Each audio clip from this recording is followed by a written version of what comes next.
Zoomot látjátok, ugye?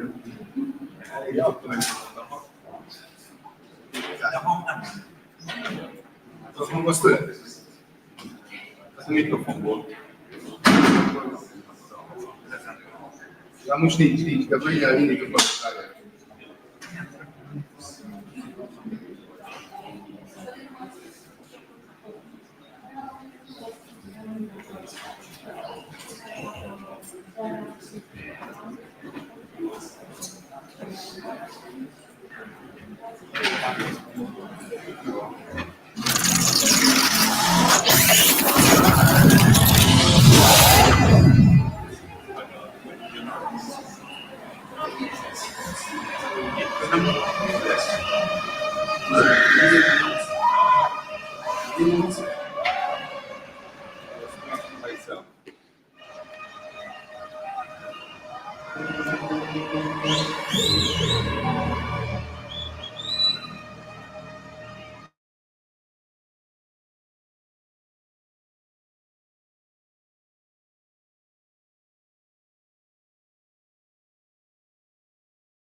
Yes, it's okay.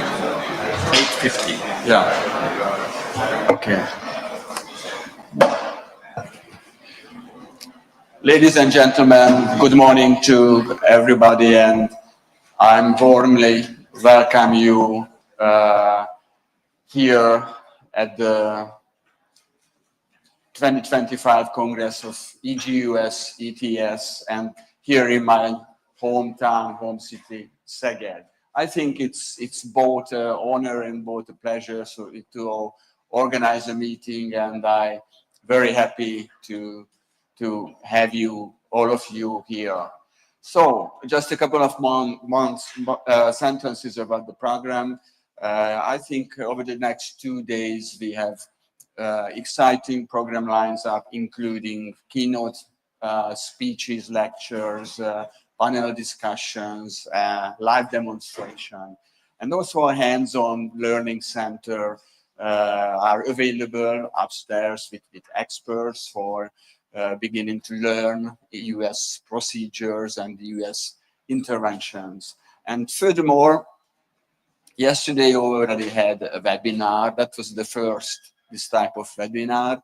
It was an US nurse webinar organized by both the EGEUS and the ESGENA, and I can say I was present, that the nurses were very happy for this common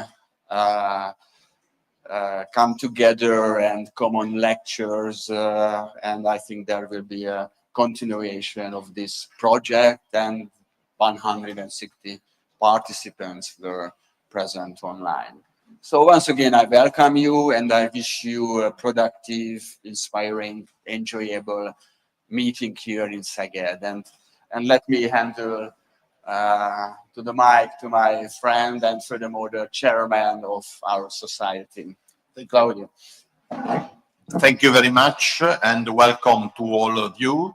And this is the 11th Congress, European Congress of EUS from the EGEUS. We started in 2005 in Paris, and then we go on every 2 years till now.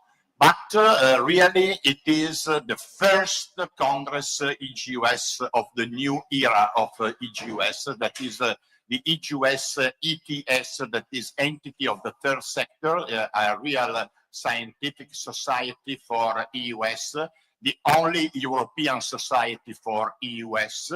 And we have a good relationship with UEG and with ESGE. And we really want to represent the EUS society in Europe.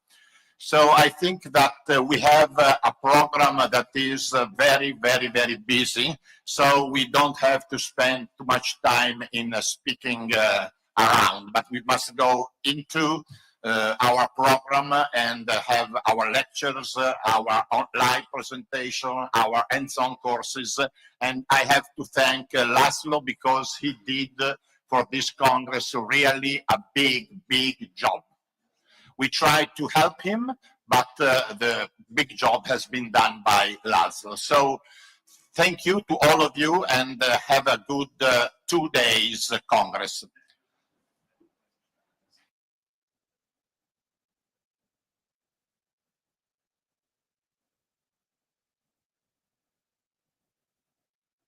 We can ask the chairman of the first session to come here on the podium, please. Yeah, Denis Duman, Pietro Fusaroli, and Tibor Gyökeres, please come forward, and we ask the endoscopy room that we are switching to the endoscopic suite and waiting for the live presentation. Good morning, ladies and gentlemen. The first case today is Beata, who is a 51-year-old female who has a celiac disease, and her recent symptoms included diarrhea. She underwent an ultrasound screening, and after that a CT scan, which showed an approximately 30-millimeter lesion in the pancreatic head region with the body and the tail preserved and the normal pancreatic duct. The planned intervention is an EUS-guided tissue acquisition.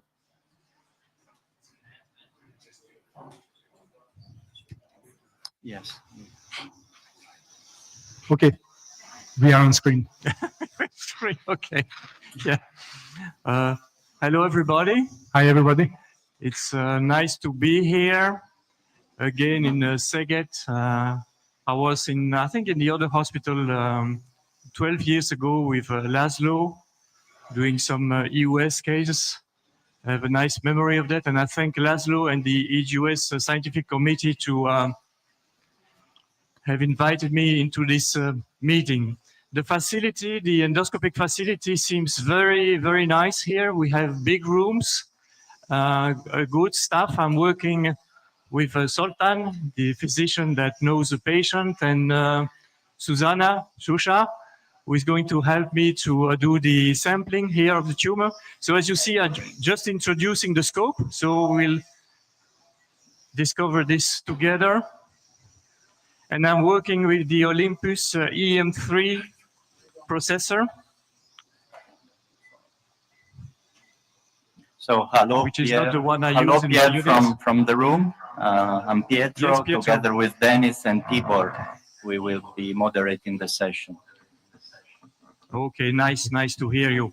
So I usually start my exam, especially for the tumor in the head of the pancreas, in the second part of the duodenum. Of course, you can always check the liver first to check for metastasis, but this was not shown on the CT. And for the sake of time, I went immediately to the second part of the duodenum, where you see the vertebra here and the space between the vertebra, and you see the aorta and the cava vein, and you see some lymph nodes here. This is an important station for lymph nodes in case of pancreatic cancer, because you have to check these lymph nodes, because these can tell you that the patient might be not inoperable. So then I fill my balloon. I have the chance to work with a balloon. I check that there is no air in the balloon, and then I'm going to slowly pull my endoscope to get to the head of the pancreas, and immediately you see that the head of the pancreas is not what we usually see. It's quite heterogeneous. I'm going to show you that. So the head of the pancreas is here. So now we have, it's a big tumor. In fact, it was an incidental finding by ultrasound in a patient with a history of celiac disease, no history of cancer. So let's just check what this could be. You see the tumor here, which is better seen here. There is a small hypo part in the middle. This was also shown on CT. This is not air, because I wanted to be sure there was no air, but it's not air. And you see there is no shadowing behind this central part. I'll show you the central part of the tumor here. And you see the tumor is very well delineated.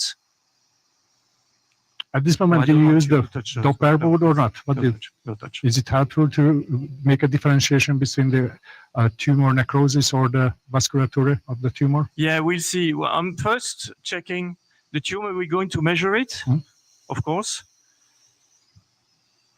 I've used this platform in the past, but I'm not the user of this platform anymore, but okay, that's fine.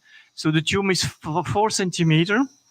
So I don't know, Sultan, what would be the differential diagnosis of these tumors in a lady?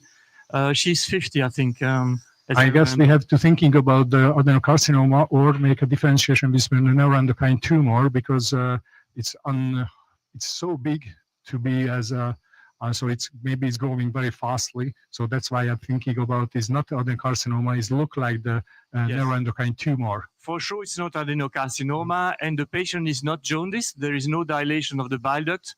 I don't know if I can show you the bile duct. I will try to show that to you, but I didn't find it yet.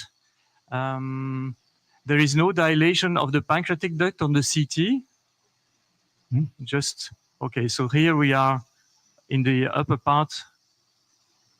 You see, it's really very huge, and it's a big tumor, yes, indeed, and it's polylobulated. And surprisingly, the patient doesn't have a jaundice. Yes, but it's slightly low in the pancreas, and also there was no if it will be the adenocarcinoma, what do you think?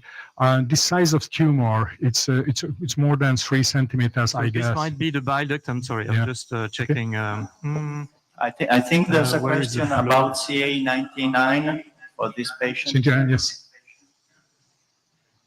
Seeing what, please? Tumor markers. CA99. Yeah, Why, so there why was- don't you use a yeah, there was microphone no and mark. bear- No, but for sure, it's not adenocarcinoma. So my two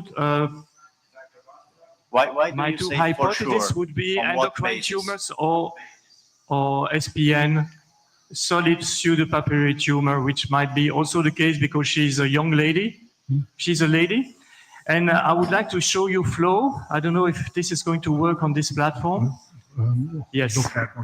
Okay, so this Doppler, high flow, yes. Sonoview? Yeah, there is no. Yes, we could use Sonoview if you have Sonoview. Yes, we have. Is there? I'm sorry, but I'm not sure we have. Do you know if we have contrast? Yes. I guess if No. Pietro would Because be it's- here, the first choice should be the Sonoview and this. Well, I will use DFI on the other platforms because this can give you a nice overview of the vascularization. I'm not sure we have contrast here because the keyboard is in Hungarian. So, I remember the positions. But anyway, it's a hypervascular tumor and the vascularity is mainly in the periphery and there is less vascularization in the middle of the tumor. So I don't think we have contrast software here. I think you I have haven't it. seen Elasto You neither. should ask Dafina, who is there.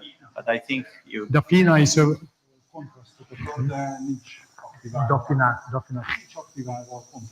Unfortunately, there is a technical issue. Okay, but anyway, you see that it's Problem. very vascular. We see. I'm going to increase. Okay. You see this here, setting, yes. And I can increase the gain of the flow velocity. And on the CT, it was highly vascular on the arterial phase and less on the venous phase. So there is a quick washout.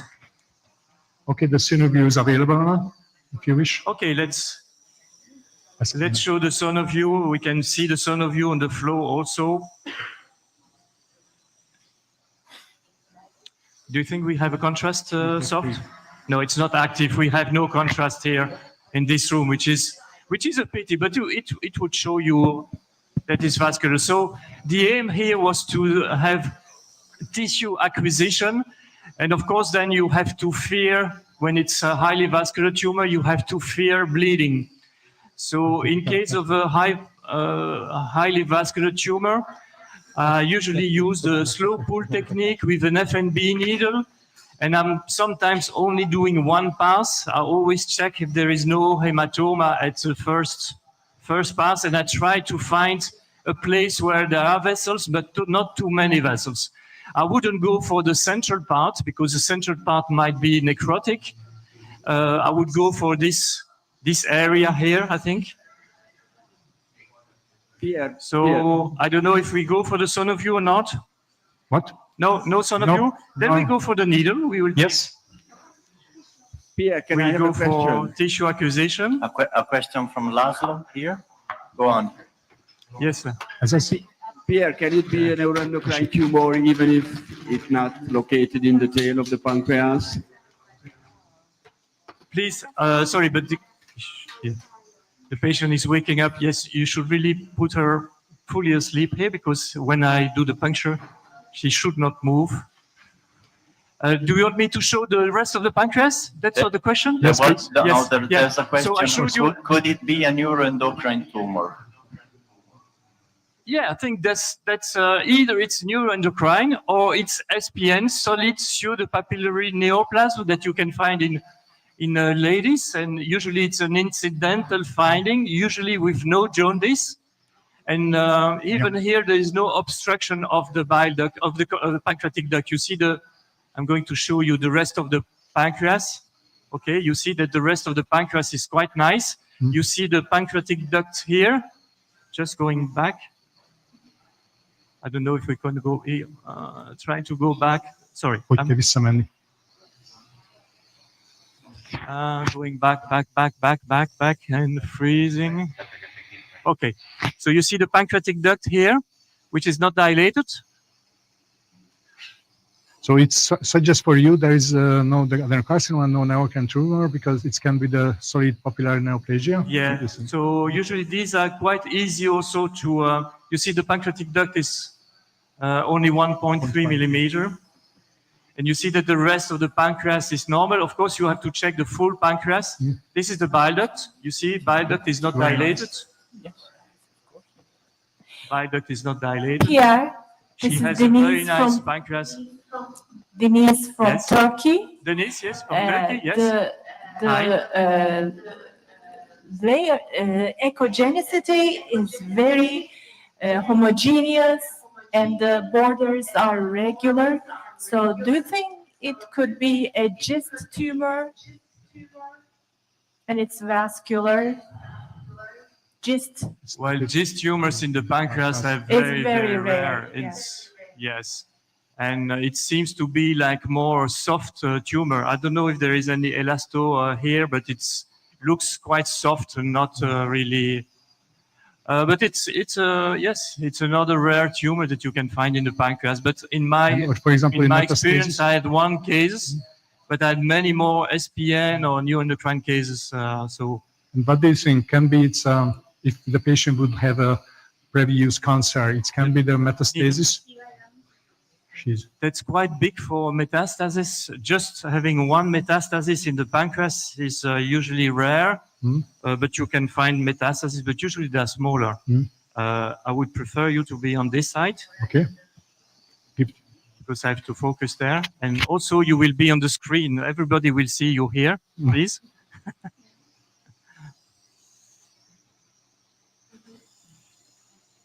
What kind of needle do you use?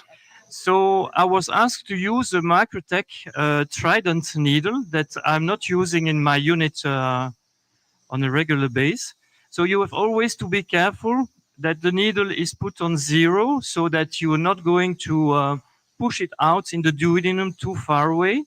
So first you fix the needle on the scope. You have to take the rubber, I don't know how you call that in English, but you have to take it out. And then I usually, first is to decide on the tract for the needle. So my needle is going to come out here. And I have to check for an area with no intervening vessel. And with, if possible, no intervening pancreas, because I want to avoid any intrapancreatic bleeding. So I would go for this direction of needle. So you have to put your elevator up. Yes, this is strange. Okay, yeah. There is now the sheet of the needle. Sheet of the needle is here. Try to puncture on the marginal side. Yeah, I usually don't go really for the center, but for the needle. One vessel that you have to avoid here is the big artery. I think I will go for this. Okay. This is okay. So then I stop with the flow because this can be quite disruptive. And then yes. I'm not used of the system here, sorry. So I will put about 3 centimeter here, the stopper at 3 centimeter. The stylet should be slightly out, a little bit out, because the stylet will avoid you to have a good actuation of the tumor. Then when everything is ready, I have a final look with flow. Again, just to check my position. I just turning the position of my scope a little bit. Yes. And then I'm going to push the needle inside.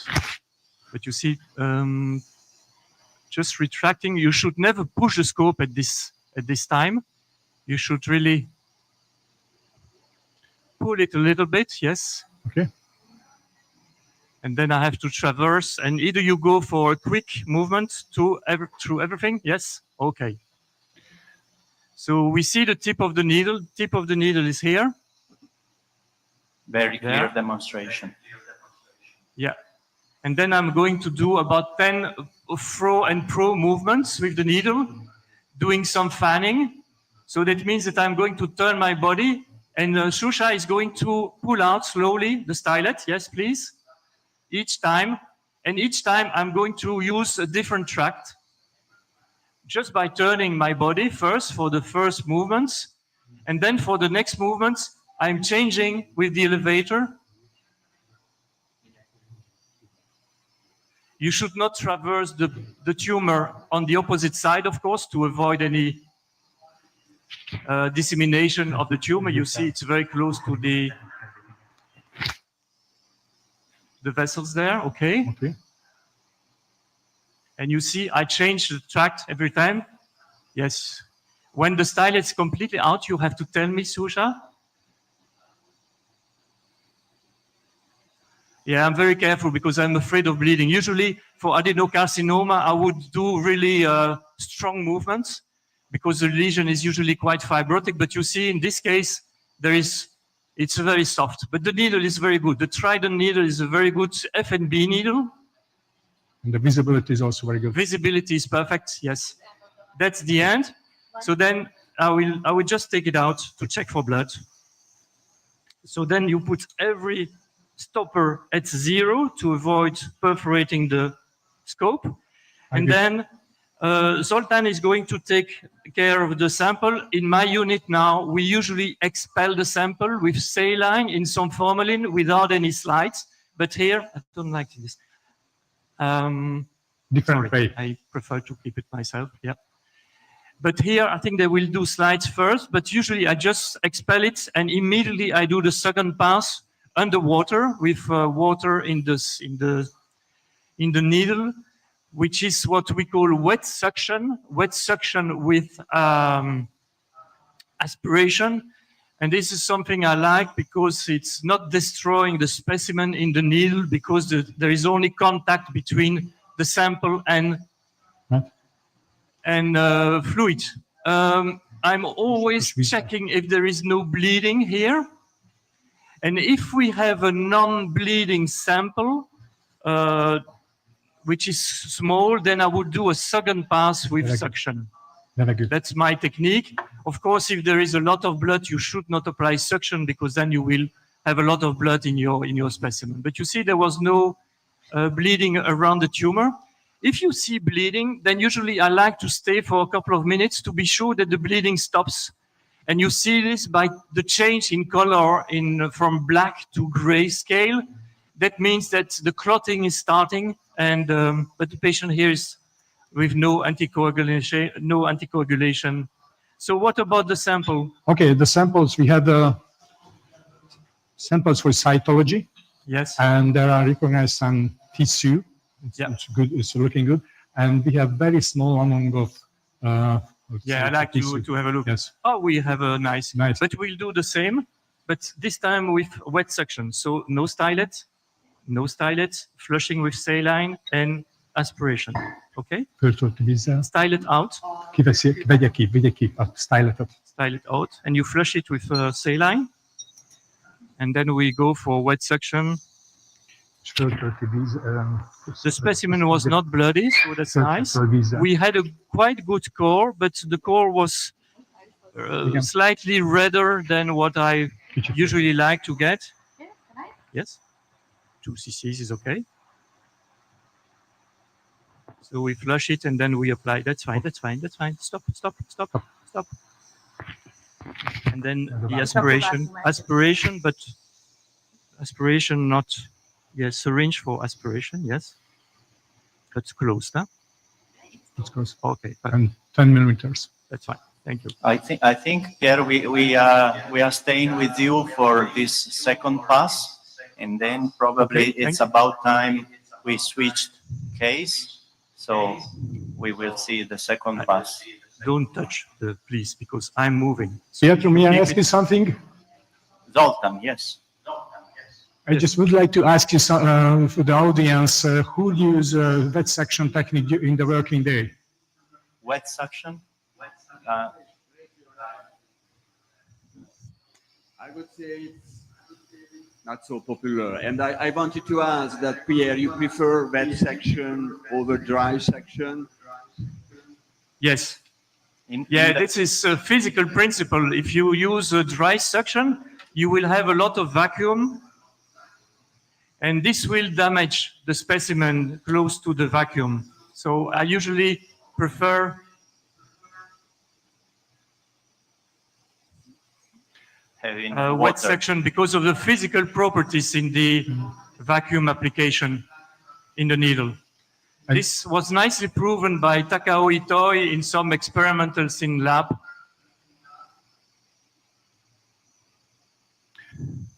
Yeah, I'm sorry, it's not a needle. It's a very nice needle, but I'm first user of this needle, so I have to be careful. And one more thing, in the working day, it can be another message for the audience, like tumor like this one, which is very soft and very easy to puncture. FNB or 19-gauge FNA needle is better. Yeah, we always do FNB because we know that with 1 or 2 passes, that's usually sufficient to get a good specimen. I only use FNA needle for cysts because then you usually don't need a biopsy. And I use FNA needle, 19-gauge needle for drainage of collections, or sometimes 19-gauge FNB needles for liver biopsy, because I think Andrada will give a lecture in the afternoon about liver biopsy. Then usually I prefer to go for 19-gauge needle, either FNA or FNB. FNB is of course even better, but it's slightly more expensive. So this has been a Larger beautiful needles are demonstration. also important for lymphoma, of course. It has been a beautiful demonstration from you, Pierre and Zoltan. Thank you, Pietro. Thank you very much. Thank you very much. I think it's about time we moved to the second case. So if we can have the presentation of the second case, please. Okay, so the second case is the case of Mihai, who is a 70-year-old male and he had acute necrotizing pancreatitis back in August, which required nasojejunal tube feeding. A recent CT scan was done and it showed an 80 times 75 millimeters and 140 times 180 millimeter fluid collections that contain air bubbles, which are dislocating the stomach. The planned intervention is an EUS-guided ward of pancreatic necrosis drainage. Okay, I will do that. It's a mode or the mode? Okay. Okay. Okay. Thank you.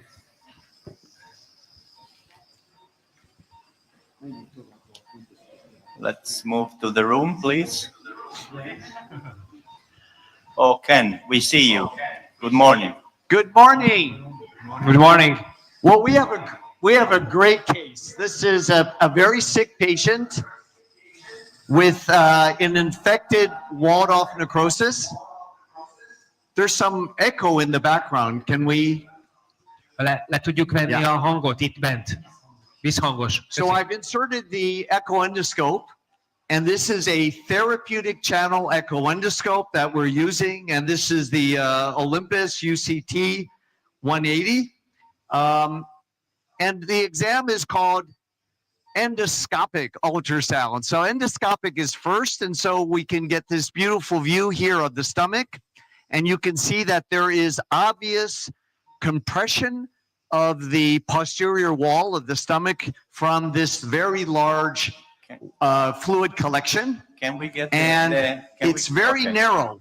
Normally, I do go into the duodenum and start my evaluation from the duodenum, because sometimes I will do what's called a multi-gate procedure, especially when you have lots of necroses and infection. I'll place a LAMS transduodenal in the bulb, and then I'll place another LAMS from the stomach, so that you're getting two parts of the fluid collection. One is very large. In this case, you can see the lumen is very narrowed and it's a little difficult to navigate down. You can see the compression here. It's very pronounced. And I can push forward. This is going to the antrum. You could almost drain this without EUS, because in the old days, when I started doing pseudocyst drainage with Nipsahendra, we didn't have EUS guidance. So we did this all endoscopically. And so you would just puncture right through into the cyst. And that's how we drained pseudocysts back in that day without EUS. But EUS gives you that assurance that you see the anatomy, what's behind. And so now the standard is, of course, to do everything under EUS guidance. And I agree with that. So I'm not going to go into the bowl because there's just a lot of deformity and the compression. So let's switch now to the EUS view, and we can see then immediately what we were seeing endoscopically. This bulging structure is a fluid collection. And there are a few things we immediately can say about this fluid collection. It is heterogeneous, right? It is not anechoic. It is hypoechoic and heterogeneous. And it has that starry sky appearance to it. There are two things that cause this appearance. The first is infection, and the second is when you have bleeding into a fluid collection. It can look like this as well. Now, sometimes debris can look like this as well, but this, to me, I can already tell you, this is an infected fluid collection. In addition, you can see that there is debris down here, but the amount of debris is not that much. So this is mostly a fluid collection, but it's an infected fluid collection. Now, when you evaluate with EUS, there are three things you want to look at. And the first is you want to just get a sense of the dimension. So we want to measure out how large is this collection. So we'll freeze here. And by the way, I'm using from Olympus the Aplio I-800. And this is a fantastic... They pulled it out. They pulled out. Okay, the plug just got pulled out by mistake. So this is the Aplio, which has incredible bells and whistles. It's not yet available for us in the United States, but it will be available next year. But it has lots of additional, what I call, intelligence features. And so it will automatically define, the depth that you need to optimize your resolution. If you want to look at the pancreas, you can just click on the pancreas. If you have a patient even with fatty pancreas, sometimes it's hard to see lesions because the pancreas is so echogenic, and you can just click on fatty pancreas, right? So this intelligent processor here takes a lot of the work that we used to have to manually do. Now it's become simplified. So we're re-entering all the information now. So number one is to measure the dimensions. So we'll freeze for a moment here, and then we'll measure. And so I'm going to, yes. And then set is up here, correct? All right. Oh, looks like I did this wrong. Sorry. Do it again. All right. And I just go up here, and we'll just measure the set again, right? Okay, there we go. All right, so you're getting a sense this is about, 7.5, 8 centimeters. And then we'll go to the other side here and measure the cross section and set and go across. All right. So this just gives you a sense of it's about the same, right? So this is, and why is this important? Well, it's important because if we're going to drain with the lambs, we need to know what the runway is. So what you must pay attention to, and it's very deceiving, because when you use ultrasound, if you mag up, you may think it's very large, but it may actually not be so large. You must be sure that your runway is adequate to safely deploy the distal flange. All right, so we'll release this. And so obviously we have enough runway. If you use a 20 millimeter axios, you need a runway that's almost 4 centimeters. So you know you have enough runway here in the trajectory, here, this trajectory when you're puncturing through, so that you can safely deploy your distal flange. So this is a very large target, but it's very important if you are doing a gastroenterostomy where the small bowel is a more constrained space, or if you're doing a colodocoduodenostomy. You must be aware of your target and the size. So that's why I'm emphasizing it right now. Now, the second thing you want to look at is the contents. We talked about that. Heterogeneous, looks infected. The third is you want to look at the interposed tissue. So you want to look at the tissue between the bowel wall and the fluid collection. So for that, I'm going to mag up like this. And now we're going to throw on our Doppler. And you want a Doppler on both sides, not just the trajectory of your electrocautery enhanced catheter, right? You're puncturing through here, but you want to also remember the flange will open up on both sides. So you want to look on both sides, 1.5 centimeters. The flange will be a total of about 3 centimeters. So you want to look on both sides that there are no vessels here, because sometimes the cause of bleeding can be a vessel on the side. So not just in the trajectory, the puncture point. Good, so we have a good spot here to do our drainage. Now today, what I'd like to show you is how I manage these patients with infected fluid collections or patients with a lot of walled-off necroses. I am a strong believer in irrigation, nasal cystic catheter irrigation. So I will place a nasal cystic catheter first, and then I'll do the axios placement at a separate location. Now, some will do the nasal cystic catheter after the axios, placing the nasal cystic catheter through the axios.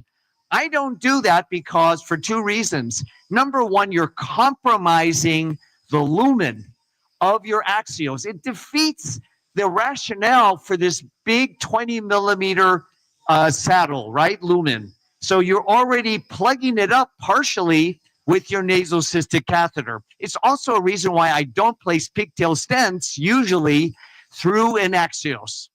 The second, but the more important reason is that the nasal cystic catheter would typically fall out from the cavity, and then you're just irrigating the stomach, you know? So what I'm going to do is use the electrocautery enhanced catheter as a cystotome, and I'm going to preload it with a guide wire. I'm going to place the guide wire after I make my 11 French tract, and I'm going to place the nasal cystic catheter. Now it's snugly inside of the tract, right? It's not going to fall out. I'm going to deploy the nasal cystic catheter, and then I'm going to place the axios. Now, if you place the axios first and then try to find another site to place your nasal cystic catheter, the problem then is that the contents will have drained, there will be gas inside of the cavity, and it can be very difficult to place the nasal cystic catheter. So you need to place the nasal cystic catheter first and then do the axios after. So this is the protocol we've been using now for several years. We're collecting our data and hopefully we can publish on it.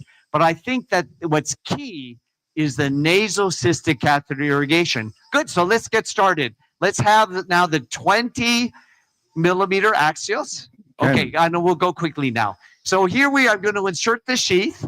And what I tell the nurses before we do it is to wet the sheath because this is a hydrophilic coating. We made that extra to make it very easy because you never want to push against resistance. If you push against resistance and it's a snug fit in a 3.7 millimeter channel, then you may start to partially deploy the axios. You don't want to do that. All right, so now I'm going to quickly, and you use this this gauze here to advance. It's very slippery when it's wet. This is a swivel lure lock. From Laszlo. Laszlo, go on. Kenneth, can I have a question? Yes, go on. Yes, of course. As a doctor of the patient, before doing the puncture, it seems that the patient has two fluid collections. Do you puncture Two fluid collections. both of them? Okay. Or do you puncture only the bigger one, or is there any connection? Yeah, so between the two of them?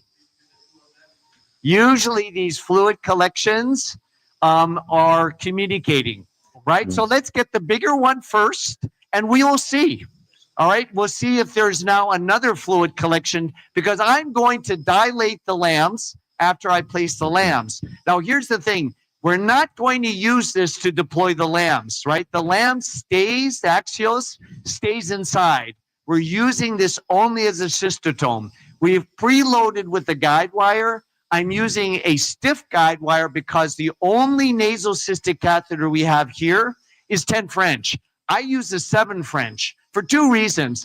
Then it's easy to push it through the tract, right? Because you made 11 French hole in the wall.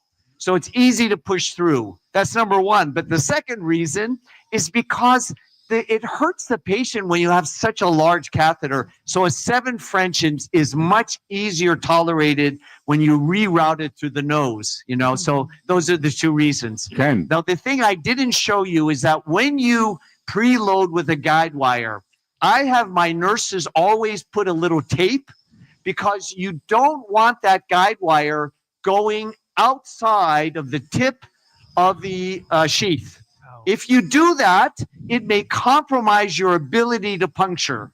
You don't want the guide wire recessed too much either. So I usually make a mark because it's easy for this to move around the wire. Ken. All right. So Ken. because of time, I'm going to show you very quickly. Yeah, I just double check. So it's at the tip of the tip of the axios, but it's not out. Very good. Okay. Now, so I tell the team here, don't touch this gray hub. You see this yellow? I put the safety pin there so that you have to switch if you want to deploy the axios. Then you have to take off the yellow safety. That uncouples the inner catheter from the outer catheter. We want to use this like a cystotome. So we want to have the inner catheter and the outer catheter coupled together. That's what they are now. So you're not going to touch this yellow. So I'm just going to advance now, and you can see very bright at the top. You can see the sheath coming, right? It's right here. Now, what I do is I want to place this nasal cystic catheter at a different location from where I place my axios. And it should be separated by several centimeters, right? So I'm going to look and see, where do I want to place the nasal cystic and where am I going to place the axios? So the axios will be back here, all right? And the nasal cystic will be here. Okay, so now I'm ready to puncture through. So the puncture is with auto cut, pure cut current, right, going right through the yellow pedal. I'm going to see that under vision, and we just go in, and as soon as I'm inside, we advance the guide wire, and we do this under ultrasound guidance. So there's no fluoro, no one has lead. We don't need lead. We can see this all very well. We're ready to go in now. We put the cable is on. As soon as I'm inside, the nurse takes the cable off. Okay, we're ready. Okay, one moment. And we're going to just get in the perfect position here. We're going to look for the boiling sign when I go in. It's slow, steady, and smooth. You see how slow I'm going? Yeah. And now I'm in. You saw the bubbles. Now I push all the way down, immediately take the cable off. All right. Now, normally you would then deploy the axios, but we're not doing that. We're just going to pass the guide wire. Can I? Yes, please. So you see the guide wire going in there? There you go. So that's enough. It's enough. And now I can start coming back. I have created a tract. It's a 11 French tract. So I'm going to pull this out while the assistant is pushing the guide wire. And I keep my eye on that guide wire. When this comes out, it changes direction a little bit. So stop for a moment. Here, it's so important that you never lose sight of that guide wire. Back in the day when we used Seldinger technique, it's the same. You must keep your eye on this here. See this? Here. You never lose sight. That's why I don't even want x-ray, so you do not get distracted. You see always where the guide wire is. Okay, so now I'm going to remove now the EGEUS sheath, right? I'm just pulling this sheath out. And once again, let me recapture, because I have to find where my wire went. One moment. And this is where your assistant is so important. One moment here, because I lost the guide wire for a second here. And I'm just looking to see where it is.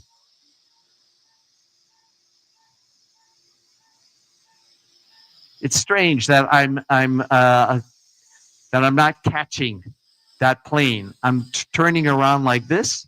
Let me just sort of pull out a little bit more. And I'm clamped down with my elevator on the guide wire. But I have to admit, what bothers me is that I don't see the guide wire. So I'm going to turn a little bit like this. And this is where you can fail later to push the nasocystic catheter inside if you lose that guide wire.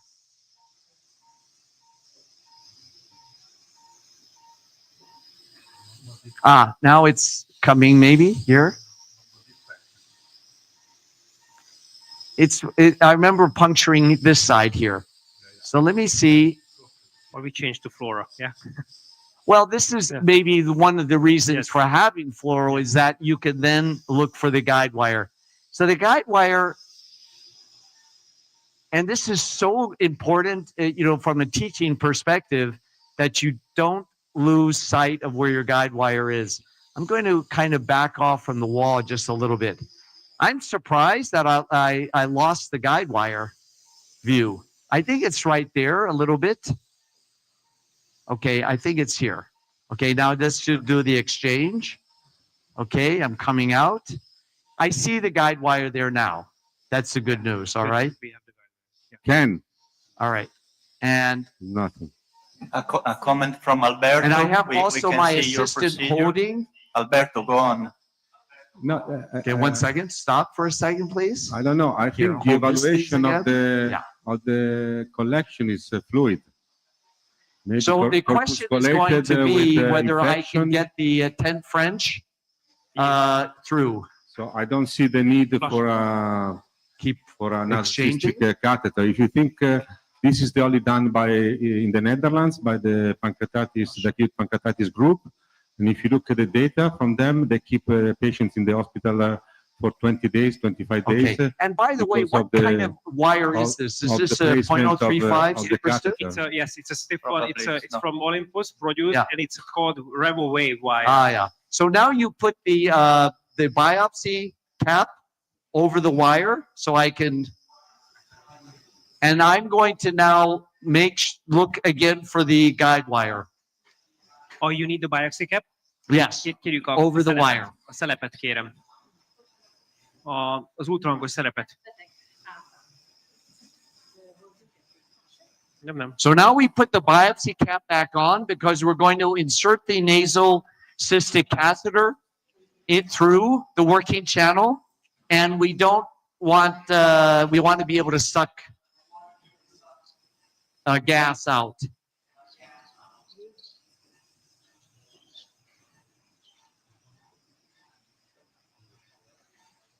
Okay, here comes the biopsy cap. Keeping it in your fingers? Yeah. Okay. Very good. It's here. All right, so then I'm having one of the nurses or someone just hold the guide wire there. And thank you. So can you hear us from the room? Ken? Yes. Okay. I think we have 2-3 more minutes to stay with you. Okay, so let's try to do this quickly then. And now I'm waiting for the nasocystic catheter. Jöhet a nazocisztikus. Vizezzék át, jó? Tommy? So if I have difficulty passing the 10 millimeter, I'm sorry, 10 French nasocystic across the wall, which I may have, then then I think we would just have to put some lead on and do it with fluoral guidance. The other thing I was thinking about is whether to dilate the tract first with like a hurricane balloon. Because my concern is that it'll be very, very tight. No. Yes. But why to put an nasocystic drainage in a collection that is basically totally fluid, is corpusculated, no necrosis? So this is something that's been done in the Netherlands by the acute pancreatitis group. And if you look at the last paper in GATT, they keep the patients for a long hospitalization period, 15, 20 days mean, because of the tube. So if you put at 15, 20 millimeters stents in these patients, I think is more than enough. So you think nasocystic irrigation is not needed? Is that what you're saying? I've never done it. Because, you know, if you have necrotic tissue, you put a 20 millimeter and then you go inside and you do necrosectomy. And, you know, with the drainage, you basically do it, has never been proven that it works. And then you keep the patients forever in the hospital. While nowadays you have, you have an endorotor, you have other devices to perform endoscopic necrosectomy. I don't know. It doesn't, especially in patients where this is probably a fluid corpusculated infected collection. So I think all the fluids is going to come out when after you place the stent. Yes, I think you have a good point. And actually, because we have time, I'm going to pull this out, and I'm going to follow your advice, and we'll just put the axials in, because I'm not going to get this 10 French through. It's just not going to work. Tube resistance. Yeah. So give it back to me. Give me, and now I can do this in just 1 minute. So, but you saw the principle, and I can't argue with you, because this really doesn't have a lot of a lot of necroses, right? So it's true that the value of the irrigation may be diminished. So we'll quickly do this now just to drain, and you'll see a lot of pus coming out. I do think, though, if you're not going to place a nasocystic catheter, you do need to go in and you need to clean it out. So this will be very fast now. So hook it up. Same thing that you just saw, except this time I am going to deploy the distal flange. All right, so here we are. We're in good position. We're hot. Okay, we're ready to go in. Okay, I'm inside. All right, push all the way down. We disconnect. I take the yellow safety off. This disconnects the inner catheter from the sheath. This deploys the distal flange. There it comes. Slowly pull back. Now we snug up by pulling the black hub up like this. Okay, and then we're going to lock again. We're going to deploy the prox. Are you doing the deploying under EUS guidance or under endoscopy guidance? I do it under EUS guidance. You could do it also. There's a black mark, there for endoscopic. So now I'm deploying this inside of the working channel. Now we switch to the endoscopic view. Just turn your body slightly to the right. Let's see the endoscopic view large, please. So large. So here what's important is to slowly pull away from the wall, that you don't accidentally push the distal flange, the proximal flange into the collection. You give gas as you're looking and just pulling away, looking to see where it is. Ideal is that you can see it's draining so much that I can barely see it. So I'm going to push it out now. I just with feel. There it's coming. It's out. Yeah. It's just that it's draining so much. So I'm pushing now the gray hub a little bit just to get it fully released. And now let's just give some gas and look. And here I want to be careful when I pull out the nose cone, because sometimes it can be very snug. So you just have to pull it out very slowly. Now, what you also see is on ultrasound in the left at the bottom, you can see that it's nicely across, right? So there's that part inside, and then there's the part in the lumen here. So let's take a look and see what the The contents. stomach, you can see this is the stomach. Yeah. Let's pull this out now Are you going to and dilate? put the cap back on. Ken, Yes. are you going to dilate and place pigtails in Yes. between? Yes. I'm not going to put a pigtail in, but I'm going to dilate and go inside with the gastroscope. Okay. Why would you want to do that Which today? 15 to 20? What dilation? I would do 15 to 20. The stance is 50 millimeter, 20. It's a 20. It's a 20. So we see a lot Yes. of pus coming out. I always use a 20. Why? Because even if it's mainly fluid and you could get by with a smaller, what I have found is that necroses may form. And so you really do want to have a maximum diameter. So Ken, Yes. this has been a fantastic demonstration. I think they're ready with the next case. Okay? We are sure the If you want to patient come back will when I'm get a inside, lot of, we can show it to you. yeah, we are sure the patient will benefit a lot from the drainage. Thank you very much, Ken. We'll see you when you Thank come you. to the meeting hall. Thank you. Very, very nice.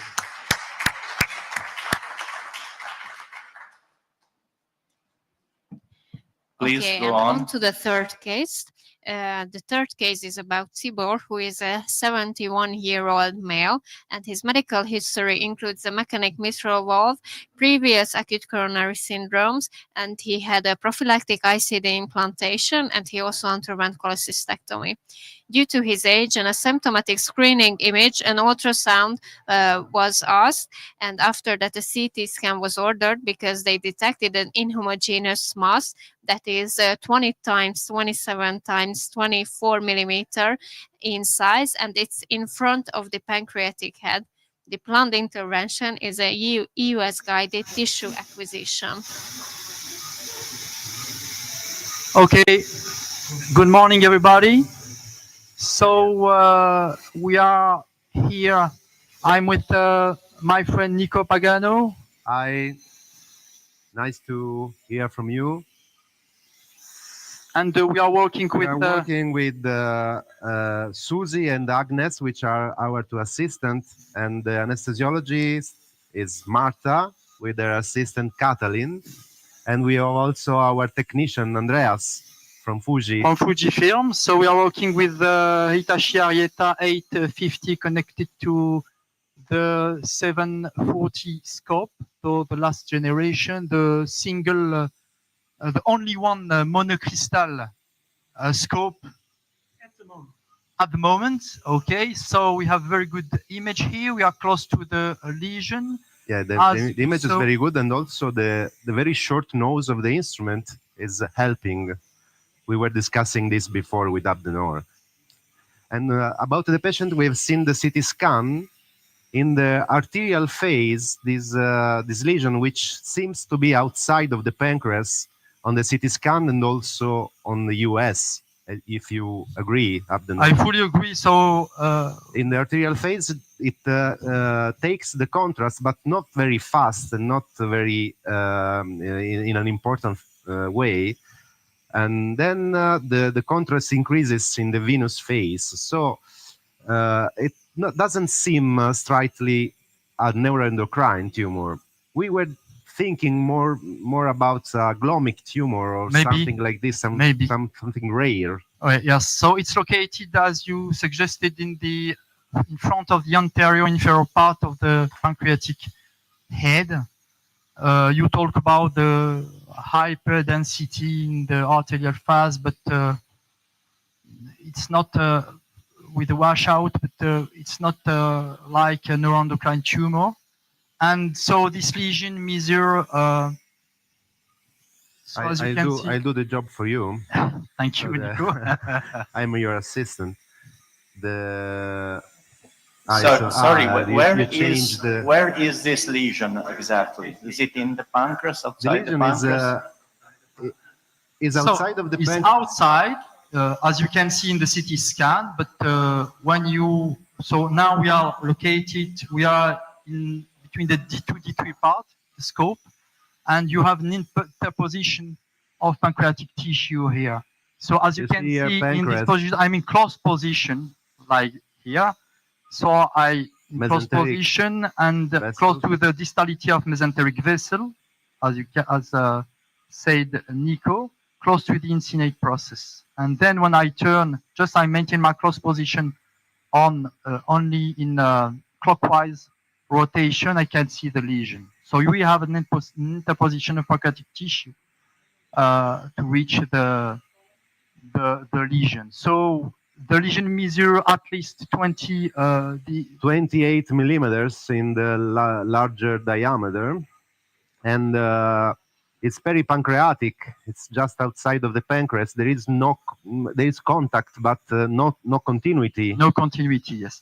So we can analyze with detection flow imaging now.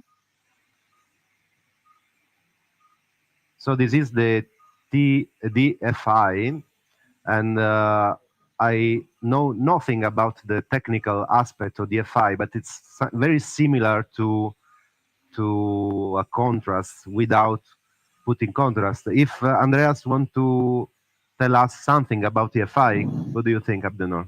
Yes, I fully agree with you. Yes, Andreas? In fact, that was the most important. It's an electronic way to get super low flow without using contrast agent. So it's not a Doppler-based technique, it's a pixel tracking technology. And yeah, you save the payment for the contrast. You have a very good impression, very similar to contrast. Of course, you don't have wash in, wash out. If you need that, you can use afterwards contrast after you're sure that it will give sense. So it's a very, very specific image about the vascularization. It's an improvement of Doppler, but with a different kind of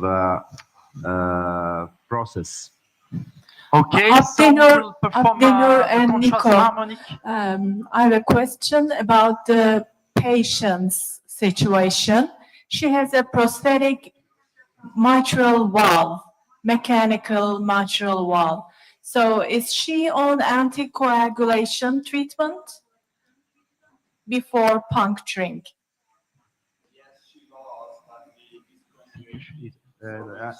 We are not sure to understand, to have So the question. You asked about anticoagulation. Okay. Now we learned that warfarin was stopped 3 days ago, and I believe she's on subcutaneous low molecular weight heparin. Exactly. Yeah. They have, and of course, the chief examination, the heparin was not given to the patient. Don't worry, the patient did not receive her heparin this morning. So we will start to analyze the lesion with in contrast harmonic EUS after injection of Sonoview. So we can start now. You can inject Sonoview, please. So what is your pre-diagnosis? This mass is located deep or next to the pancreatic uncinate process, since we have already seen the mesenteric vessels. What could it be? Soft tissue tumor, maybe? Yes, so we have our guest. Let's keep the EUS image on screen, please. Glomic lesion, neuroendocrine tumor, maybe GIST, gastrointestinal stromal tumor, located in the lymph node. You know, paraganglioma, for example. Yes, maybe paraganglioma. Like a glomic. So there are many hypotheses. Our best guess. Okay, you can you can inject, please. So as you know, you need to inject straight to avoid to break the micro bubbles. It's very important. Okay.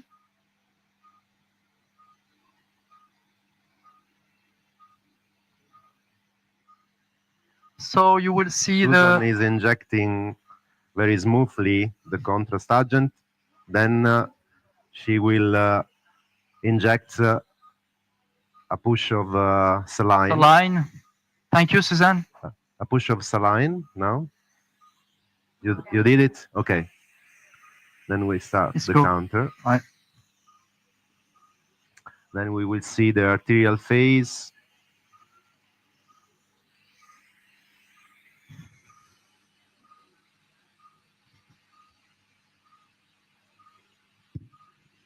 I can see here the region is very close also to the mesenteric vein. Now it's not the moment because we are waiting for contrast, but at CT scan, you can see it very near to the mesenteric vein. So the aglomic tumor at paraganglioma would be our best derives. Guess. So you see it's taking the contrast, but not so rapidly as you would expect in a neuroendocrine tumor. What do you think, Pietro? I mean, this is very interesting. The lesion is much more vascular than I would have expected. I wouldn't rule out the neuroendocrine nature. This is a slightly hypervascular lesion. It's not hypo at all. No, it's hypervascular, but it's not so rapidly taking as we would expect in a neuroendocrine. It's inhomogeneous, but still more vascular than I anticipated. So we cannot, as you say, we cannot rule out a neuroendocrine tumor. I think that the lymph node hypothesis is the less probable one because there are no other nodes. So a single lymph node is yes, or lesion. So I met frequent. this kind of cases through the duodenum, close to the vessels, and it was a gastrointestinal stromal tumor. Sometimes it could be also against not connected to the intestinal wall. Yes, you can't find it. It's possible, but my best guess remains the glomic tumor. Okay, so we move on the EUS tissue. Can we do elastography? Yes, maybe. You can. Just here. It's okay.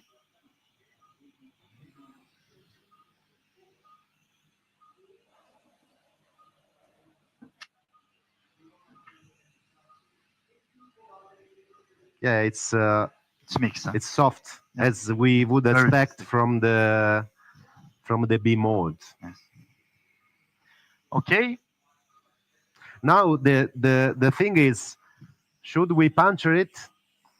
Yes, of course. Of course. And the other thing is, so we need do we need to search another position to try to avoid the pancreatic tissue, or we just pass through the?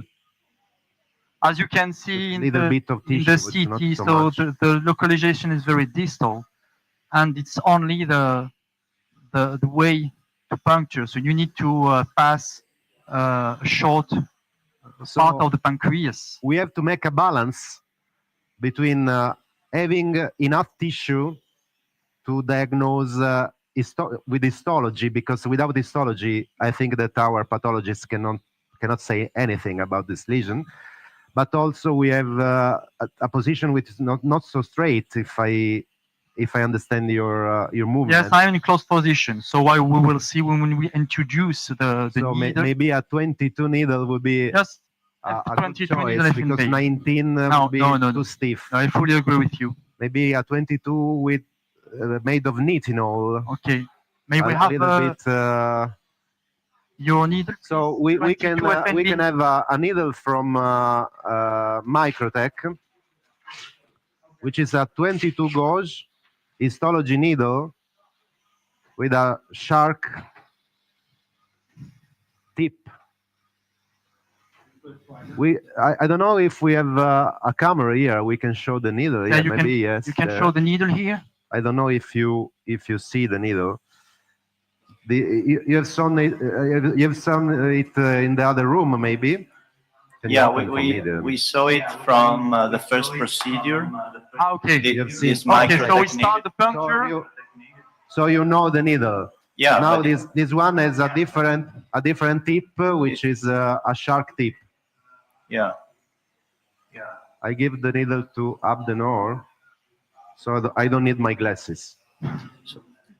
Thank you.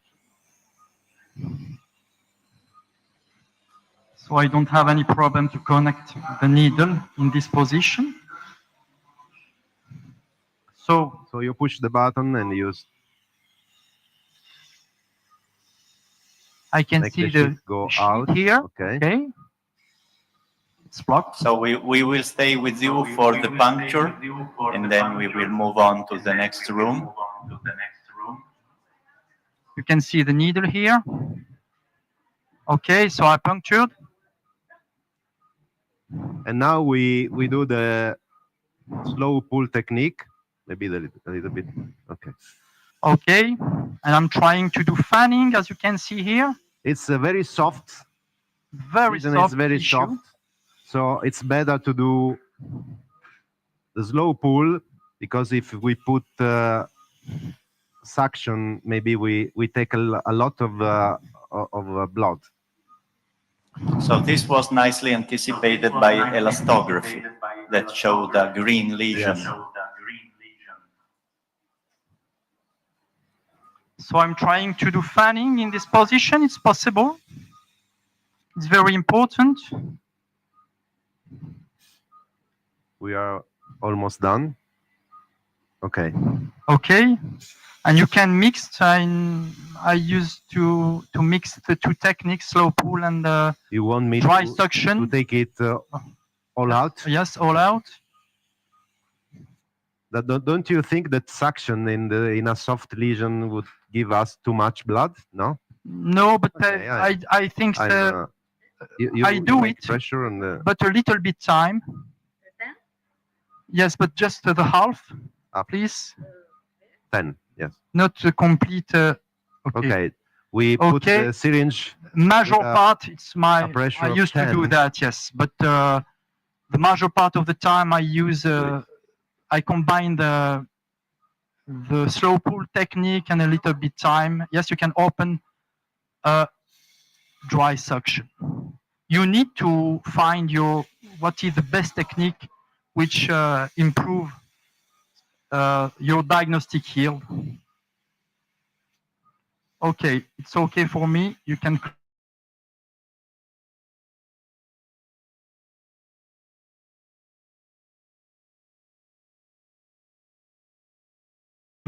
Yes, because the is very good. So assistance to. Let's see if you are satisfied with the macroscopic examination of the specimen, and then we can go to the fourth case. Formalin. So we put the needle out, and then you push with the. You see anything from there? I don't think so. No, we rely on your word. The light.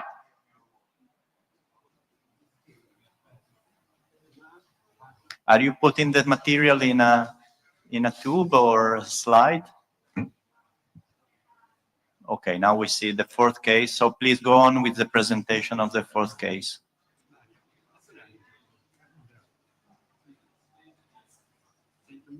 Ilona, 66-year-old.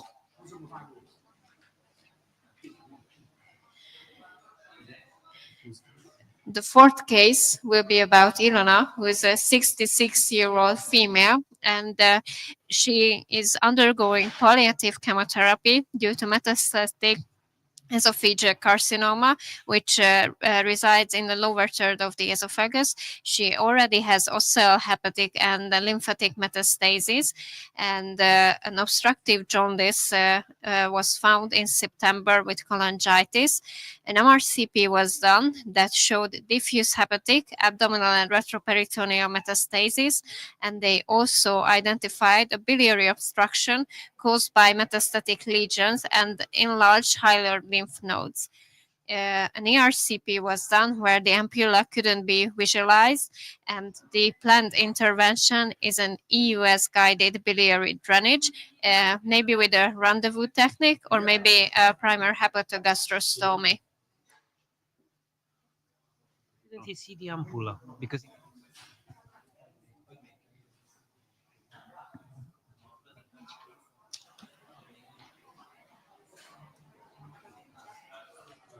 sorry, because I was with Kenneth and I didn't know the information. I'm sorry.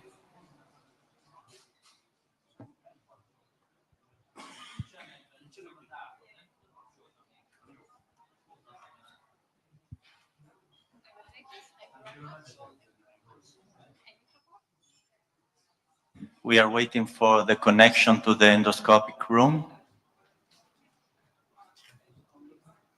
I think she's not sedated.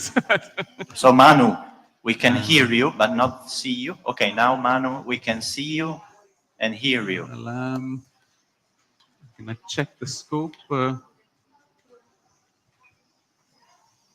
So we are... Okay, standby, CO2. Okay, fine. Yeah. We are with you from the very beginning of the procedure, Manu, just to put some pressure on you.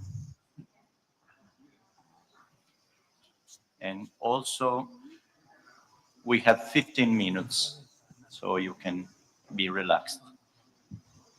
Manu, can you hear us from the room? Yes, I can hear you, Pietro. We're just waiting for the patient to be fully sedated before I start. Nice. She's having propofol sedation without any T-tube. You know, sometimes it's nice to see the procedure from the very beginning because this is a real life. During live sessions, Yes. we usually just see the scope in front of the target, and we don't get the real sense of how difficult it is to, She's getting the sleep. to do Yeah, these yeah. cases. There's a question from Mohammed. He wants to know in which position is the patient lying? Is this supine, prone? Yeah. She is actually lying prone. Prone. In ERCP position, yeah. The small endoscopy picture is Yeah, enough yeah, for you? it's fine, Is it enough? it's fine, Okay, yeah. Small fine. endoscopy. Well done, well done.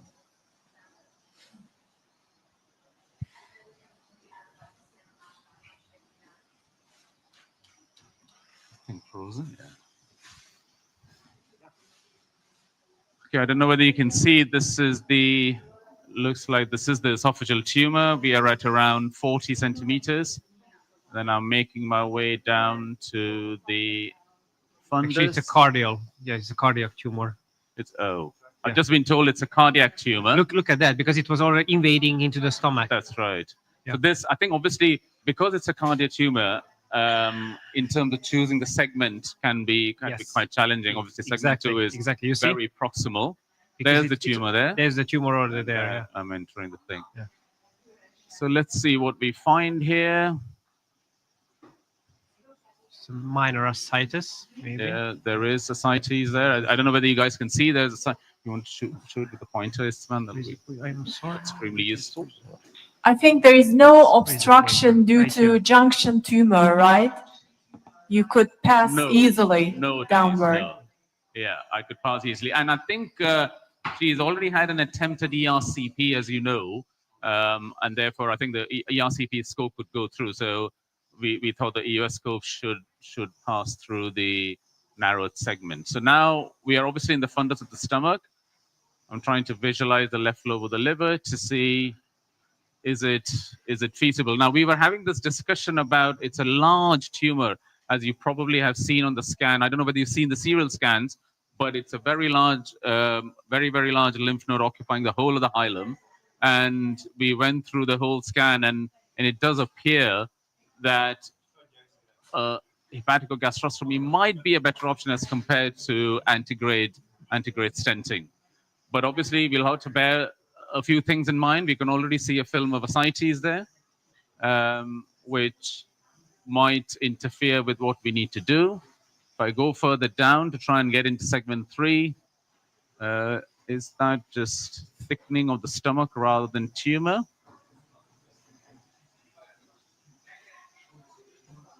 Yeah.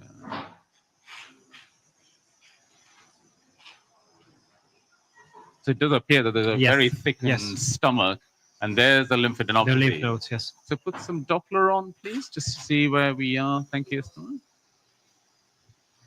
Sorry, where's the Doppler? I'm not using the EU. I think we need the.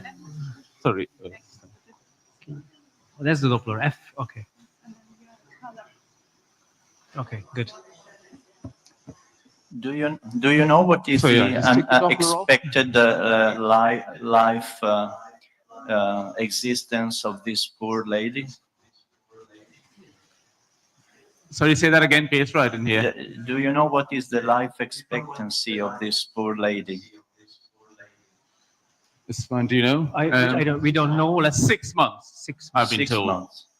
6 months. And oncologist said they would treat it, and they are under oncological treatment. Yeah. So they've been. I think apparently if the obstructive jaundice is treated, then she is actually fit for some palliative chemotherapy. Now, what's happening here is obviously there's a very thickened part of the stomach, and the tumor is actually extending into the cardia. And therefore, finding a plane where there is no tumor and also there's no ascites is becoming a bit of a challenge here. Yeah. So I'm just trying to see. It does appear segment 2. That probably should be segment. Put some Doppler on, please. So, are you aiming to create a hepaticogastrostomy or send a catheter, a guide wire to do a random view ERCP now? Yeah, that's a good point, Denise. I think we were, again, having the discussion looking at the scans. I'll have to put some contrast in, get the wire down, and try and understand what the distance is between the ampulla and where the stricture is. Because if it's very, very, very long, then you'll need a long stent to treat it. It does appear the prognosis is 6 months, so I guess either or shouldn't actually make a huge difference in this particular patient, in my opinion. I don't know what others think about it.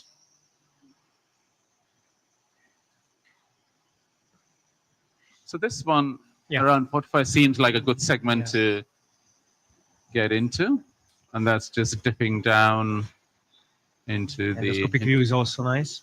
Yeah, there's no tumor there. No tumor, so I think this is a slightly unusual case. Most of the times you've got pancreatobiliary tumors which have got obstruction more distally and proximal, but this is an esophageal tumor getting into the cardia. Do you think chemotherapy is going to do something in this patient? You know, oncologists are crazy. because they don't know what you are doing. They have no idea about complications, so they just ask you for things that don't make sense. In these patients, to me, to do this procedure is no sense. If you need to drain, you should drain percutaneously. Okay, that's a good point. I don't know. I don't treat esophageal tumors, so I really don't know what the prognosis is. But yes, if it's less than 6 months, it's the same argument we have with EUSGJ versus duodenal stenting. If somebody's got a prognosis of less than 3 months, we would rather go for enteral stenting rather than EUS guided anastomosis. Now, obviously, I think she needs something doing. And as I said, the slightly complicated thing in this patient is the fact that the tumor is in the cardia. What do you think? So if we actually that plane was nice, what you found before. Yeah. can I put the doctor again, please? Yeah. So I think I was going to aim for that segment. It's a little bit close to the liver capsule, but I can change the position to see whether I can get access. And then once we get the cholangiogram, then we can decide as to what we do. What does everybody think on the panel? We can still turn to the retrograde, so to the rendezvous. Yeah. If you can get, the wires through the stricture. Yeah, that's also an option. Yeah, but I don't know the length between the stricture and the ampulla, how long that's going to be. But in that case, the cardiac tumor wouldn't actually compromise. Yeah. So shall we go for what does everybody think on the panel? I've heard your opinion, Alberto, and I take that on board.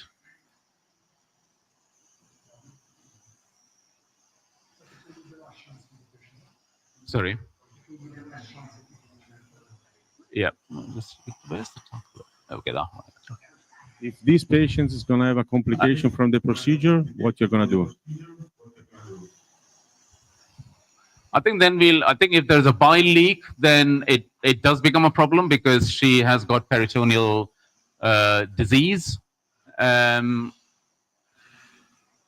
Manu, also, I was wondering about the situation here is most probably you are having segmental obstruction. So even if you drain, you'll be draining a segment or maximum a lobe. So the benefit for the patient to have a palliative chemotherapy, I don't think it will be massive because most probably you will have interrupted dilatation of the biliary tree. So wherever you drain, it will be segmental. It will not. There is an MRCP. Yeah, no, you're right, Mohammed. I think I agree with you. I think my biggest concern here is there is quite a bit of ascites in between the liver and the place I want to puncture.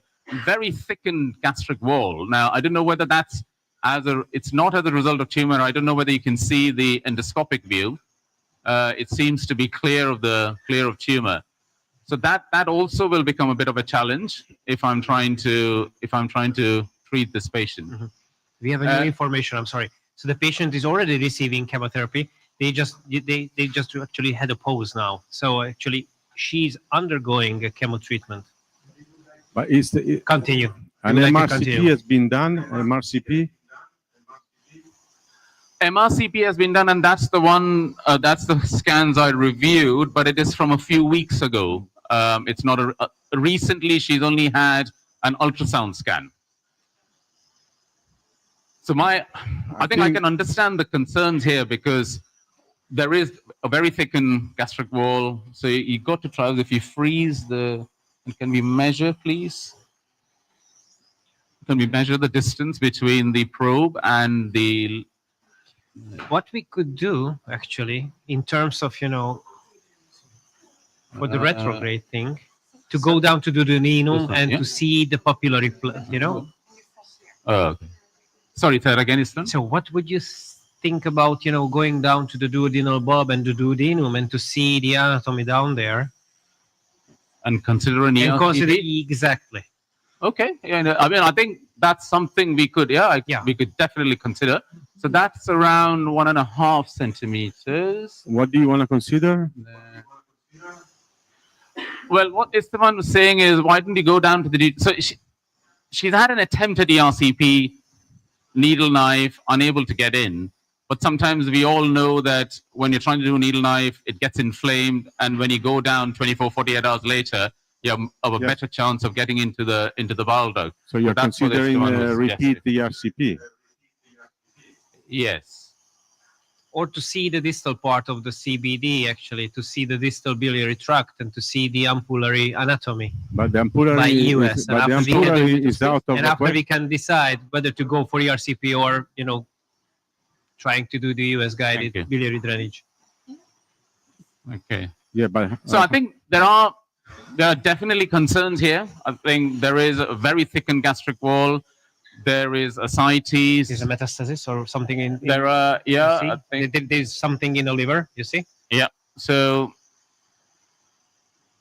I think increasingly I'm thinking what is the best option for this patient. So Shall we do that? Go down to duodenum and have a look and see. I would suggest so. So, Manu, I think this discussion is very interesting and profitable. Also, if you don't do the procedure, it's a very important learning point for everyone. And also, it's very interesting. That's correct. That's correct. To have the contribution. And that's the thing with EGEUS, as has been pointed out. Yes, if things go well, they go well. Yes. But if things go wrong, what is your backup plan? Especially in a patient like this who's got peritoneal disease. Is that correct? Yeah. So we will stay with you for a couple more minutes, and then we switch to the last case of the day. Okay, so this is the. There is a papilla, and as I remember that was mentioned that did not find a papilla. It was not identifiable papilla at the ERCP attempt. There is clearly seen the papilla, so I go for repeat ERCP, 100% sure. Because we could also see the minor papilla. It was on the lateral place, but you know there is the papilla there. I've seen the major one. Yes, exactly. It's here. Yeah. Can we have an endoscopic view? Oh. So is this where the needle knife was? No. Okay, that's better. Is that it? Yeah. There? That's the papilla. Yeah. Do you guys agree? That's the papilla? Yeah, we agree. We agree. We think so. So, decision time. Reattempt ERCP? Yeah. Because I think EGEUS it can be achieved, because the ducts are quite dilated, but it's a very thickened gastric wall. There is ascites between the wall and the liver, and then you'll have to traverse the liver. That shouldn't be a problem, but it'll, things can go wrong here. I would try. There is some bile here. You can see. Okay. Because, but we heard that it was attempted a pre-cut was already done. Yes, I so think that's what I don't know if there was second attempt or if there was not a second attempt. I don't think there was a second attempt. So let's do the second attempt. Okay. Thank you very much for a good discussion for this case. And thank you. And now we go to haven't the done anything yet, but last morning case. Thank you. Thank you.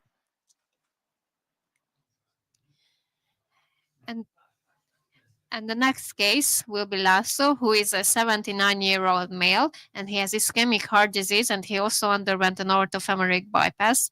He had a biliary obstruction back in August, and an ERCP was done, which showed the distal biliary obstruction, and the plastic biliary stent was implanted. A CT scan was made that showed dilated intra and extrahepatic bile ducts, and they suspected a pancreatic malignancy, but there was no significant change in density. He also has an elevated tumor marker. The planned intervention is an EUS guided tissue acquisition. CT scan, I agree.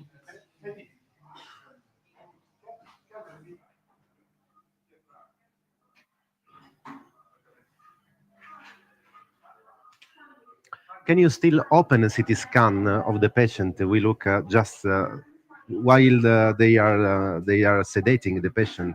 If you open the CT scan, we just have a quick look. Nico, Can we can hear you. Thank you. Okay, are you checking the? They are sedating the patient. So Okay, if they good. open the CT scan, in the meantime, we just have a quick look. Okay, we can see you together with Zoltan. Andreas is quickly setting up. So this is real life, 100%. What an honor! What an honor! This is the case would be good for the apneo. Yeah. So Ken, it's not right. Ken, tell us how you finished with the drainage. Okay. If you can. Ken, would you mind telling us Guys, how the drainage Am I case? on already? Yeah. Would you mind telling us how the drainage case ended up? Oh, yes. So because of time, we decided just to let things, drain through the axios. I did not dilate it. I did not go inside. So it's because we had to turn over the room, but I think it's fine. So let me make a few comments though. And that is, I think what, the question about the indication for a nasocystic catheter, I think the greatest benefit is in those patients that have walled-off necroses. Because our experience is that just with a few days of nasocystic irrigation, you flush out the necroses.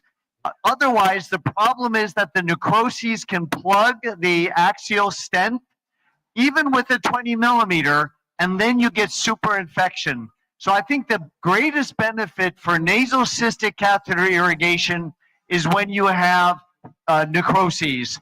And I will admit on this case, as Alberto highlighted, there was not so much necroses. So then the issue is just the infection. And I would say that infection is a problem if you cannot completely evacuate all of the fluid.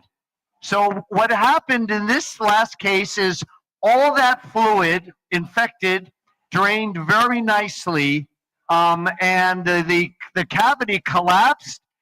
In the stomach, you could see everything beautifully. So I think it was a good result, and there was no need to dilate and go inside of the cavity. If you dilate with a balloon, number one, you risk that you'll get bleeding. Number two, you may increase the risk of stent migration.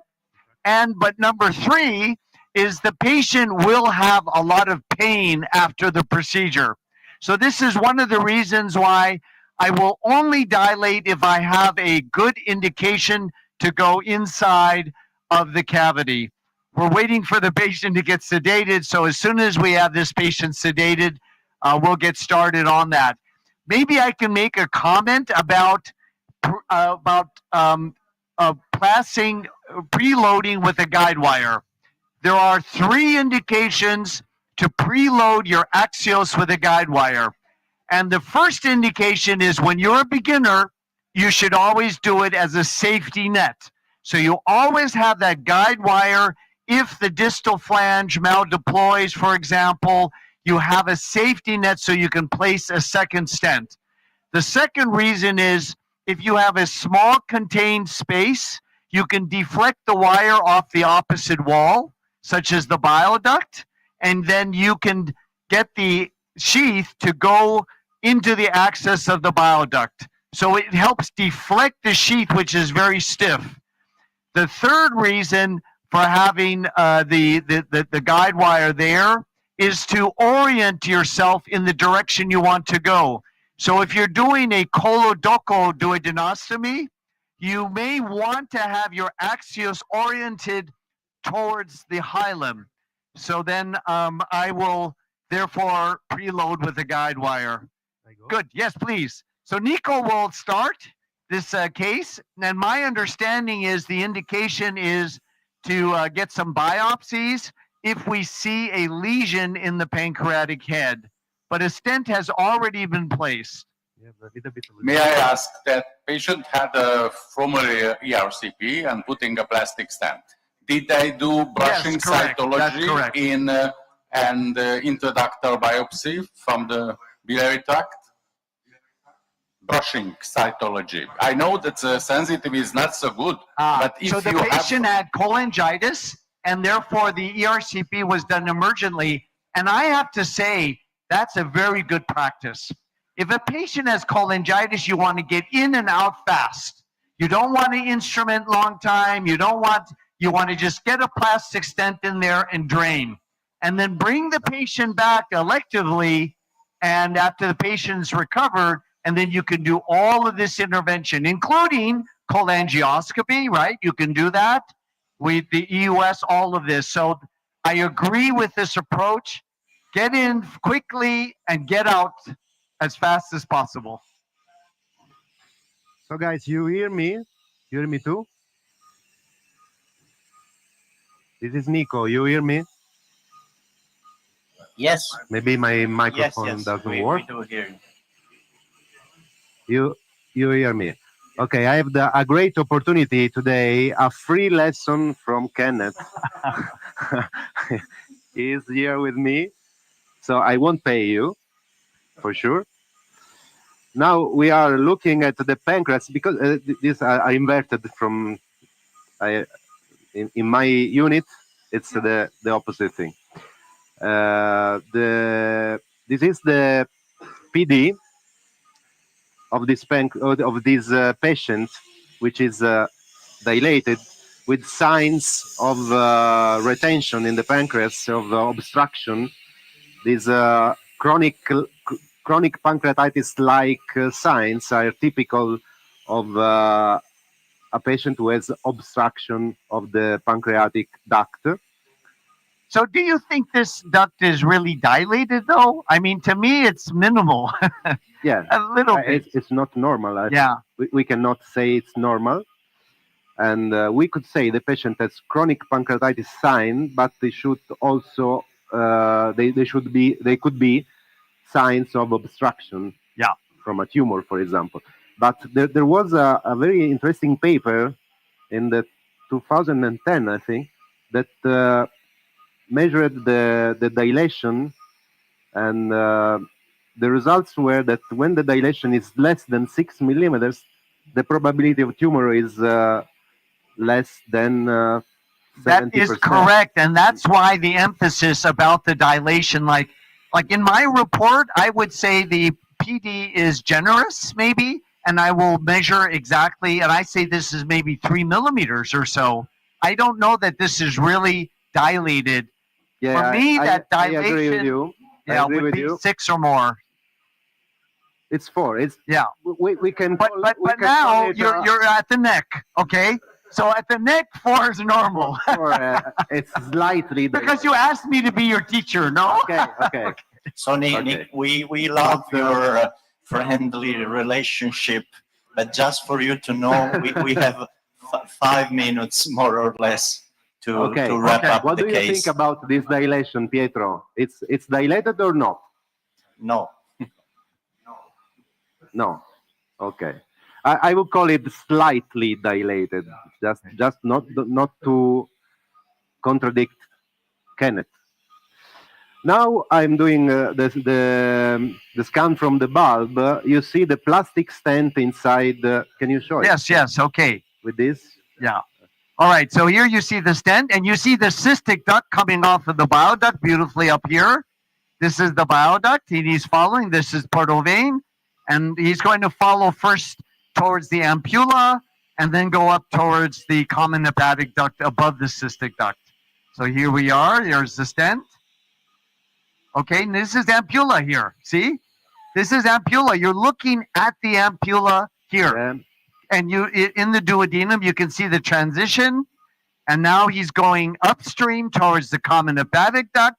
And look at this beautiful gallbladder over here. Everything's reversed because he likes to work. He's trained by Vilman, right? Claudio. Oh, Claudio. Okay. So at any rate, some look from they have it reversed. So here, for me, it's reversed. That's why you saw the gallbladder here, whereas normally I would see it here. Okay.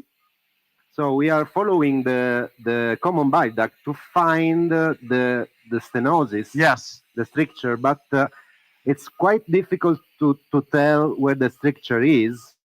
And in this right here. But here there is a place where there is no but lumen. There's no mass. Would you agree with no mass? Maybe here. And the problem is there's shadowing from the stent. So it makes it sometimes a little difficult. You see the shadowing here? And when you came to that area where it looked more dark, you don't know how much of it is shadowing, how much of it is maybe some tumor lesion. And let's magnify this now. We go up like this. And we really look at this area here. In this situation, it would help to follow also the PD, because even if it's not dilated, it would maybe it will stop. right the here. Let me stenosis. see if I can catch it. So right here, what do you think about this area here? It's a thickening of the wall. It could be also a cholangiocarcinoma. Uh-huh. It's a thickening of the wall without a surrounding mass. Maybe see, on there's the something left here. side, on the Something left side here. there is something. We could use the elasto to tell something about this wall. It seems a little bit harder than the other tissue, but I don't know if we can. Nico, let me ask you this. Do you ever remove the stent? Yeah. So you have a better visualization of this area? I have to confess, I always do it. Okay. I would do it too, because I feel the stent is creating artifact. Number one. Number two, if I want to do FNA, then you have to get the stent out because it's in your path. Yeah, you can also do it, but you have to use a smaller needle, and also your target is not so easy to catch. What is your impression? Do you see the thickening of the bile duct wall in this area here? In this area, yeah. But So are you worried about this Yes. being cancer? Yes, me too. I am. I'm worried, I am. and I would like to follow the PD. Yeah.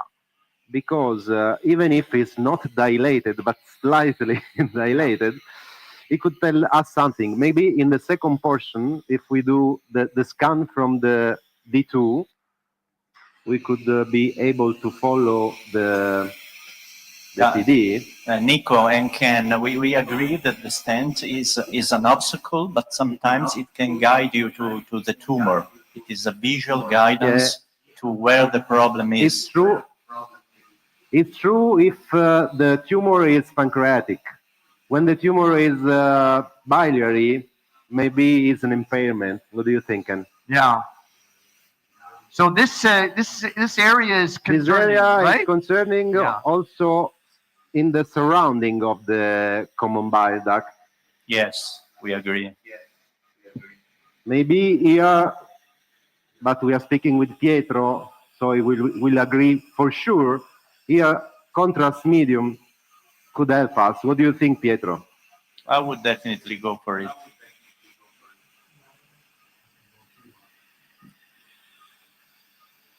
Also here, it's very hard to find the pancreatic duct.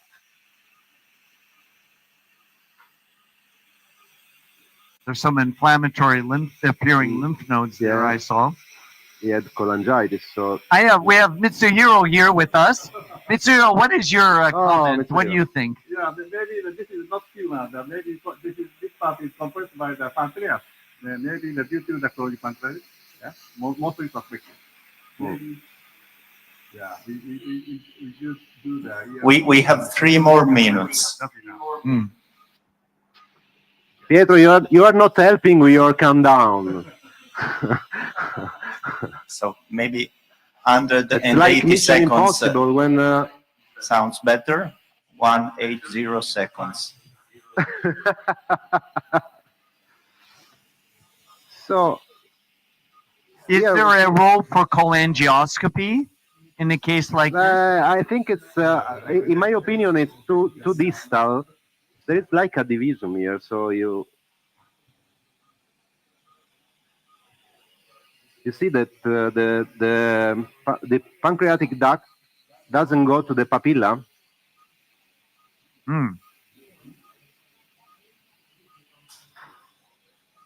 This would also be a good time to get a CA19-9 after the bilirubin has normalized. CA19-9 is worthless when the patient is jaundiced. Yeah, it was increased. They told me it was increased, but the patient was jaundiced. Yes, so it means nothing. So then you get the CA19-9 after the bilirubin. Can we prepare Sonoview so we can do Sonoview? What do you think? Sure. So we go on with the case because the patient deserves the complete treatment, the complete diagnosis. So you go on with other rooms when you have two. Okay, Pietro. Oh yes, this is the last case of the day, and I mean, Okay. after some. If I we mean, are ready with some of you, we can. I would do some of you in this position, even if there is the stent which gives some impairment. But this meticulous examination by you is very interesting, and I think this is the most difficult part of EUS. Might be more challenging than draining large cavities. for sure, I think that this part will tell us something. Also, this surrounding tissue. I also agree with you, Nico, that we don't see the PD moving towards the ampulla. We don't see the PD, and we see the Santorini duct. It could be a bias due to a divisum, maybe. Yeah. But that's the Sonoview is most- ready, and now we are going to do Sonoview. Yeah, you start injecting.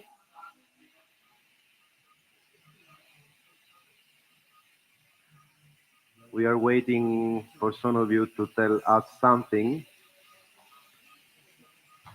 But you are It's quite a targeting the strange most case concerning area. because okay, now we are seeing Sonoview getting in. And now it is very important in this area we are searching for, and also the surrounding area, what happens after it fills in the fill out, the wash out. Yes. It's starting to wash out. What do you think, Pietro? We are waiting, I agree, for the Venus phase. If we see something like a donut sign or black hypoechoic halo around this area. It seems to me that there was a slight wash in. Yes. And now it's a very early wash out. So the suspect that this area is a tumor is quite high. What do you think? I would put a needle there. I would definitely put a needle there. Okay, so this was a fantastic demonstration. It's time for a break right now. You can finish the case and you will update us later. Thank you very much, Nico, Ken.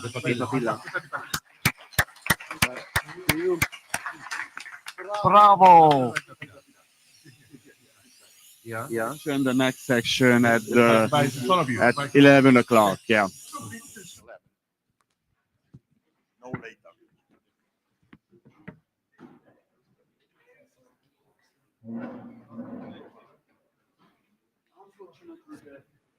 The 15 has to be so they are various and full injection, but they have problem with the intubation and so on. So probably tomorrow we will start it.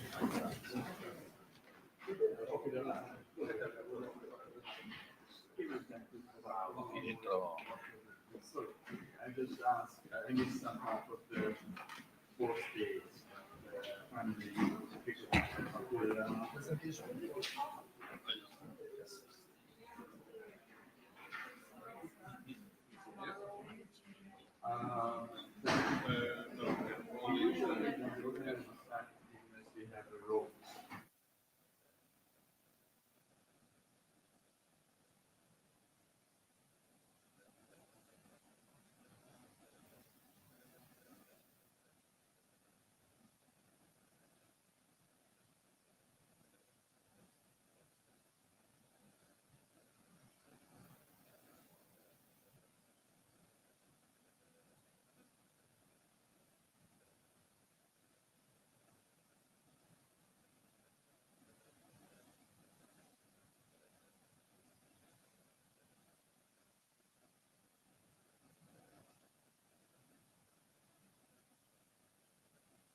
I think that we can start this first session. And it's a pleasure to introduce Andrade Seixan, who will start this session on her topic about the US guided liver biopsy. Hi, how are you? Morning, and thank you very much for the kind invitation. I'm very glad to be today here in Szeged between friends. So my task for today will be to discuss about US liver biopsy and why to do it, because first of all, it's a real-time procedure and with a very good clinical efficacy, with a low rate of complications. It's good for the patient because we can sedate our patients so they cannot complain for uncomfortable procedure. The problem is that there are some costs which can be overcome due to concurrent evaluation of the gastric wall or of the pancreas. So my topics will start with indications and contraindication in US liver biopsies. May I? Yes, so there are two parts. First of all, there are solid liver masses, and when we can do it, when there is not possible by percutaneous approach, which is considered as the gold standard, or for very deep lesions in the caudate lobe, or of course in situations when there is a failure of the percutaneous biopsy. And this is the recommendation of the ECGE guideline in 2021, which sustain these indications. Of course, there are several contraindications like extensive ascites where we cannot perform it, or coagulopathy when we have the same indications like in percutaneous approach. So this is a first case with a very inhomogeneous liver mass and not very well delineated, as you can see in EUS image. And we performed the biopsy, and the result was intrahepatic cholangiocarcinoma, a difficult diagnosis, as we all know. This is a second case with a patient in the pain with pain in the right upper quadrant. It was with quite rapid onset after a fall in the house, and she presented in another hospital, and it was a suspicion of Kratzkin tumor with a narrowing of the inferior caval vein. And our surprise was that, as you can see, near the left hepatic lobe, it was this inhomogeneous lesion with some anechoic part, with some tissue around. It was very difficult to say what it was, with some Doppler signal, and we performed contrast, as you can see here. So the anechoic part was over there. The isoechoic part of the lesion was also just around, and very carefully we put a needle in, and what we obtained, it was just inflammatory cells and some fibrinohematic elements, everything sustaining the hepatic hematoma. And the patient went well with conservative treatment. And once 1 month later, the lesion diminished very much. So it was the best conservative treatment for this patient. In case of diffuse liver diseases, we have an indication for these patients. First of all, in case of suspected pancreatic liver disease, no matter if it's metabolic syndrome or for viral diseases, in patients undergoing endoscopic ultrasound or gastroscopy, or who require sedation with the same contraindications like in focal mass liver lesions. But we have several considerations here. We have to respect what the guidelines say. Say the EASL, the European guideline, and American guideline. We have two conditions. First of all, to have liver specimen length more than 20, respectively 15 millimeters, and the number of complete portal tracts more than 11, respectively 6 millimeters, which are both fulfilled by EUS examination. So we can be sure that the quality of our examination is good. Which needle we prefer?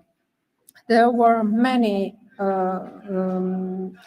many articles published on this issue. And very briefly, I will show, in case of focal hepatic lesions, one of studies that our group did. It was about focal hepatic lesions in 30 patients when we did USFNA comparatively to USFNB Francine needles in crossover manner. And as you can see here, the sensitivity was much better, 100% in USFNB needles, much better than for USFNB FNA. But what was the most important was the adequacy for immunohistochemistry was 90% in case of USFNB, although the diagnosis was possible, but for USFNA was 63.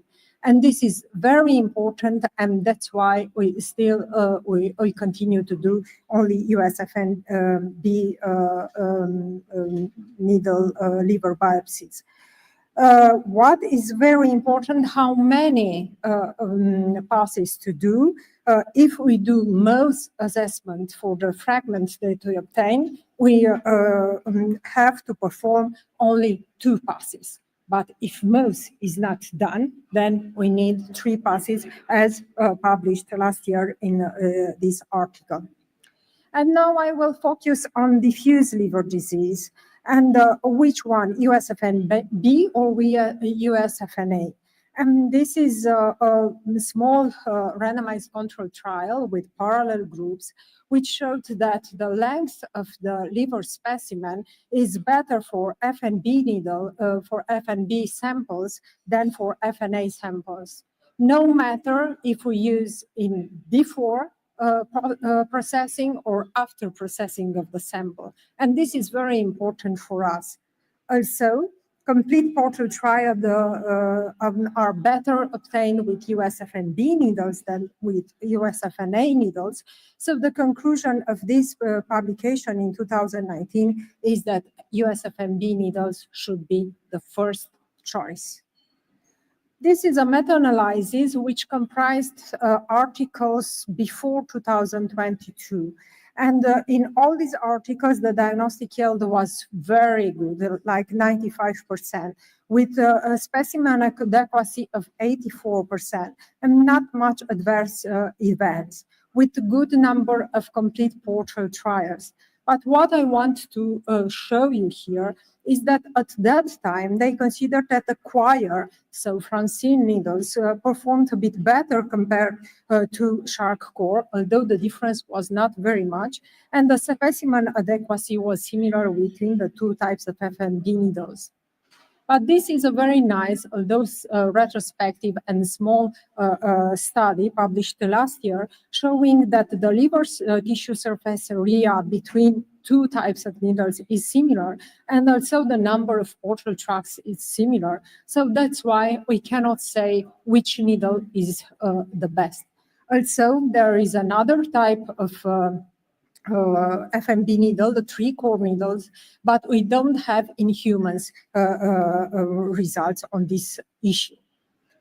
Why 90G instead of 22G needles? Because if you see, the diameter of the needle is almost doubled in case of 90G needles. And in pre-processing and post-processing, results are better with 90G needles, and the diagnosis is better. So the conclusion is that 90G needles, cutting-edge FNB needles, should be used. It still remains one problem, the sample fragmentation. Because as you all know, we have this aspect of samples that we can obtain and is difficult for pathological interpretation. So that's why if we use a very thin needle, then the fragmentation will be higher. And but even with the 19G needles, these problems remains. And please look here that the degree in this is a publication of 2023. They compared percutaneous with US liver biopsy using 90G needles. But when we see for the degree of sample fragmentation is very, very high. It's about 80% compared to almost 2% for moderate and high fragmentation. So we still have this problem in our procedure. Which technique? No suction is not good. Sample adequacy is very low. Dry suction, again, is not good. It's better wet suction. Slow pull, it was shown in this article published last year that wet suction is much better than slow suction. And this is the way to do for our patients. And how many actuations? Initially, there were 7 to 10. Today, we use about 1 to 3 actuations, and every time, it was described this morning, we fill the needle with heparin just for increasing the pressure, the aspiration of the pressure. And we entered inside the liver, as you see in this patient. We perform the first actuation, we apply the suction, we change the direction by using fanning, and we continue the procedure with very good adequacy and histologic diagnosis. And this slide shows that 3 actuations are better than 1 actuation. And the last technique is something which has been described last year. It's hydrostatic sampling. It seems that the stylet is not removed entirely, and there is a system of maintaining, of keeping the stylet inside the needle. So in this situation, the pressure is increased. But I think that there are some bias in this study, because what they did, they did a very sharp entrance of the needle, and perhaps this was the way they obtained less fragmentation, even when they used 22G needles. So we need further evaluation for this technique. Which lobe to target?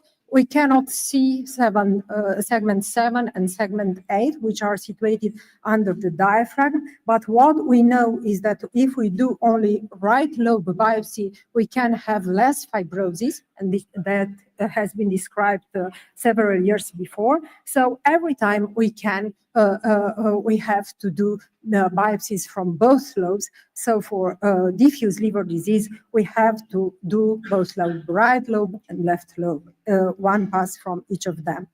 Safety, adverse events rate are less than 3%. There are some bleedings which can occur. That's why it is important when we remove the needle to put our Doppler evaluation to see if there is this sign. It seems that we can have problems over there, and to take measures in these situations.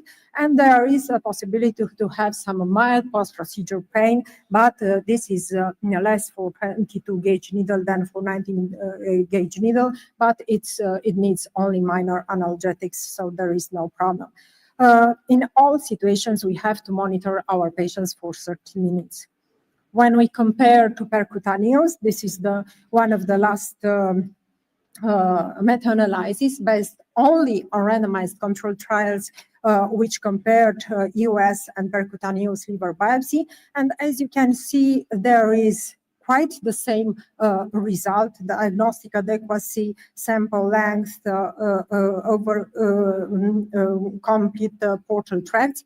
But the difference was that with our procedure, the results, the minor adverse events were less, 14% compared to 42%. But there is a problem, sample fragmentation, which was more in EGEUS group. Considering transjugular guided liver biopsy, there is only this meta-analysis based on retrospective studies, only 1 full text and 2 abstracts. And what they said that the total specimen lengths were better with EGEUS procedure, but complete portal trials were less with EGEUS compared to transjugular. But we wait for further evaluation because it's too early to say based on this one which is the best. So, dear colleagues, in conclusion, EGEUS liver biopsies presents many advantages from both lobe approaches, both target and non-target parenchyma, fewer complications and good results. There are disadvantages related to fragmented specimens and costs. These are what we do for our techniques. So 19 gauge needle, 2 passes with 3 actuations, wet heparin suction, at least until now, and bilobar biopsies. And thank you very much for your attention. Köszönöm.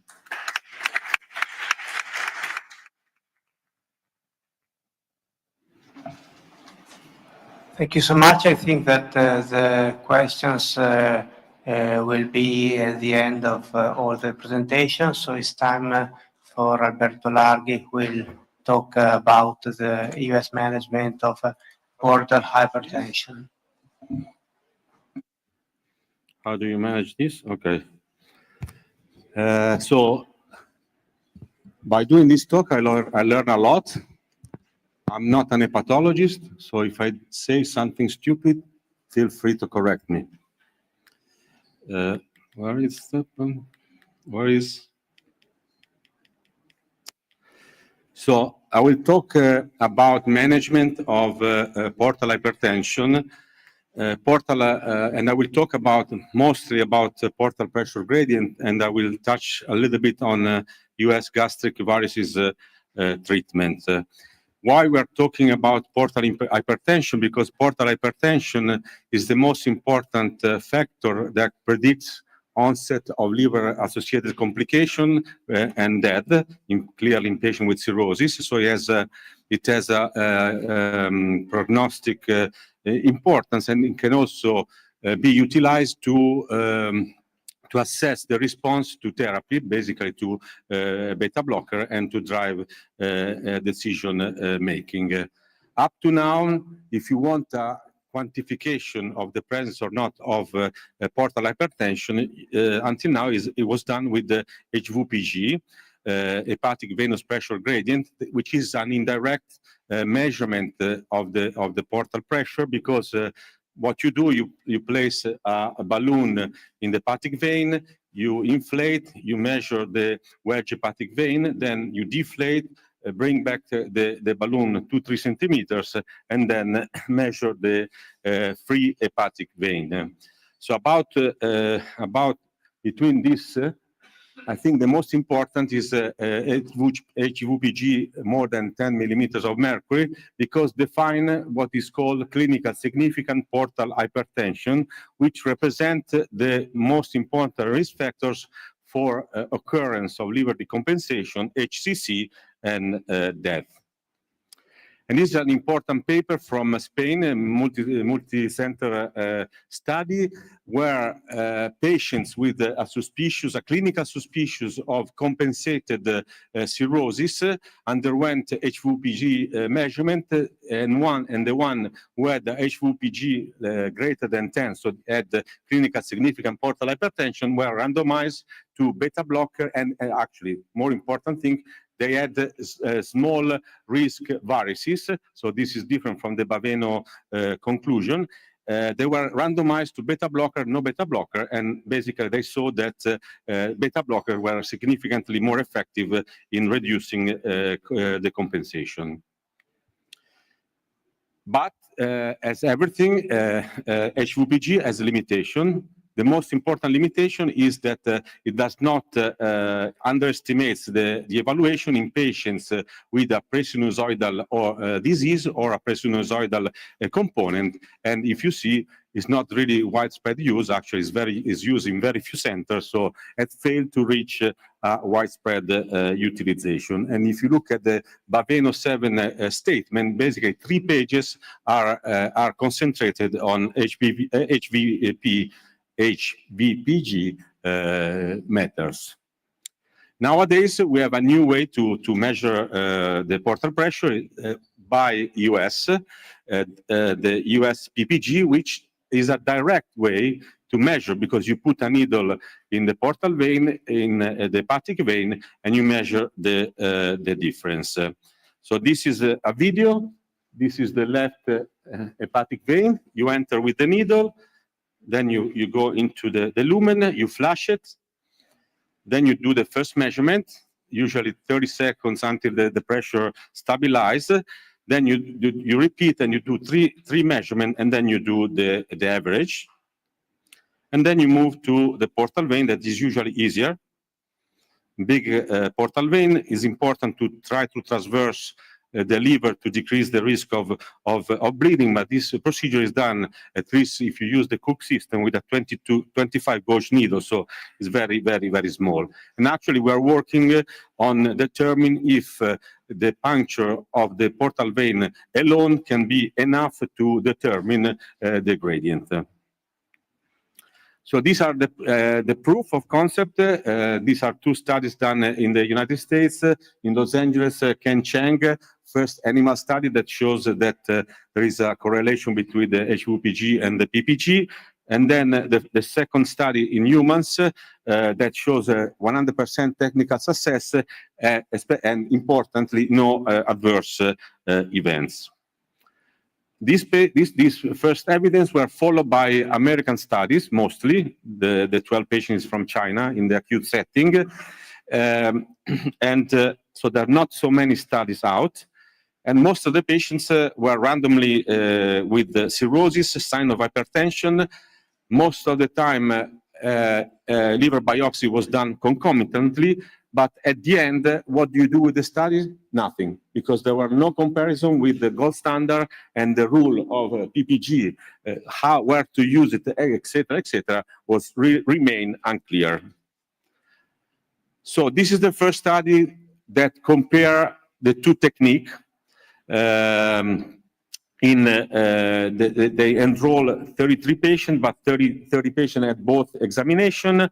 They use a different system than the Cook system. They use a 22 gauge system. I think Andrea has published also something with a 22 gauge, and attached to a central venous pressure measurement system. So I think it's something like a ICU measurement.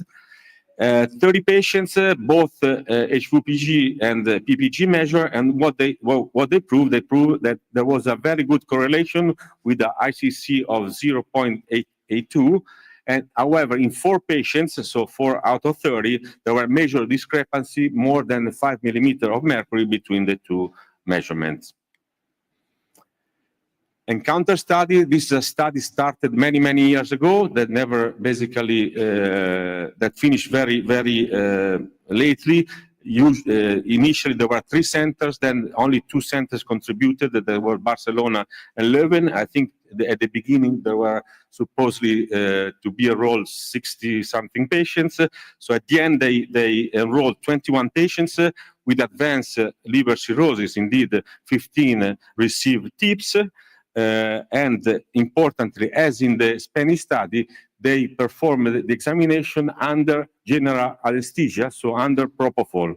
That this is something that from HVPG measurement was contraindicated. And also in this study, they found that the mean HVPG and PPG values were comparable and with a good correlation.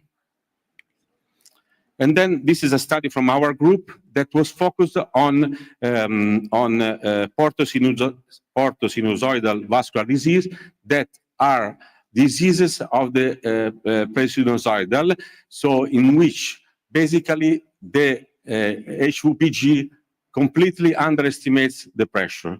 As you can see in the dot plot, so there is a significant difference between HVPG and PPG. We measure in 26 patients, and 9 patients also underwent repeat measurement after therapy with beta blocker. On multivariate analysis, we found that HPG, US PPG, was the only variable associated with hepatic decompensation. Indeed, in the patients in whom we measure again, 5 patients, 5 out of 9, basically failed therapy with beta blocker. And in 3 of them, within 1 year, they had a major upper GI bleeding. So why I'm talking about portosinusoidal vascular disease and presinusoidal component? Because of metabolic dysfunction associated steatotic liver diseases in which there is for sure a presinusoidal component that varies based on the studies.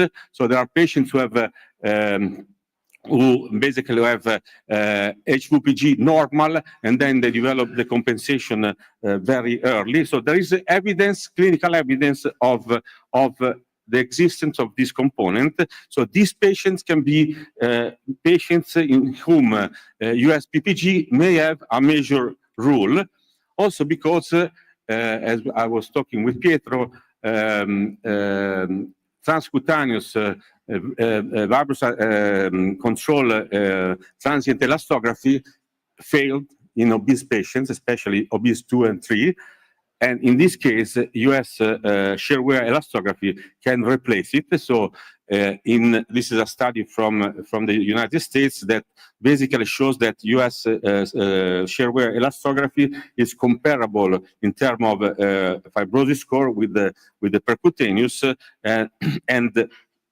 So in these patients, you can perform measurement of the portal pressure and at the same time shear wear elastography.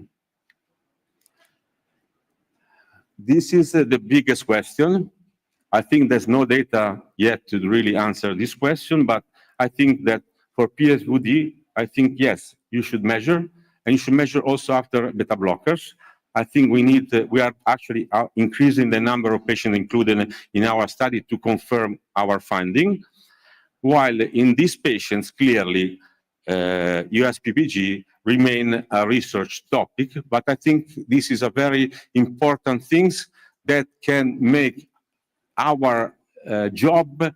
We can be bombarded by patients, and we can overcome the difficulty of interventional radiology to perform HVPG. Gastric varices, type 1, you can see the perforating vessel, the one in red. So if you target with the US, you should target these vessels, if you can see and if you can identify. Otherwise, in type 2, you need to do therapy inside the varices. And these are meta-analysis. There's a lot of meta-analysis because they're not very good data. So this meta-analysis tells you that US is better than endoscopy because the obliteration rate is significantly higher than the endoscopic glue therapy. This tells you that if you do US guided combination therapy is better than monotherapy, but this is still a meta-analysis. But now we have a randomized control trial. In my opinion, meta-analyses are made because it's very difficult to perform multi-center randomized trial. So this trial tells us that it is better to do coil embolization and glue injection versus glue injection alone. So, as I said, I think we have a dream, and the dream is endopathology, in which we can do diagnostic intervention that can have also prognostic significance and also therapeutic intervention. I think the road is long, but in my opinion, is extremely interesting, and it will bring a lot of patients to our endoscopic room. And please, be with us on December 5th for the 4th edition of US Skyline. Thank you.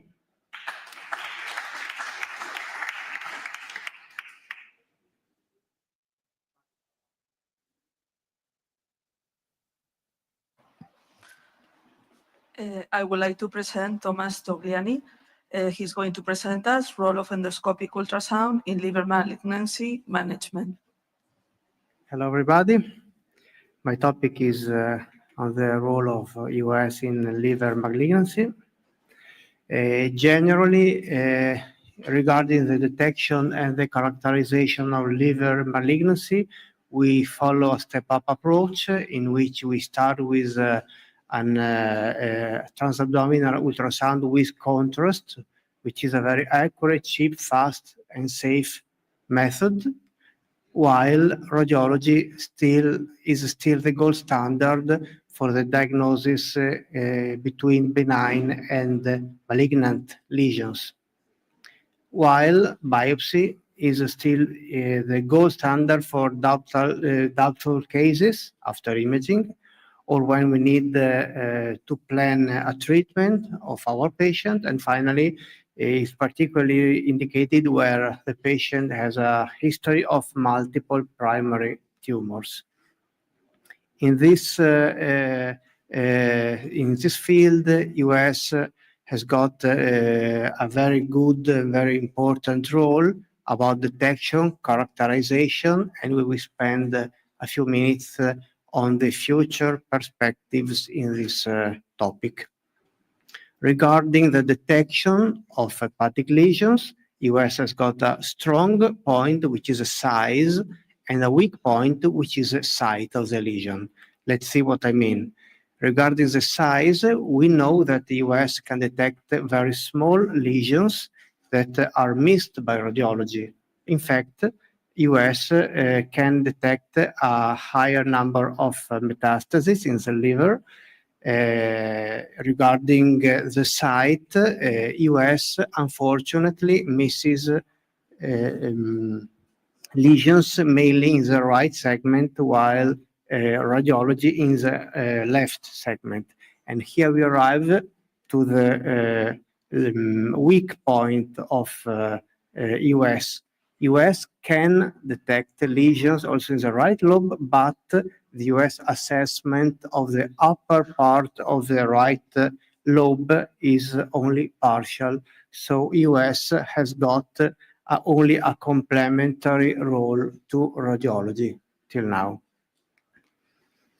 Regarding the characterization of focal liver lesions, BMOD is quite accurate, but we have other very interesting tools that enhance our possibility to characterize these lesions: the contrast, the elastography, and obviously the US-guided biopsy.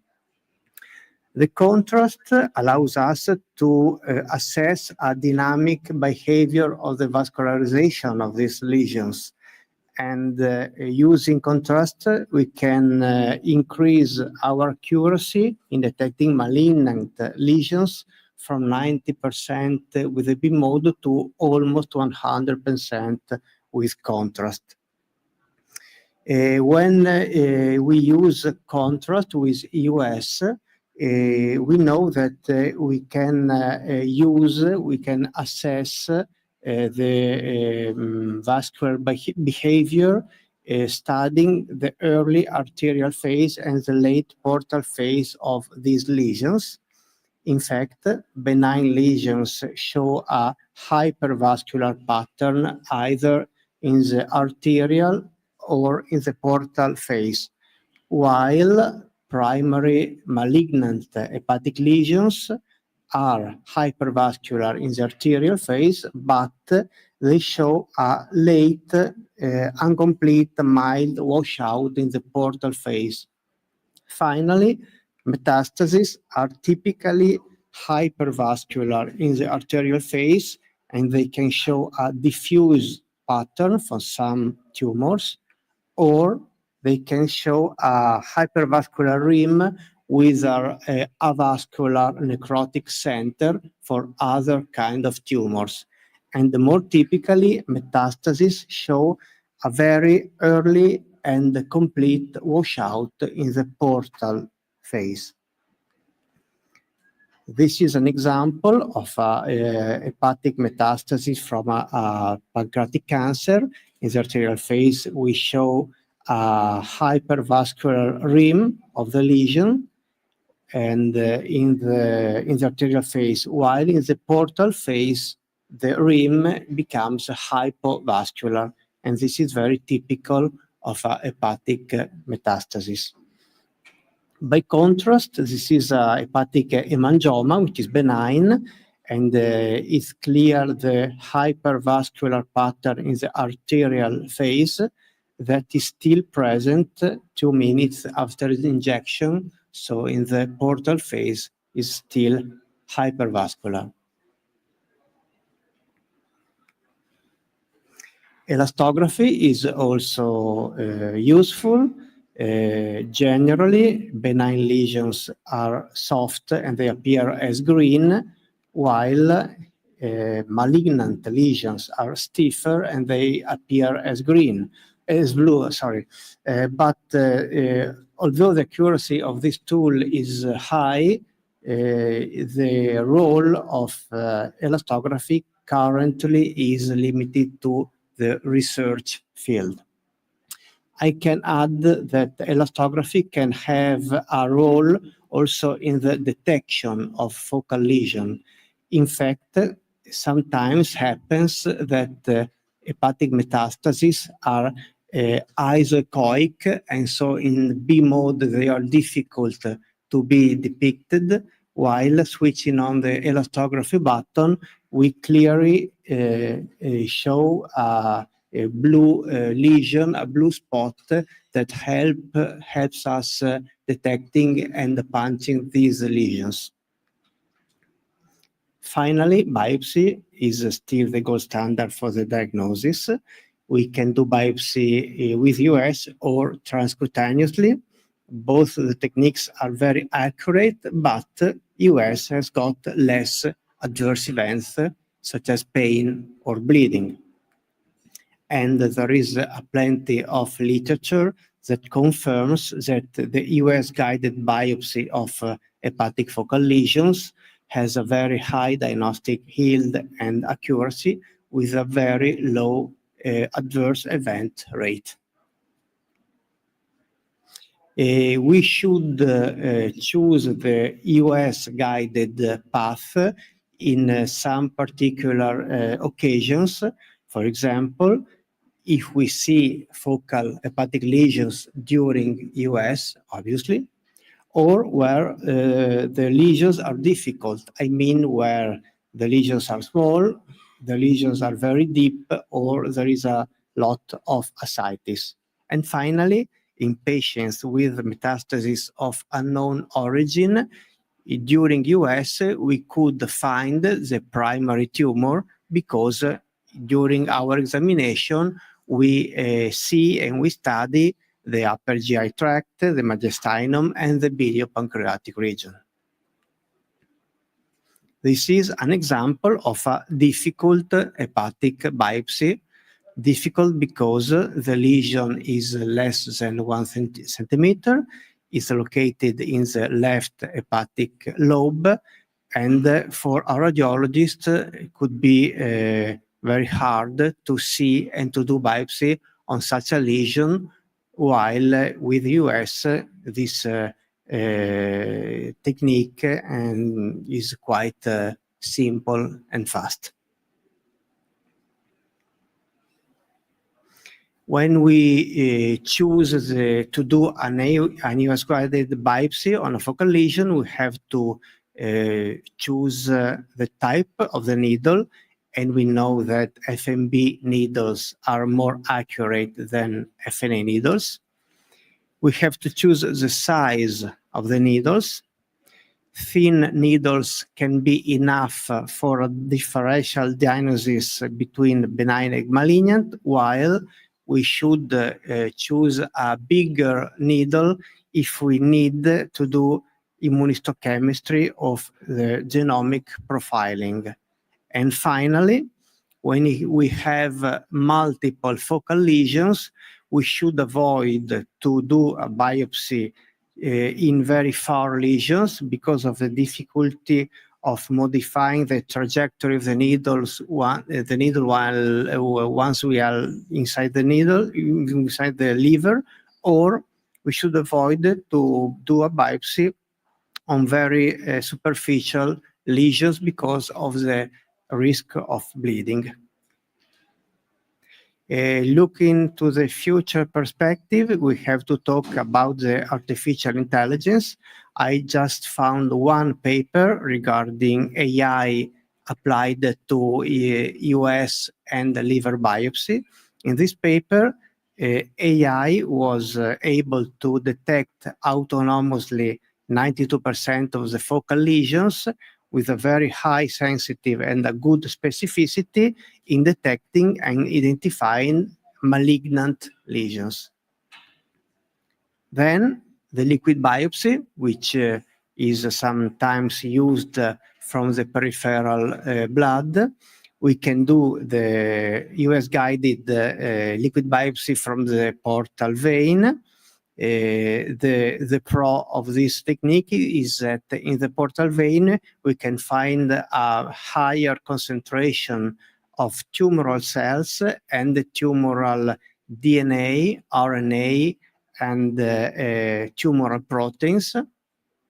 In case of pancreatic cancer, the detection of circulating tumoral cells was associated to a shorter survival and a higher risk of hepatic metastasis. Finally, EUS can be used for tumor ablation. There are a lot of small case series regarding the treatment of primary hepatic tumors and hepatic metastasis using ethanol injection, radiofrequency, or laser ablation. And I conclude that currently EUS is a strong support to radiology in detecting and characterizing hepatic lesions, especially if they are small. And in the future, AI, portal liquid biopsy, and the EUS guided treatment will be a very interesting applications of EUS in the hepatology. Thank you so much. Thank you, Thomas, for this excellent summary. And we should go to the last presentation in this session. I'd like to invite Tajana Pavic from Croatia, Zagreb. She will talk about interventional EUS in the liver sites and abscess. Please, Tajana. Thank you so much. And dear colleagues, I would like to thank the organizers for the kind invitations and the ability to share something with you on this topic, on which I have to admit have not much clinical experience other than occasional drainage of the subphrenic abscesses, mainly in patients with walled-off necrosis. But you will see from my presentation that actually no one has. So let's see what is there at the literature about this topic. So liver cysts are heterogeneous group of lesions that usually have benign course, but sometimes they can become very big. They can cause some symptoms like pain, vomiting. They also can become infected. They can hemorrhage. If we look at the European guidelines on the management of the simple non-infected cysts, only those that are symptomatic should be treated with the best locally available volume-reducing therapy. So what can we do traditionally?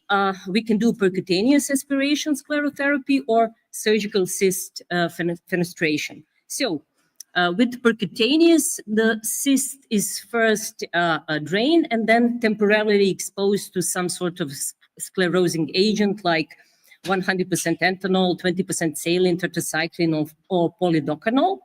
There is actually no clear evidence for the superiority of any of those agents. We now have some data, mostly from case series, telling us that this method is efficacious. It has a high technical and the clinical success.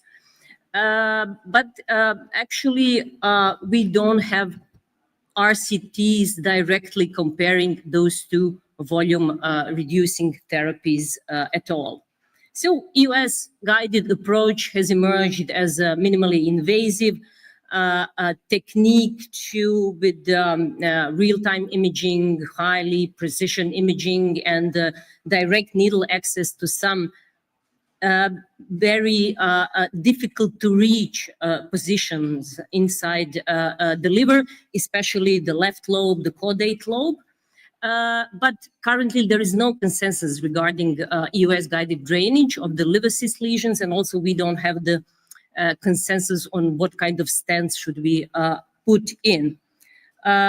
Because as you will see, the data on this subject, the data is scarce and the studies are very small, mainly retrospective in nature, with a relatively like few patients inside the studies. So if you see the result of this study, relatively, I would say the big one in terms and relatively recent one, that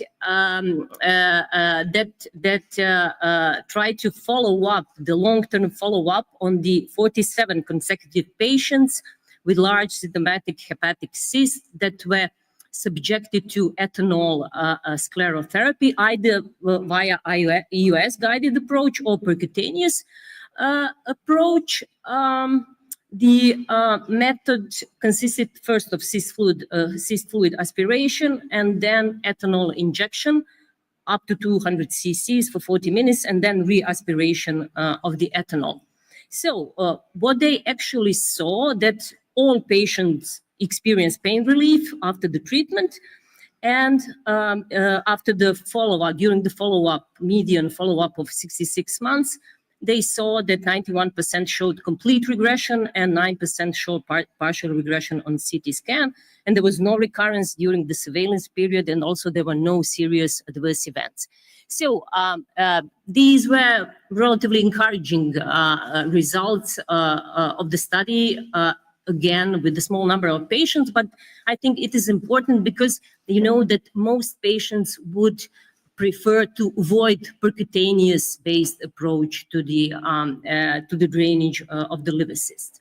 And there is also a study that compared EUS-guided drainage alone versus percutaneous drainage plus sclerotherapy with minocycline. Again, small number of patients. Then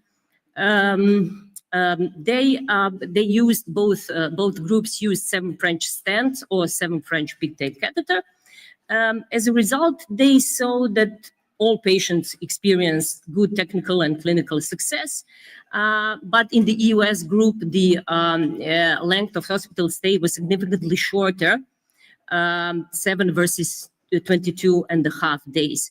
But what is, I would say, interesting in this study, it showed that during the median follow-up of 18 months, there was no recurrence in the EUS group. And that means that maybe a sclerotherapy is not always needed in the hepatic cyst, and maybe pigtail stents can use as a sort of foreign body to promote granulation, and in this way they somehow cover the epithelial cells that are actually secreting fluid. With the great expansion of lumen-opposing metal stents, now we have one study, again, small retrospective study on 30 naive patients that were treated for symptomatic hepatic cysts with EUS-guided drainage with the lamps, both for right and the liver lobe cysts. And again, the rationale behind using the lamps in this indication as a first intent is to diminish the risk of the leakage, because as you know, both stomach and the liver are movable during the respiration. As you can see, the technical success and the clinical success was very high in this study. And again, no recurrence was observed during the follow-up of 10.5 months. Some of those patients get exchanged lamps for the pigtail afterwards, after the lamps was extracted. Also, EUS-guided approach extends to the management of the symptomatic biliomas. We now have some results of mostly case series telling us that this method also has good technical and the good clinical outcomes. As you can see from this relatively recent study from the Japanese authors, they try to compare, they try to see the outcome of patients that were treated only for endoscopic internal drainage of the symptomatic biliomas, and they compared the ERCP approach versus EUS-guided transmural drainage of the biliomas. And actually, they saw that both techniques are comparable in terms of clinical and the technical success. But in the EOS guided group, patients, for those in whom EOS guided approach could be performed, their mean procedural time was shorter, and the time that was needed to reduction and the drainage of the biloma and the length of hospital stay was significantly shorter than in the ERCP group.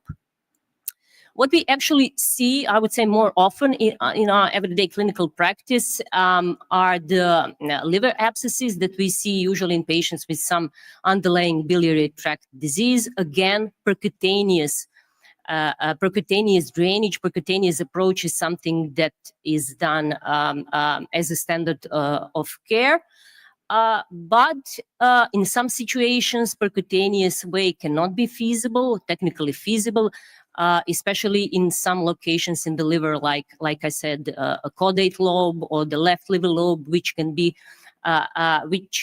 maybe can have difficulties reaching with the percutaneous way. And also percutaneous drainage is not free from complications. The catheters can be dislodged, it can be leaking, it can be they can leak and cause peritonitis, fistula, and all sorts of adverse events. The first case of the EOS guided drainage of the hepatic abscess was actually reported a long time ago, 20 years ago, by Zewald and colleagues. And actually, many think that this actually laid the foundation for the expansion of the therapeutic EOS procedure that we have seen in the 20 years back. So, technique that we actually use for the abscess drainage is derived from the technique that we use in the pseudocyst drainage. Actually, but those two indications are different, and you should be aware of that difference. The difference is that the wall of the pseudocyst is adherent to the wall of the stomach or the wall of the duodenum, whereas in liver abscesses, in most liver abscesses, this is not the case. So the tip for doing this technique under EOS guidance would be to find the rim of intervening liver parenchyma and to minimize the dilation to avoid intraperitoneal spillage, and also to use non-cautery based techniques also to decrease the risk of the spillage. The stents that we put in should be fit snugly, or use the lamps if this can be done. This technique is, I would say, very much like to the technique of the EOS guided bile duct drainage, where the wall of the bile duct is adjacent but not adherent to the wall of the GI tract. Here are the results of, so far, I would say, the largest review on this subject. 15 studies, mostly case reports, as you see, with 39 patients, 40 abscesses, mostly located in the left liver lobe for different indications. As you can see, also the use of stents was also they used various stents in the earliest studies. Nasocystic catheters and the double pigtail stents were used more frequently, whereas after 2013, SAMs have been used more and more because of the wider diameter. But you have to remember that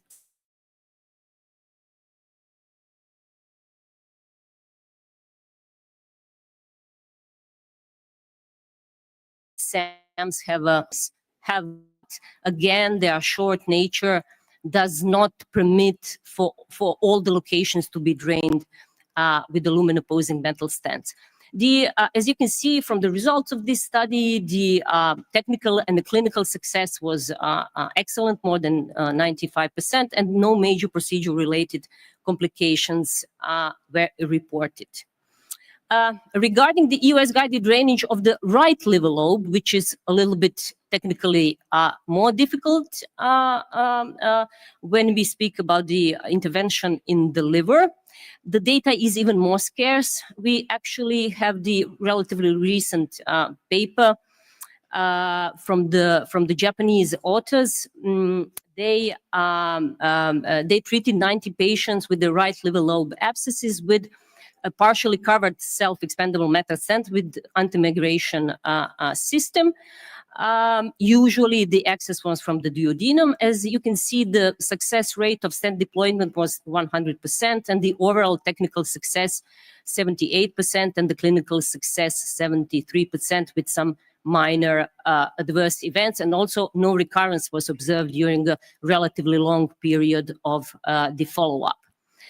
Also, in the literature, I found one case of the EOS guided drainage of the right liver lobe abscess with the lumen-opposing metal stent in a 66-year-old patient in abscess in the fourth segment of the right liver lobe. They used 10x15 lamps. They placed it between the duodenum and the abscess, and after the lamps was removed, the duodenal defect was closed with the over-the-scope clip.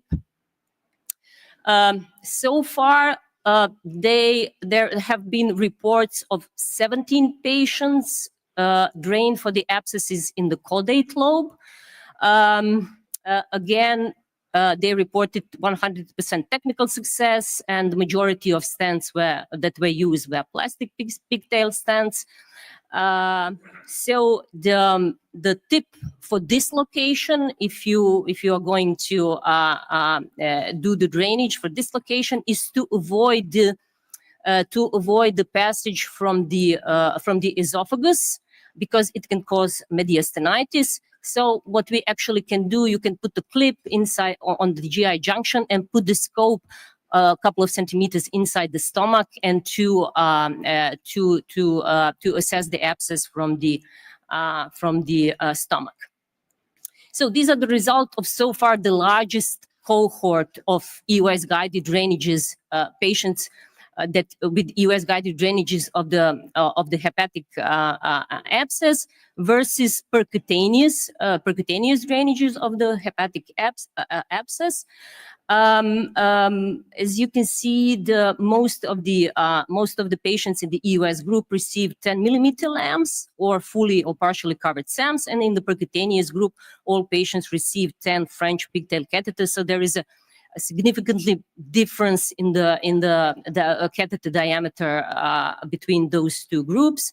Again, technical success was 100% in both groups, but if you see the EOS guided group, then in this group, patients showed quicker symptom resolution, and they required significantly fewer repeated sessions, and they spent less time in a hospital, and there was a trend to fewer procedure-related readmissions. So actually, what we saw from this study is that if you are if you work in the department with the good technical expertise in the therapeutic EOS, then the left-sided abscess in the left liver lobe can actually benefit from EOS guided approach, because mainly of the larger, bigger stents that we use for this location. And of course, there was a higher adverse event percentage in the group, in the percutaneous group, 61 versus 17 in the EOS group. So as a conclusion, I think that even with the limited data that we have so far on this subject, I would say that EOS guided drainage is safe and feasible for the abscesses mainly involving the left liver lobe or the central segment of the liver, not amenable to percutaneous drainage. Of course, not everything is ideal. There are actually no data in the literature referring to the management of multiple or multiloculated abscesses via EOS guided approach, but maybe this can somehow be resolved with the hybrid technique combination of percutaneous and EOS guided approach. So thank you for your attention.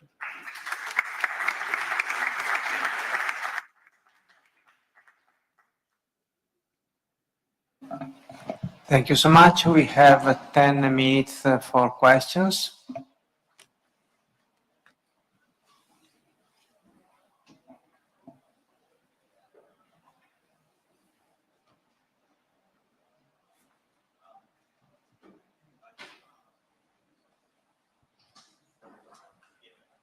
I have a technical question. Hello? Okay, I have a technical question for Andrada and one for Alberto. Andrada, we have seen there are many techniques for diffuse liver biopsy, different needles, different suction, no suction. Is it possible that the same technique doesn't apply to every liver, as we sometimes get good results, sometimes we don't get so good results? So what would you recommend as far as needle and technique is concerned?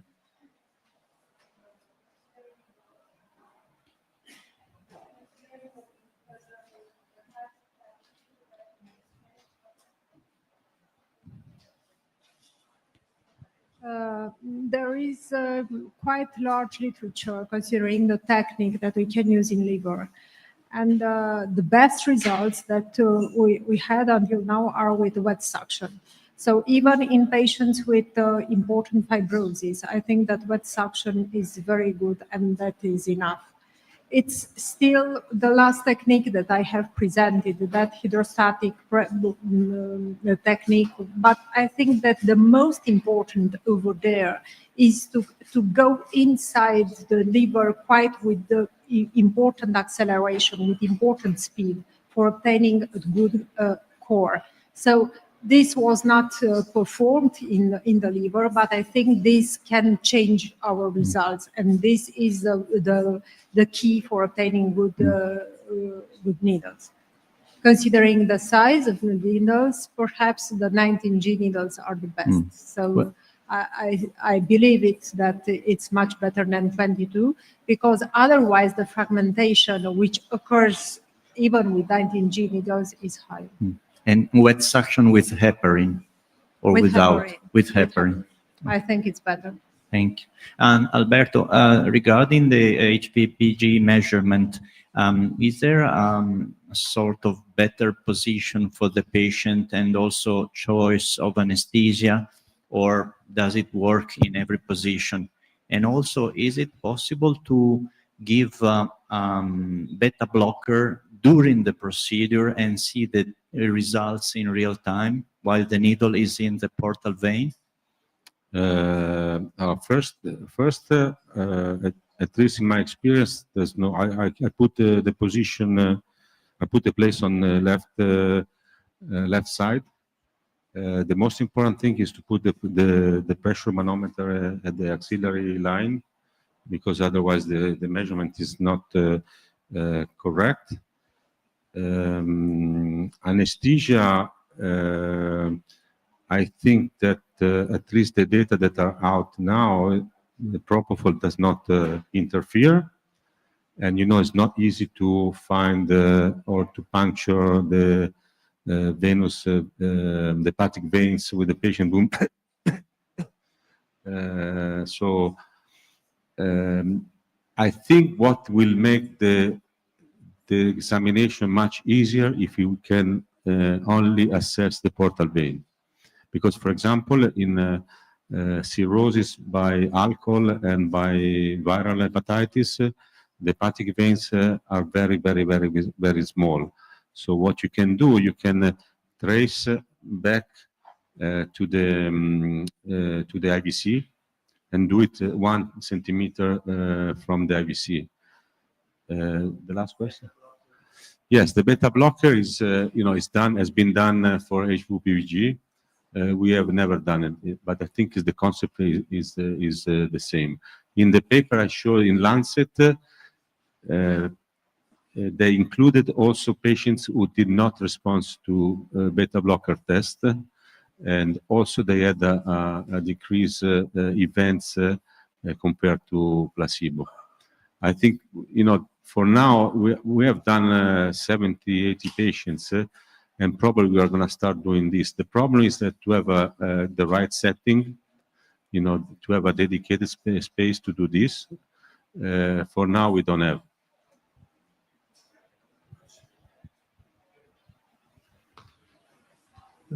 Thank you for the great presentations. I'm moving from Turkey. I want to ask Thomas that what do you think about the liver metastasis of GI tumors? Because you showed the Okasha's study, and after 5 years and the technological evaluations like DFI and contrast enhanced, will be the US in the future, will the US be the suggested method for these patients or not? What do you think about this? If I suggest what, beg your pardon? Yes, you, in the future or now, do you suggest or will you suggest the US for the liver metastasis of GI tumors? Yes, sure. Especially when you do US for staging purpose for GI tumors or biliopancreatic tumors, you should explore as much as possible the liver in the search of small focal lesions. And when you see them, you should punch them always. Yeah. Yes. You use it routinely for now? Yes. Thanks. Yeah. One question here. Yes. Hi. Nice. I'm very happy to see that there is an endohepatology session this morning. However, the first time I saw this is when Claudio didn't have white hair 30 years ago, and I was there also, and we talk about this. So my question to you three is very simple. Why you think we see so little literature about something that some of us believe is very good and should be done like croissants, but we don't see it? What would be your answer? How do you think, how do you see that something that has been evolving so slow could evolve faster? This is a simple question for you guys. My opinion is that radiology always is very good, and so it's hard to take a place and to steal some space and to study the liver and to do all the staging, local and distal staging autonomously, because it's very often happens that the patient comes to us when he is already staged in distance and for the liver. I think the name endohepatology means a connection between the endoscopy and the hepatologist. So if the hepatologist doesn't believe, you're not going to get any patient. So the problem is to have or to convince. I was very lucky. I have a very nice guy, young. As soon as the Cook things came out, he starts sending patients and collaborate, discussing, etc., etc. Because at the end, if you see the presentation on Portal Vein, we do the practical things, but then they manage the patient and they get the results from us to manage the patient. So the patient, we are kind of provider. So if you don't have an hepatologist that believe in what you are doing, it's useless. You're never going to do anything. Right. So that second simple question, I agree with Alberto completely. So how about if we start training? I've been training people for 30 years, and I'm part of the education committee of UEGEUS, and I have a course, so I like training a lot. 35% of my time is training. What do you think about training hepatologists only in endohepatology? Only in that. A guy that does endoscopy very well, abdominal ecography very well, sometimes percutaneous things, and you bring him to your unit for 1 month to learn only endopathology. What do you think about that? And not 300 biliopancreatic cases where he's going to be doing pancreatic cancer and so on. What do you think about training people only in endopathology? First of all, 1 month is not enough. Okay, maybe 2 or 3, I don't know. No, it's not 2 and 3 and 4. On the You endopathology. need to do endoscopy. Right, yeah, of course. EGD. Yes, of course. Then you need to do endoscopic ultrasound. That is not something that you gain in 3 seconds. I think the most proliferative way is collaboration. Okay, thank you.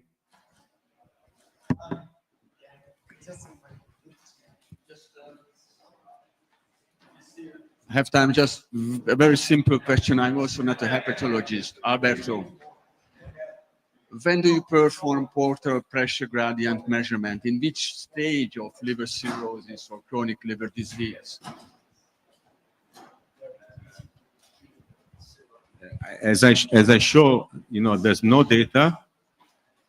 We have a protocol actually that was financed by the healthcare system, by the Ministry of Health, where with the fixed criteria.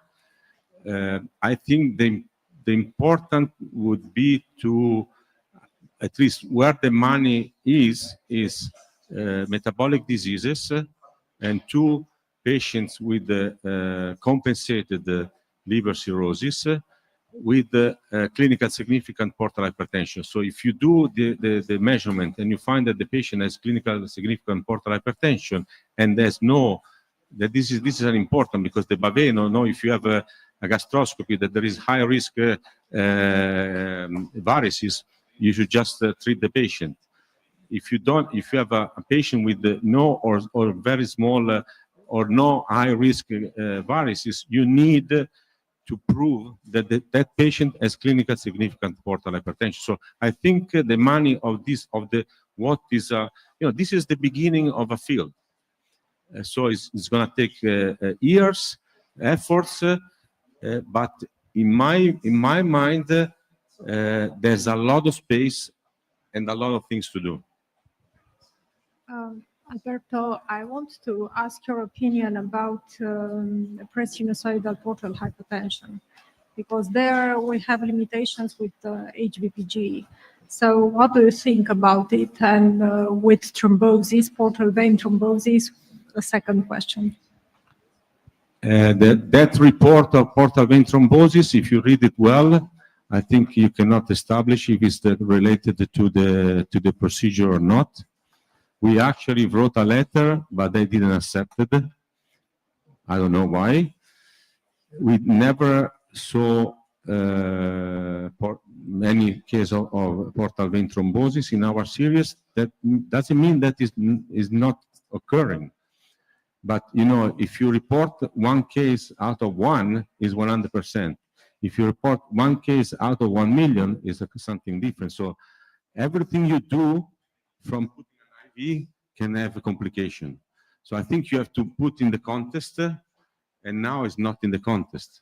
But if you read the paper, I don't think you can establish for sure that the portal vein thrombosis is related to the procedure.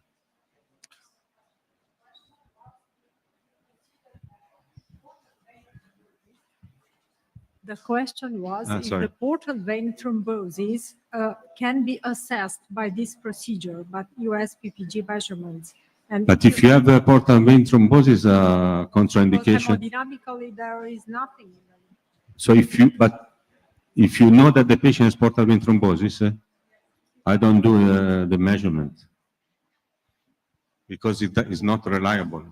Alberto, just a final, there have been reports about screening of esophageal varices, especially small grade 1 and 2 with EGEUS. Do you think that we can detect better, because this is the kind of patient we want to detect grade 1 where treatment will make a difference? Do you think that EGEUS can be a better detector for small varices than upper endoscopy? I think you have to put everything in the context. So you need to start doing a non-invasive tests like ultrasound, FibroScan, shear-wear, transient elastography. And then I think it's always important patient selection.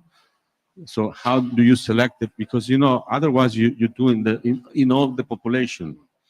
So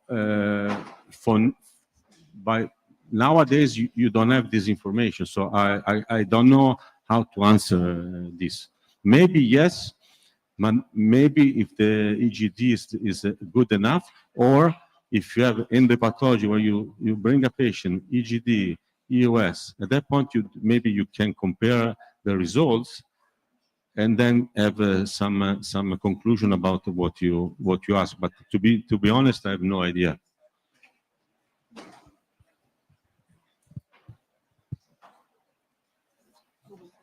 Okay, I think it's time to stop. We have the lunch and we come back in an hour. Thank you so much.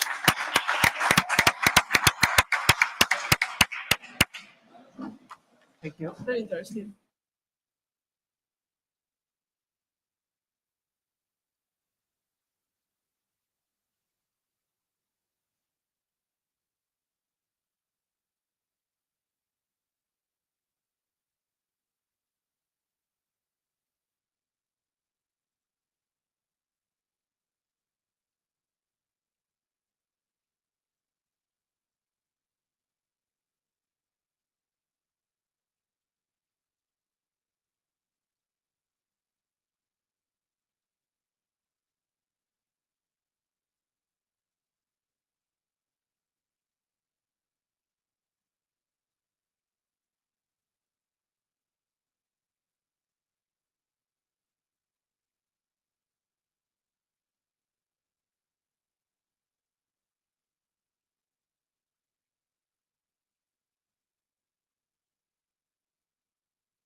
You have the remote control.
Here. Shit. Yes, I cannot advance my videos myself, and this is a problem.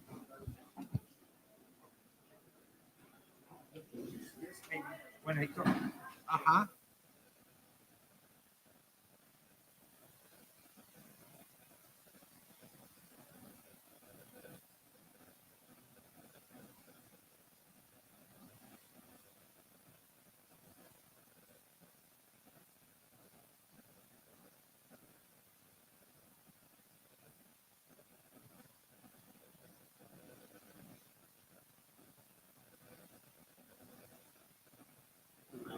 Yes. And then this. You will have a get. Okay, you can do it. Okay. Thank you, my friend. We are ready. I think that's Welcome. Oh my God. Bring the tone down, please. That was to wake everyone up in case the coffee wasn't strong enough. Well, I'm Ken Muller from San Francisco, and I'm probably the only non-European attendee here, and it's really a great honor to be invited. This is a very special session because we're going to be addressing the role of EUS in pancreatic lesions, and after all, EUS was developed to enable visualization of the pancreas because that was the weakness of transabdominal ultrasound, seeing the pancreas. And of course, it's almost as if our creator made the GI tract for us to see the pancreas in its entirety. If you think about it, we see the entire pancreas millimeter for millimeter. So this is a very important session, and it is an honor to kick this session off with the EGEUS president himself, Claudio De Angelis, who of course is a good and longtime friend. And if you look on the webpage of EGEUS and you go to the founders, you're going to see a long list of founders, but I know who the real original founder of EGEUS, it's Claudio. So thank you, Claudio. And he's going to speak to us on differentiating cystic lesions by intracystic biopsy and probe-based confocal laser endomicroscopy. Thank you very much. Thank you very much, Ken. And in the next minutes, we will see if the intracystic biopsy and the probe-based confocal laser endomicroscopy can help us in differentiating the pancreatic cystic lesion. The modern imaging modalities made us to discover a lot of increasing number of cystic lesions that represent a complex dilemma for diagnostic imaging and clinical management. How to find the true north? There is no one and only test. The diagnostic approach can be helped by epidemiology, by the clinical context, by the cross-sectional imaging. Still, obviously, there is a role for EUS and endoscopy. So EUS and EUS with FNA, FNB should be used when suspicious morphological features are identified or in patients with an uncertain radiologic diagnosis. But we have today new, or no more new, but for example, the contrast. The contrast enhanced EUS may be helpful in the differential diagnosis of pancreatic cyst and for differentiating neoplastic vegetation from mucus and debris. The cytology with the EUS-FNA globally has an accuracy that don't go over 50%. That is, don't ask too much to it, even if with FNB. So we have the cyst fluid analysis. These are old recommendation, 2014, then came the intracystic glucose determination. In 2014, we stated in the Italian consensus guideline that no molecular markers were available in clinical practice. So at this point, can we answer these questions? What type of cyst is it, that cyst? We can answer often, but not always. Is the cyst malignant? We can answer sometimes. Can the cyst become malignant? Often, but not always we can have an answer. Up to 50% of cysts remain indeterminate even after extensive evaluation, and 6 to 20% of pancreatic resection were performed for benign disease with no malignant potential. So we need some more help. The perspectives can be the molecular markers, but we will hear about this for Mohamed, that will speak after myself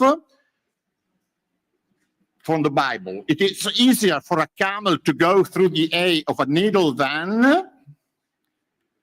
the camel, the needle. So we have the possibility to pass through the needle a microforceps in a standard 19-gauge FNA needle. In this first multi-center prospective studies, TTNB collection of tissues for histologic diagnosis analysis demonstrated to be safe, feasible, an acquisition yield of more than 80%, and TTNB identified a larger proportion of mucinous cysts compared with FNA. But some warnings. The adverse events rate is 12.3%, 6.1 intracystic bleeding, 5.3 post-procedural acute pancreatitis, mild in all cases except one. But in the following years, several studies and meta-analysis demonstrated a very high technical success for the technique with high sensitivity and specificity, around 80%, all superior to standard FNA cytology, and the adverse events rate ranged from 2% to 23% higher compared with the standard EUS FNA. Outcomes of 7 meta-analyses: adequacy from 78 to 93%, accuracy 59 to 96%. In all the studies, TTNB clearly outperforms cytology in terms of diagnostic accuracy, but evidence is based only on retrospective studies, a high risk of imprecision, high heterogeneity, failure to reach the optimal information size. So in the evidence-based Kyoto guidelines in 2024, they stated that it is too early to reach any definitive conclusion about TTNB, and there are no established indication for this technique. But in 2025, the new ESG Technical and Technology Review suggested that it is only a conditional recommendation. EUS TTNB can be used when histologic diagnosis may change the clinical management of the patient, avoiding the cyst with communication with the pancreatic duct. But these are the most common and numerous cysts that we encountered in our clinical practice. So EUS TTNB can substantially change the clinical management in 12-19% of cases, mostly for the diagnosis of serous cystadenomas in oligocystic or unilocular cyst, so allowing discontinuation of follow-up. The role of TTNB in the evaluation of dysplasia remains doubtful. Safety concerns, questions regarding patient selection, doubts about the clinical impact prevented till now its widespread adoption. These are the 2 types of microforceps that we can use, the Morey and the Microbite. The technique is not standardized. We use a 19-gauge needle. Sometimes with a flexible one is better in some position. The microforceps are put through the needle, preloaded or introduced after the puncture. The forceps jaws must be visualized under real-time EUS, then open, advance, touch the wall, gentle pressure, close, and retract. Best predictors for adequacy: the tenting sign or resistant to retract the forceps into the needle. That means that you have a lot of tissue inside the jaws. TTNB before cyst fluid aspiration, or TTNB after complete aspiration or cyst collapse, or TTNB after partial cyst fluid aspiration that can ensure some clean fluid. Then we have fluid for cytology after cell exfoliation due to the forceps manipulation, reduced cyst vaultation favoring the forceps grab. EUS TTNB specimens are also suitable for NGS, and we can combine TTNB with another through the needle technique, that is the needle-based confocal laser endomicroscopy. Scusate. Volevo provare a far partire il video, ma non parte. No. Okay. In this video, you see some characteristics that tell us that this is a serous cystadenoma, the Fern appearance. This is the appearance also of an IPMN. In differentiating mucinous versus non-mucinous cyst, the INSPECT study and the DETECT study demonstrated a sensitivity of 59 and 75% with a specificity of 100%. For the diagnosis of serous cystadenoma, Bertrand Napoleon demonstrated a sensitivity from 62 to 69%, always with a 100% specificity. And in this consensus statement, NCLE is declared reliable to differentiate between mucinous and non-mucinous pancreatic cystic lesion, with good pool specificity and sensitivity and diagnostic accuracy for mucinous lesion of over 90%. NCLE is reliable to diagnose serous cystadenoma. Also in this case, the specificity and the sensitivity are very good. Inter-observer agreement for the diagnosis of cystic lesion is substantial and in some studies optimal. The incidence of adverse events for the intravenous fluorescein is low. We must examine the largest possible surface area or stop the procedure once we have the diagnostic characteristic features. Duration of the procedure should not exceed 6 minutes. In the ESG technical review, less than 10 minutes to decrease the risk of pancreatitis. In patients with indeterminate non-communicating cyst, when EUS-FNA is performed, NCLE can be indicated, or when a pancreatic cyst remains indeterminate at previous EUS-FNA. The panel recommends a minimum number of 10 procedures under supervision to achieve competency, and the same number to maintain per year to maintain the competency. Outcomes of 5 meta-analyses assessing the effectiveness of NCLE for pancreatic cyst, more than 2,200 patients with a good sensitivity, specificity, and accuracy. Adverse events rate 1 to 5%, mainly pancreatitis. Odds ratio for diagnostic accuracy of EUS-FNA 3.9. Recommendation from the ESGE. The use of NCLE is suggested in order to discriminate between mucinous and non-mucinous pancreatic cysts in centers with adequate expertise and in centers that have the technique. This is the machine. These are some needles, the flexible one, for example. This is the Acuflex probes from Mauna Kea Servizio. This is the connecting device that can fix the probe. This is the probe that must be outside the tip of the needle of 1-2 centimeters. You must eliminate the stylet, insert in the 19-gauge needle the probe before the puncture. Tip of the probe 1-2 millimeters beyond the needle tip. Secure the right position of the probe with the plastic locking device, then retract the probe into the needle. Cyst puncture, position the tip of the probe upside the needle tip and then gently touch the epithelium.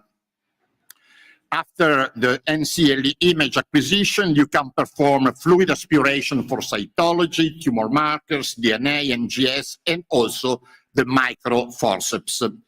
AI techniques such as convolutional neural network based models can be trained and has been tested on the images, and they seem to greatly improve the diagnostic accuracy compared with human interpretation, reducing or eliminating the inter-observer variability and determining a superior accuracy for detecting high-grade dysplasia or invasive cancer.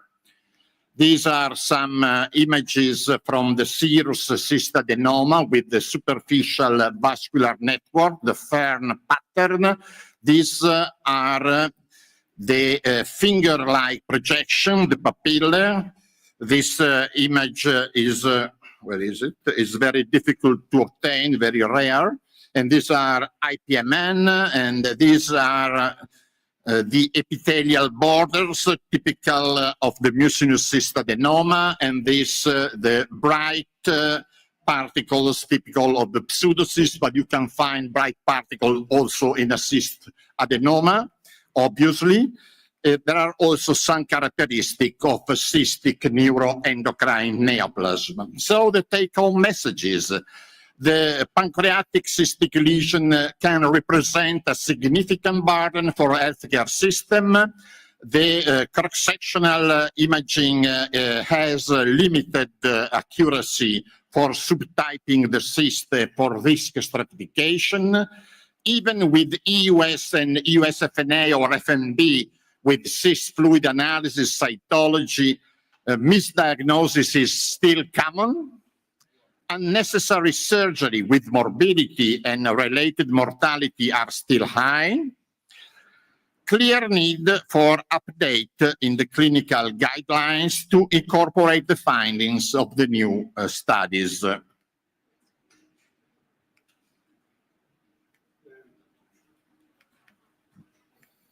Non va più avanti. Okay. New EUS-based innovation are represented by TT&B. That means a significant advancement in the diagnosis, superior diagnostic accuracy versus EUS-FNA, an important tool for cyst-type diagnosis and neoplastic risk stratification. TT&B has the potential to reduce unneeded surgeries and optimize patient management, but there is a safety concern because the higher rate of complications, doubts about patient selection, and about clinical impact. And all these things prevented its, till now, its widespread adoption. The EUS and CLE represent also a significant advancement in the diagnosis of pancreatic cyst with a superior diagnostic accuracy versus EUS-FNA and slightly superior also to TT&B. It represents an important tool for cyst-type diagnosis and neoplastic risk stratification, mainly with artificial intelligence support, can reduce unneeded surgery and optimize patient management, mainly for serous cystadenomas. But again, higher rate of adverse events, doubts about patient selection and clinical impact, high upfront cost, technical complexity, and restricted availability prevented its widespread adoption in many centers. NCLE can be done together and with fluid analysis and NGS and TT&B. Thank you very much for your attention. Thank you very much for this nice lecture demonstrating the two new techniques and how useful they are, how specific they are, but the sensitivity is still not the optimal one. So hopefully we can combine other techniques. And I'm calling the next presenter, Mohammed Ali El Nadi from Cairo, Egypt, about the role of fluid analysis in cystic pancreatic lesions. Mohammed, please come. Good morning, everyone, dear person. Thank you for the kind invitation. I know that we are all gastroenterologists. Once we start to talk about molecular analysis, we all tend to play with our iPhones or mobiles. So I try to simplify things. Is there still a role for fluid analysis in cystic pancreatic lesions? To answer the question, we have to pose different questions. Why do we still need EOS-guided cystic fluid analysis? How to differentiate cysts, especially mucinous from non-mucinous cysts? Can we predict malignant potentiality? And if yes, how to survey the patient? And how to deal with unclassified indeterminate cysts or suspicious cysts? How to deal with this kind of situation? We know very well the classification of mucinous versus non-mucinous. I will not stay for long, but we know that the prevalence of pancreatic cysts is increasing, especially with elderly, and 40% of patients who are 70 years old will have a pancreatic cyst. This situation is very stressful for the doctor and for the patient. When you tell a patient that you have IPMN or mucinous cystic neoplasm, and there is a malignant potentiality and we'll have to follow you, this is a very stressful situation. So we always tend to have a clue for the diagnosis and proper management for surveillance. Although the majority of mucinous cystic neoplasm will be stationary or slowly progressive, up to 15% of pancreatic ductal adenocarcinoma will arise from mucinous pancreatic cyst. And the most substantial improvement in the survival will probably come from detection of lesions with high-grade dysplasia or early stage of invasive cancer. We now have mainly two guidelines, the AGA and the Fukuoka guidelines, but they rely on subjective indirect features like the large size of the lesion beyond 3 centimeters, the dilatation of the main pancreatic duct, the presence of mural nodule on EOS. These all are low specificity and they have moderate sensitivity to detect the kind of the lesion and detect the progress of the cyst. Almost half of the patients with high-grade dysplasia or malignancy were missed by using only guidelines management for this cyst. If you follow only the guidelines, you can miss up to 50% of the patient.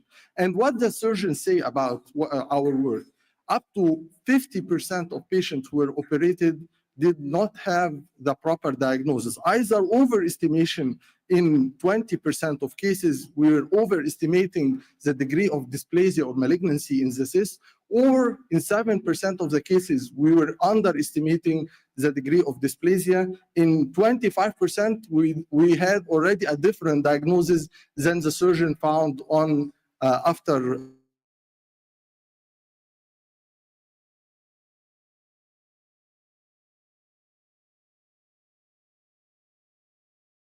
surgery called PANN.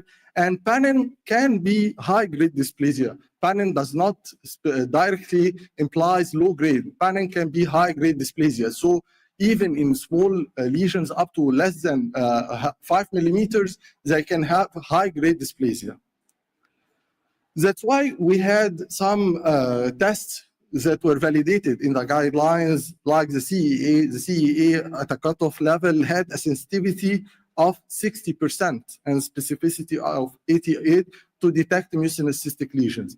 If we increase the cutoff level to 800, we will lose in the sensitivity, but we will increase the specificity. We have also the test for mucin. We all do the string test, but there are other methods to test for the kind of mucin you are getting in the cyst. For example, by photospectrometry, testing the kind of mucin. And we know that a mucin like MUC5 can be specific for mucinous cyst. Glucose is very good tool, but we don't still have a clear cutoff level. Some studies say 66 milligram, some studies say less than 50 milligram to predict a mucinous cyst. That's why we have two types of situation. Mucinous neoplasm like IPMN and mucinous cystic neoplasm are lined by endodermal derived columnar epithelium. They produce CEA. CEA is sensitive, has been used as the gold standard, the referral to detect mucinous cystic neoplasm. take care that the cutoff of 192 is a cutoff for the test, is not the cutoff for diagnosis. I mean, if you find a CEA of 180, you are not excluding mucinous cyst. It has an accuracy overall 80% to discriminate mucinous cyst. A glucose has been found to be more specific, up to 94, but more sensitive but less specific. That's why different cutoff levels has been proposed, 66 or 50 milligram, and we still don't know, can we do it with the rapid test or we have to analyze it in the lab. That's why the interest has been risen towards molecular analysis. We know that the cellular component of the cyst fluid is minimal, but they're a rich source of DNA. And the DNA exfoliated from the epithelial lining of the cyst can be a major source for analysis of the genes of the lining epithelium. So there have been interest in different kind of mutations like the KRAS, the Kirstein rat sarcoma virus, the guanine nucleotide binding protein alpha stimulating the GNAS, and a lot of other genes. Let's start by these are the two main meta-analyses that analyze several studies and included up to 600 patients, and they were looking for the KRAS and the GNAS analysis in the pancreatic cyst. The first data we had that KRAS mutation can be sensitive up to 61, but very specific. So in 61 up to 99% specificity, the GNAS is less sensitive, 44, and specific up to 100%. So whenever you find GNAS or KRAS, most probably you are dealing with mucinous cyst, but you are not finding it in all the patients. You can have, because they have low sensitivity. So the combination of both the KRAS and the GNAS performed better. The sensitivity risen up to 80%, maintaining the same specificity. The other study also showed the combination of KRAS and GNAS mutation was associated with sensitivity and specificity up to 94 and 91% of IPMN. That was less if we combine mucinous cystic lesions. So they perform better for IPMN than mucinous cystic lesion, and they perform better than the gold standard, than the CEA. In contrast to these findings, the capacity of KRAS and GNAS to predict, to distinguish mucinous cyst with high-grade dysplasia was very low, with a KRAS specificity up to 35% and the GNAS up to 51%. So they perform well for differentiating mucinous from non-mucinous, but to predict high-grade dysplasia or carcinoma in situ, they were not specific. The explanation for that, we have two theories. The first, that they may occur early. KRAS can be one of the earliest genetic alteration, where other mutations like the pro-oncogenes will follow with time. And the other explanation, that there can be a polyclonal origin of the gene mutation inside mucinous cystic lesions, and one will dominate with time. So the polyclonal will be including GNAS and KRAS, and as time progresses, other mutation will dominate to high-grade or invasive adenocarcinoma. That's why other mutation has been tested, like the pro-oncogene, the CDKN2A, the PIK3CA, SMAT4, TP53. A lot of genes has been tested, what they call tumor suppressor genes or pro-oncogenes. And they all perform very good in specificity, but again, the sensitivity was very low, up to 10 and 11%. And all this data came from retrospective analysis. That's why a recent study tested in a prospective way what we call a pancreas sequence. They have chosen a lot of gene mutations, including the KRAS, GNAS, and the pro-oncogenes, and they tested the gene mutation in the cyst fluid and compared to pathology and the next generation sequencing on the tissue pathology after surgery. What the data was very impressive. In fact, joining MAPK-GNAS with these gene mutations, for example, TP53, SMAD4, and mTOR, increased and improved the sensitivity and specificity up to 98% in some kind in mucinous lesions, including both IPMN and mucinous lesions. So the results were very high in terms of sensitivity and specificity. In addition, there was two phenotypes of the gene mutations. There was a group of the pro-oncogenes that were positive associated with the GNAS, and there was another group that were specific for a gene mutation CT and B. So there were two different profiles. Another way is to exclude mucinous neoplasm, and we know that VHL mutation can be sensitive and specific in serous cystadenoma, but they added that there is a different phenotype of serous cystadenoma if they have a mutation of the TP53 or third promoter mutation. These serous cystadenoma tend to be increasing in size with time, or they can even induce stricture on the pancreatic duct, inducing recurrent pancreatitis. So even for serous cystadenoma, the benign, we can stop surveillance, but if they have this mutation, they can progress in size or even have recurrent pancreatitis. So the clinical decision may be different.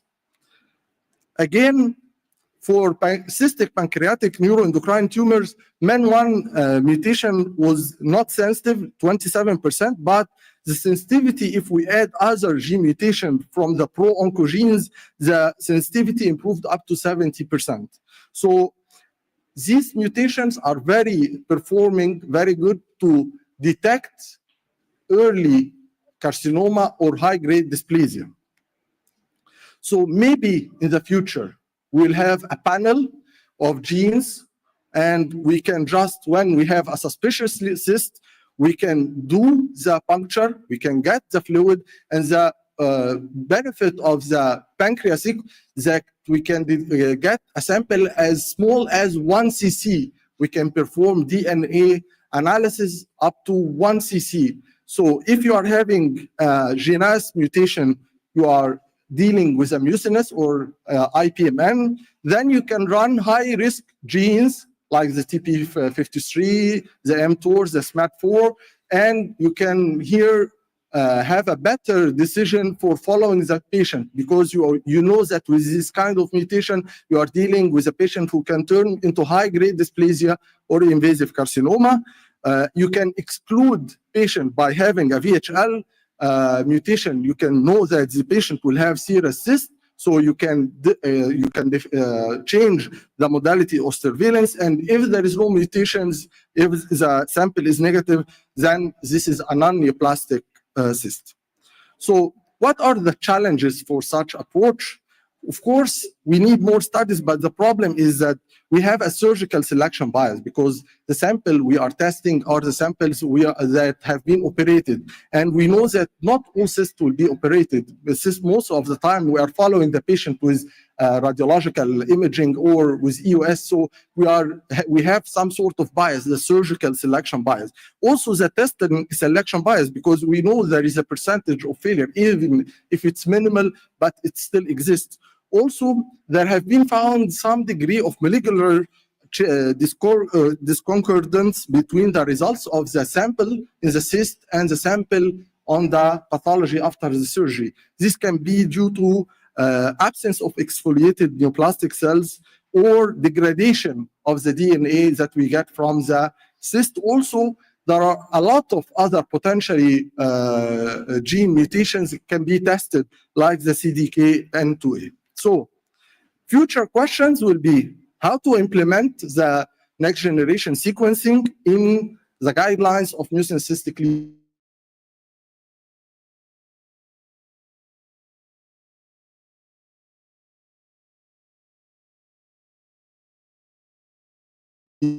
the surveillance, in the decision of the surveillance and the treatment.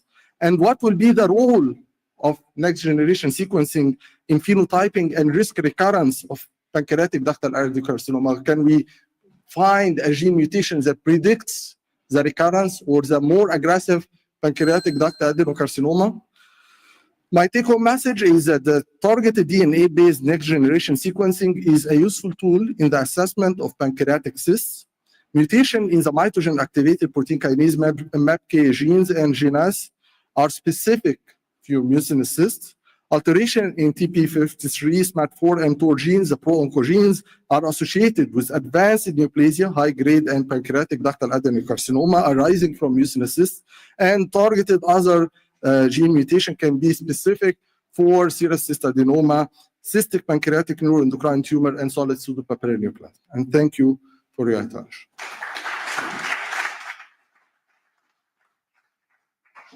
Thank you very much for this nice presentation. I would like to remind you that the discussion and question and answers part will be at the end of this session. And it is my honor to call our host, Laszlo Czako, to present the news in the diagnosis of autoimmune pancreatitis. Dear Chairman, ladies and gentlemen, so what's new in autoimmune pancreatitis? Let's start with the epidemiology, because recently we see that there is an increase in the incidence of autoimmune pancreatitis, and you see altogether now the prevalence of autoimmune pancreatitis is 10 per 100,000 inhabitants. AIP is still a rare disease, a form of chronic pancreatitis. It's only 6% of all cases of chronic pancreatitis. However, up to 5% of all pancreatic duodenectomies are performed because of the mistaken diagnosis of autoimmune pancreatitis. AIP can mimic pancreatic cancer. We well know that, and you can see that what is the reason for that. The patients are with AIP and pancreatic cancer are elderly.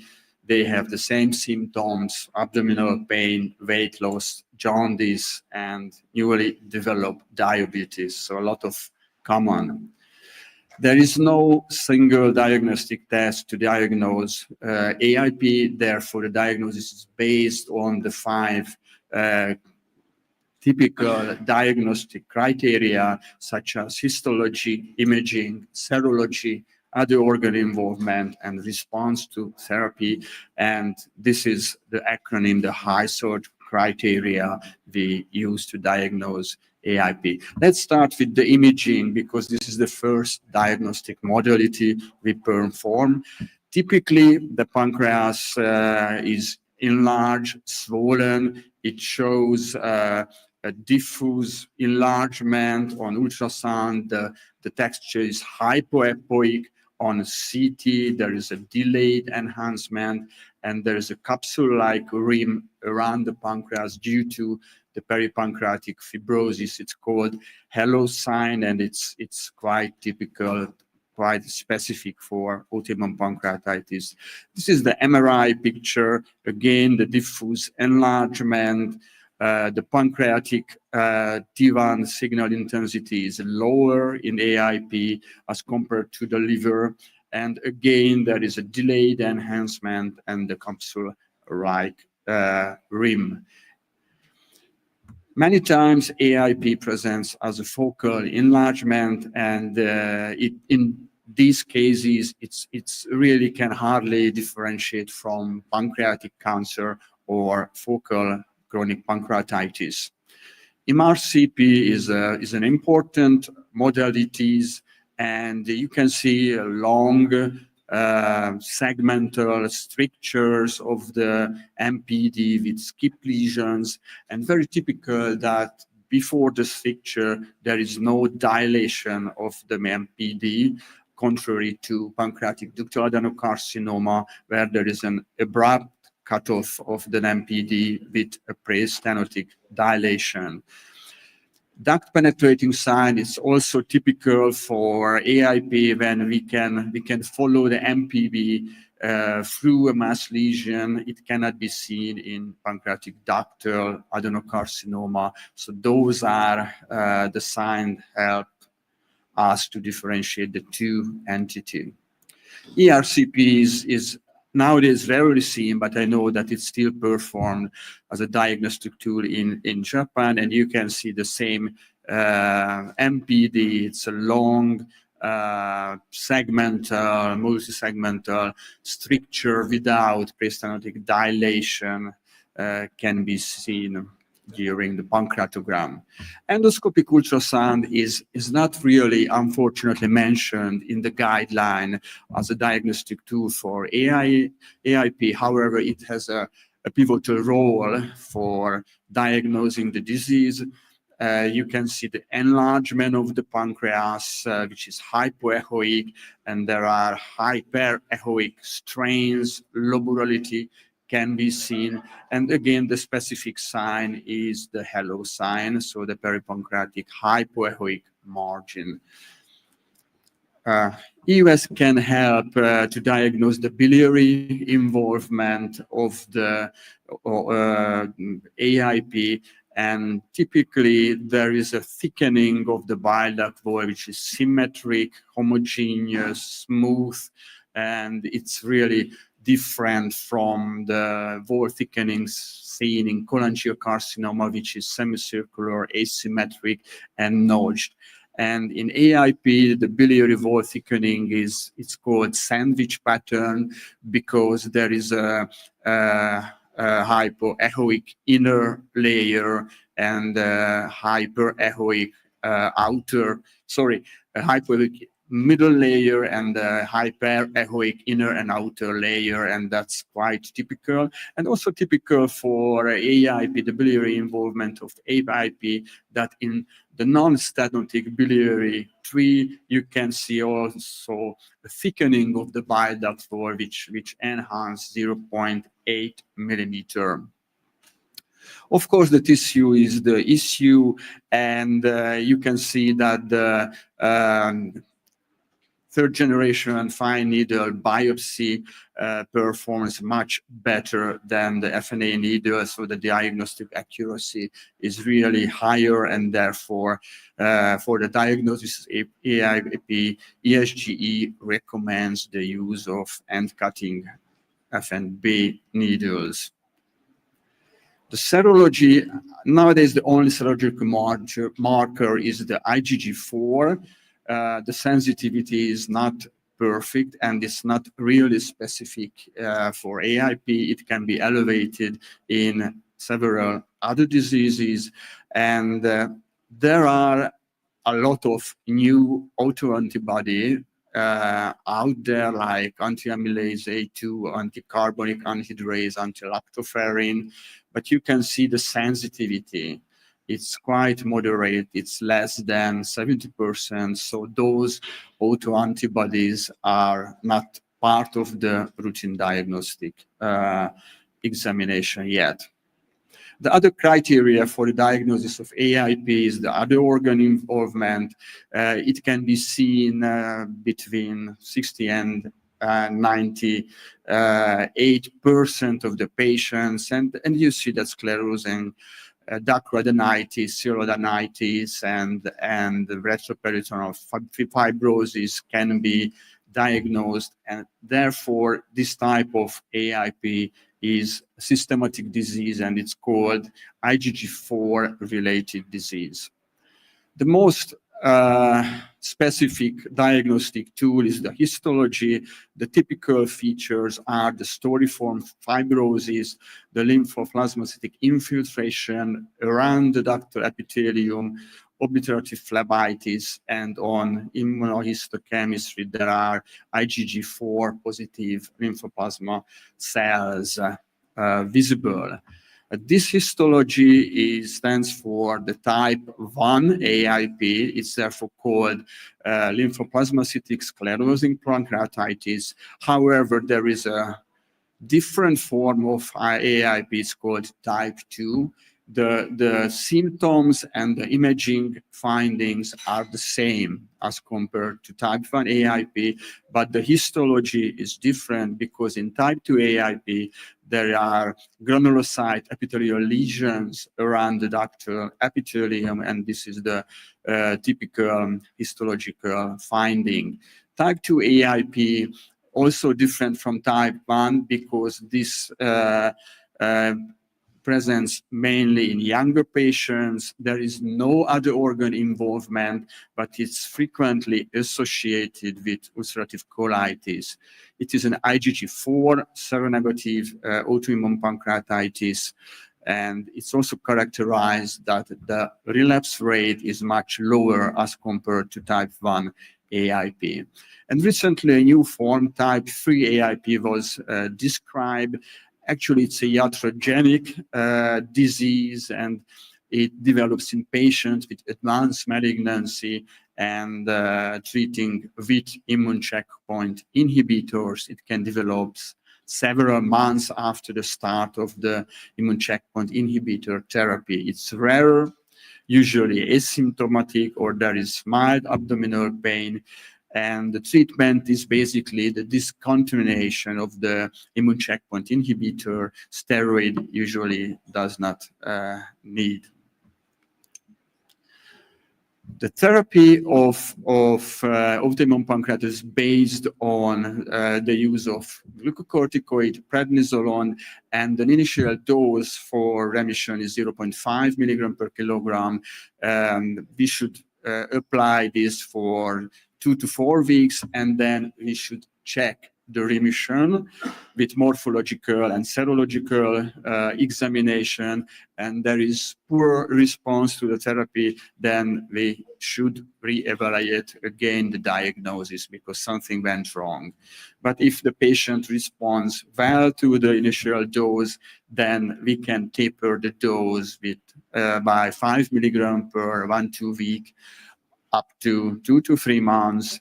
And in type 1 AIP, where the relapse rate is higher, it is suggested to maintain therapy, a very low dose of prednisolone therapy. The length of this therapy is not really specified. When do we need the maintenance therapy? When the relapse rate is high, for example, in patients with very high level of IgG4, or if the IgG4 level does not drop down after steroid therapy, if there is a delayed radiological remission, in case of IgG4 relating sclerosing cholangitis, and if there is more than 2 organs are involved with autoimmune pancreatitis.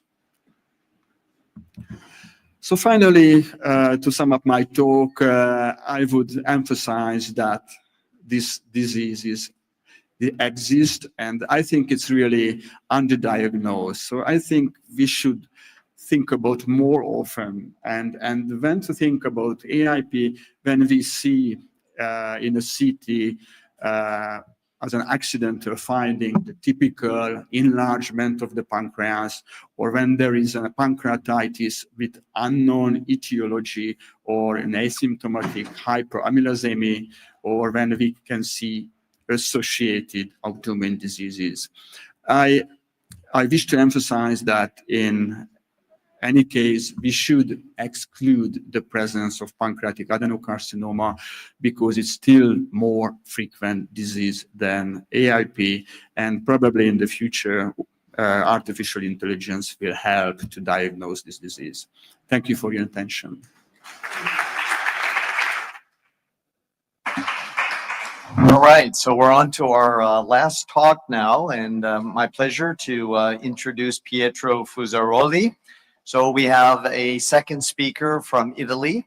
Of course, Turin has been a pioneering city for EUS, but a second city is Bologna. It's actually the oldest university in the world. And I've known Pietro a long time. In fact, in 1993, there was an EUS, International EUS Symposium. And he's a student of Giancarlo Caletti, who in his own right, also one of the great pioneers of EUS. So Pietro, such a pleasure to introduce you, and we're going to hear your talk on EUS ancillary techniques. Thank you for this warm introduction, Ken. In the ancient Roman Empire, ancillae were slaves they were female, they have to obey any request of their landlord, but they had no importance at all. So let's see what these ancillary techniques means today. So I've decided to focus on a couple of them: superb microvascular imaging and shear wave. I think the importance of contrast harmonic imaging has been adequately shown today during the live cases. So SMI is a Doppler technique that improves sensitivity, particularly for visualizing microvessels, by reducing motion artifacts. These motion artifacts are also removed with conventional Doppler technique, but at the expense of losing the signal of low-speed blood flow. So this intelligent algorithm we have with SMI efficiently separates the low-speed flow signals from the artifacts. So we get rid of the artifacts, but we still see the low-speed flow signals. Percutaneously, there are numerous applications of SMI that have shown interesting results, but we are interested today in what we can get with EUS. So this is a very simple example. We see a small polyp inside the gallbladder, and with the click of a button, we know that this polyp is a highly vascular lesion. It's not a sludge or a stone. So we pay respect and attention to this lesion. Also, we can take a look at pancreatic serous cystadenoma, and we can get a very detailed imaging of the vasculature network of this serous cystadenoma. In this other example, you see on the left what we can get with SMI, and on the right, by comparison, you see what we can get with another advanced technique, which is advanced dynamic flow, which in comparison to SMI looks like an absolute beginner. Another example I can show you with a solid cystic pancreatic net, and with conventional color Doppler, you can see very few blood signals inside the lesion. But with SMI, both in color and monochrome function, you can see the complex vascular network of this lesion, and you can also pay attention to some areas of non-vascular appearance, which means this lesion is inhomogeneous, and this might require your attention because this can be an aggressive neuroendocrine lesion. Other example for the therapeutic procedures, again, SMI versus ADF. On the left, SMI showing you a lot of information of vessel before draining a gallbladder that you might be pay attention to. And also, same issue with a large necrotic collection with SMI. We can be very scrupulous in avoiding these vascular structures and open the lamps in the most safe place, as Ken showed us today we should do. There are limitations, however. For instance, we have no validation by pathology of SMI, and we also don't have standards.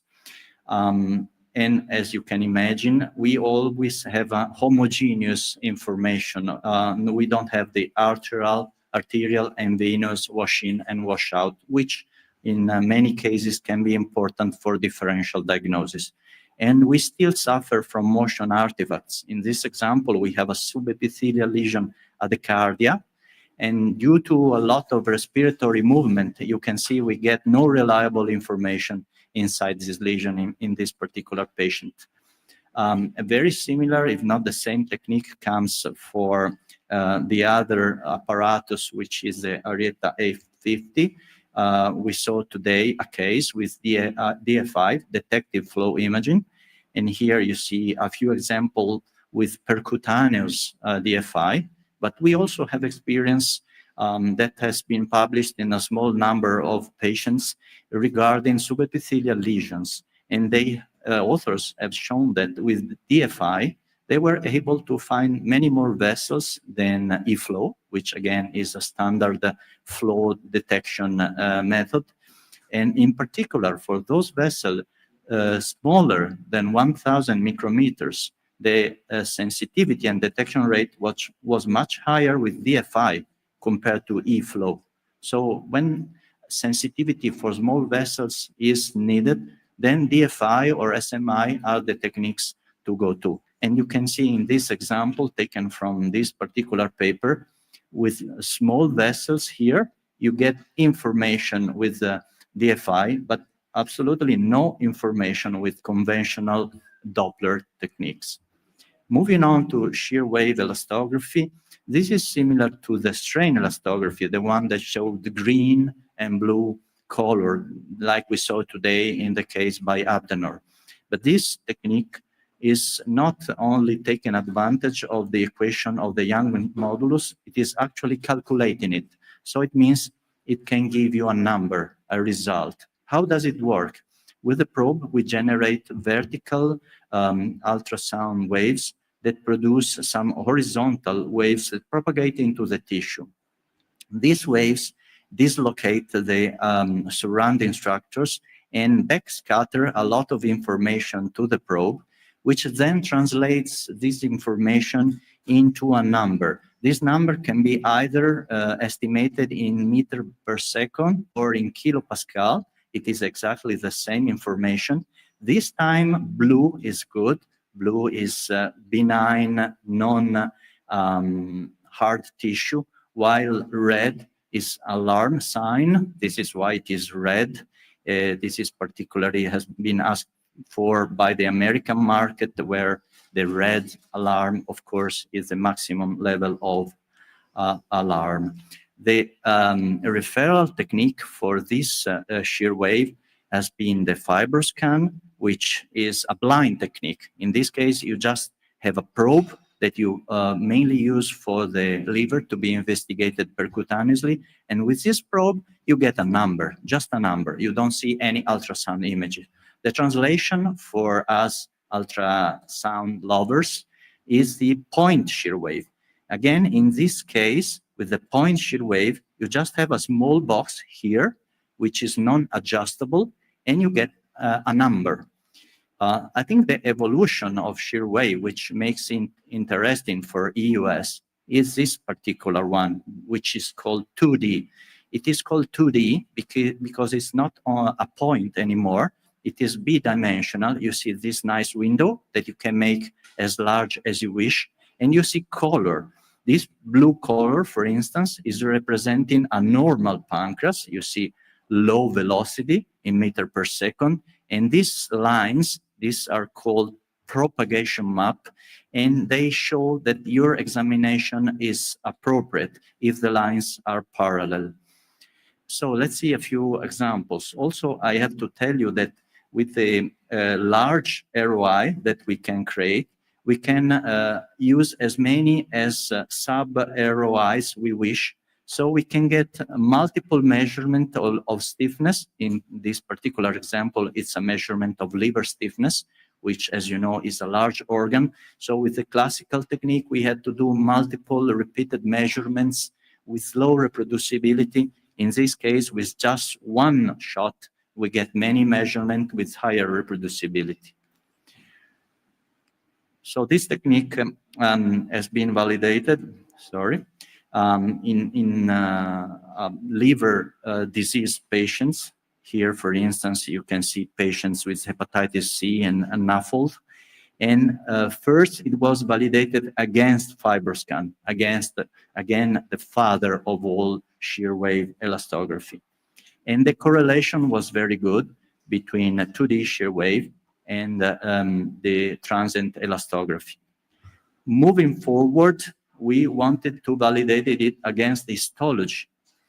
And again, in a liver disease patient population, we were able to see that the technique both performed, three of them performed very well. And interestingly, the unreliable measurements, again, compared to histology in this case, were less frequent in 2D shear wave than in point shear wave. So let's come to the pancreas, which is what we are more interested in. In this study, they looked at 2D shear wave, percutaneous 2D shear wave of the pancreas compared to EUS looking at chronic pancreatitis. And for EUS, they used the Rosemont criteria. So if we combine the Rosemont criteria, which you see here in the x-axis, to the shear wave here in the y-axis, you see a number here. And these numbers can be translated in a cutoff. So what we think is the best cutoff is 1.6. So below 1.6, we think this is a normal pancreas. Above 1.6, or even better, 1.8, we rule in all that is non-normal pancreas. Let me show you a few examples from my US preliminary experience. This is an example of a normal pancreas. You see nice homogeneous blue with low values, 1.6 here, 1.3 here, and 1.4 here, and very reproducible. This is head, body, and tail. Again, with the radial echoendoscope, you can get the same information and look at this very nice, beautiful color propagation map. Let's see a moderate chronic pancreatitis case. How does it look like? You see, we see no more blue here. We see some orange, some green, propagation map, 3.6 and 3.5. In a severe chronic pancreatitis case, deep red here, and we see 6.8. So very strong, very stiff pancreatic parenchyma. Lastly, a case of pancreatic cancer in comparison with contrast harmonic imaging. The cancer is here. It is nicely picked up partially by this window. You see it's deep red again. But what I want to show you, and I think it's the most interesting aspect of this technique, is that if we move away from the cancer in the very same patient, here we look at the body and here we look at the tail of the pancreas, we still see very high values of stiffness. So it looks like if the pancreas away from the tumor is telling us, hey, there's something going bad in the pancreas of this patient, take a deep and closer look. And this was nicely shown in this study where they took more than 100 of patients who were operated on for pancreatic malignancy, and they looked at their EUS examinations, and they found that many of these examinations in the area of the pancreas away from the tumor showed a lot of these irregularities, which the author believe can be attributed to Panin lesions. Look at the concentration of these lesions in the pancreas. So my speculation here, sorry, can you move the slide for me, please, forward? Okay, nice. So they suggest to do many EUS examinations in this patient to try to interfere with this progression of the disease.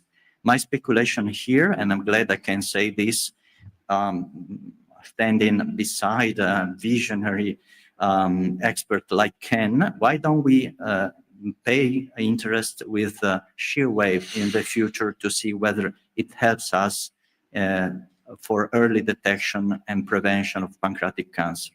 So one last case to show you all the potential of these ancillary techniques put together.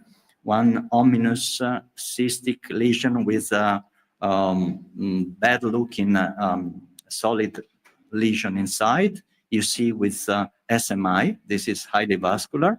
You see with the shear wave that is not hampered at all by the fluid here around the solid nodule, which is red. And then we resample and we demonstrate this is a malignant cystic pancreatic neuroendocrine tumors. So while in the Roman Empire, these ancilla were slaves, I like to see them more in the way they were looked at in the Middle Age. They were not slaves anymore. They were servants. They were allowed also to marry, to form a family. So while the master, the landlord, still was doing B mode and FMB, which is the most important aspect of what we do every day, Still, what they did was considered of utmost importance, and if they did a good job, they deserved a golden ring as a sign of appreciation from their landlord. Thank you for your attention. Pietro, maybe stay here because I'm wondering what the best way to do this. Normally, I'd have everyone come up, to the table. We don't have enough chairs. Maybe if you can just come up here, because I personally, we have now 4 speakers. They're all expert pancreatic endosonographers, and pancreatic cysts are just the bane of our existence. And I'd really like to hear how each of you approaches the evaluation of a patient referred to you with a pancreatic cyst. So Claudio, if you could come, and Mohammed, come down. And Laszlo, you're here. Good. Start with you, Claudio. So I'd just like to hear, you get a patient referred with a pancreatic cyst. What's your approach? As I told before, it's like doing a puzzle. You take each piece of the puzzle, that is the history of the patient, the epidemiology of the cyst, the clinical context, and then you put your imaging modalities, the best that you have. And if this is not enough, you go on. It is a work that you must do with all patients with pancreatic So cyst. let me make it sort of level the field here. It's the patient's asymptomatic. It was just discovered incidentally on a CT, let's say, or MRI, whatever, and it's 2 centimeters. And it doesn't show any obvious nodule there. So there are no features that immediately raise a red flag for you. So what would you do? You just do an aspirate? It's 2 centimeters. Send that off. And if so, then for what? Or are you going to start already with your Salvisio, with the confocal, and also get a biopsy, with the first visit? No, I don't think so. You should aspirate a 2 centimeter pancreatic cyst. Absolutely not. At all? Don't. At all. Don't aspirate. No. Leave it alone. Yes, because if you don't have any suspicion of any worrisome features, or you must follow the cyst with the less invasive method you have. Okay. If this patient, in my practice, is not guidelines, has a cyst that has never done an EUS, I prefer to perform at least 1 EUS, but only morphological EUS with no puncture, no aspiration. No puncture, and then you can have the best risk stratification in my mind in order to follow the patient, or go for FNA, FNB, or if you want the TNB, and so on. Okay, we'll continue this. Pietro, what would you do with this 2 centimeter lesion? Are you going to puncture that, or just watch it? Again, if there's no alarm feature, I would watch it. I think as far as pancreatic cysts are concerned, the video is more important than the still picture. And by video, I mean the film of the life of this patient. I want to see this patient 1, 2, 3, 4 times, then I can get a better judgment. Connect some dots, look yes, at yes. if it's I want to see increasing in size. the movie. All right, so the absolute size is not a determinant. Let's say it's 3 centimeters. Still, don't touch it. Doesn't matter. Okay, good. That's great. Laszlo, please. Well, the problem is that there are so many cysts. Yeah. And we are really so, I don't know, 60% of the cases are cysts in the everyday practice, and most of them are very small and does not mean any right. But harm this one's for the 2, patient. or let's So even make it 3. If it's less than 2 centimeter, I would do the same. Diagnostic EUS, and ask the patient come back in 6 months, and probably ask for an MRI, MRCP together in 6 months, and see the patient. Okay, so initially watch, don't, you is wouldn't there any have growing? Of get a course, sample. if there is no any sign of wall thickness, mural nodule, and so on, but it's a simple cyst, If the patient has a family history of pancreatic cancer, That's totally different, of course. okay, Yeah. then you would Yeah, do the I FNA. would, I Okay. would, yeah. Aspirin. All right. Yeah. Mohammed, please. I have just a comment, a 2 centimeter cyst. Sometimes when you are dealing with such patients and you are starting to speak, to explain the follow-up, the surveillance, it may increase in size with time, may turn malignant. There is still possibility. Sometimes the patient asks for a definite diagnosis. Yes. So I was faced to a situation where I had to perform sampling of small cysts, 2-3 centimeters, because the patient was very anxious about the future. I don't want to have malignancy. He's young.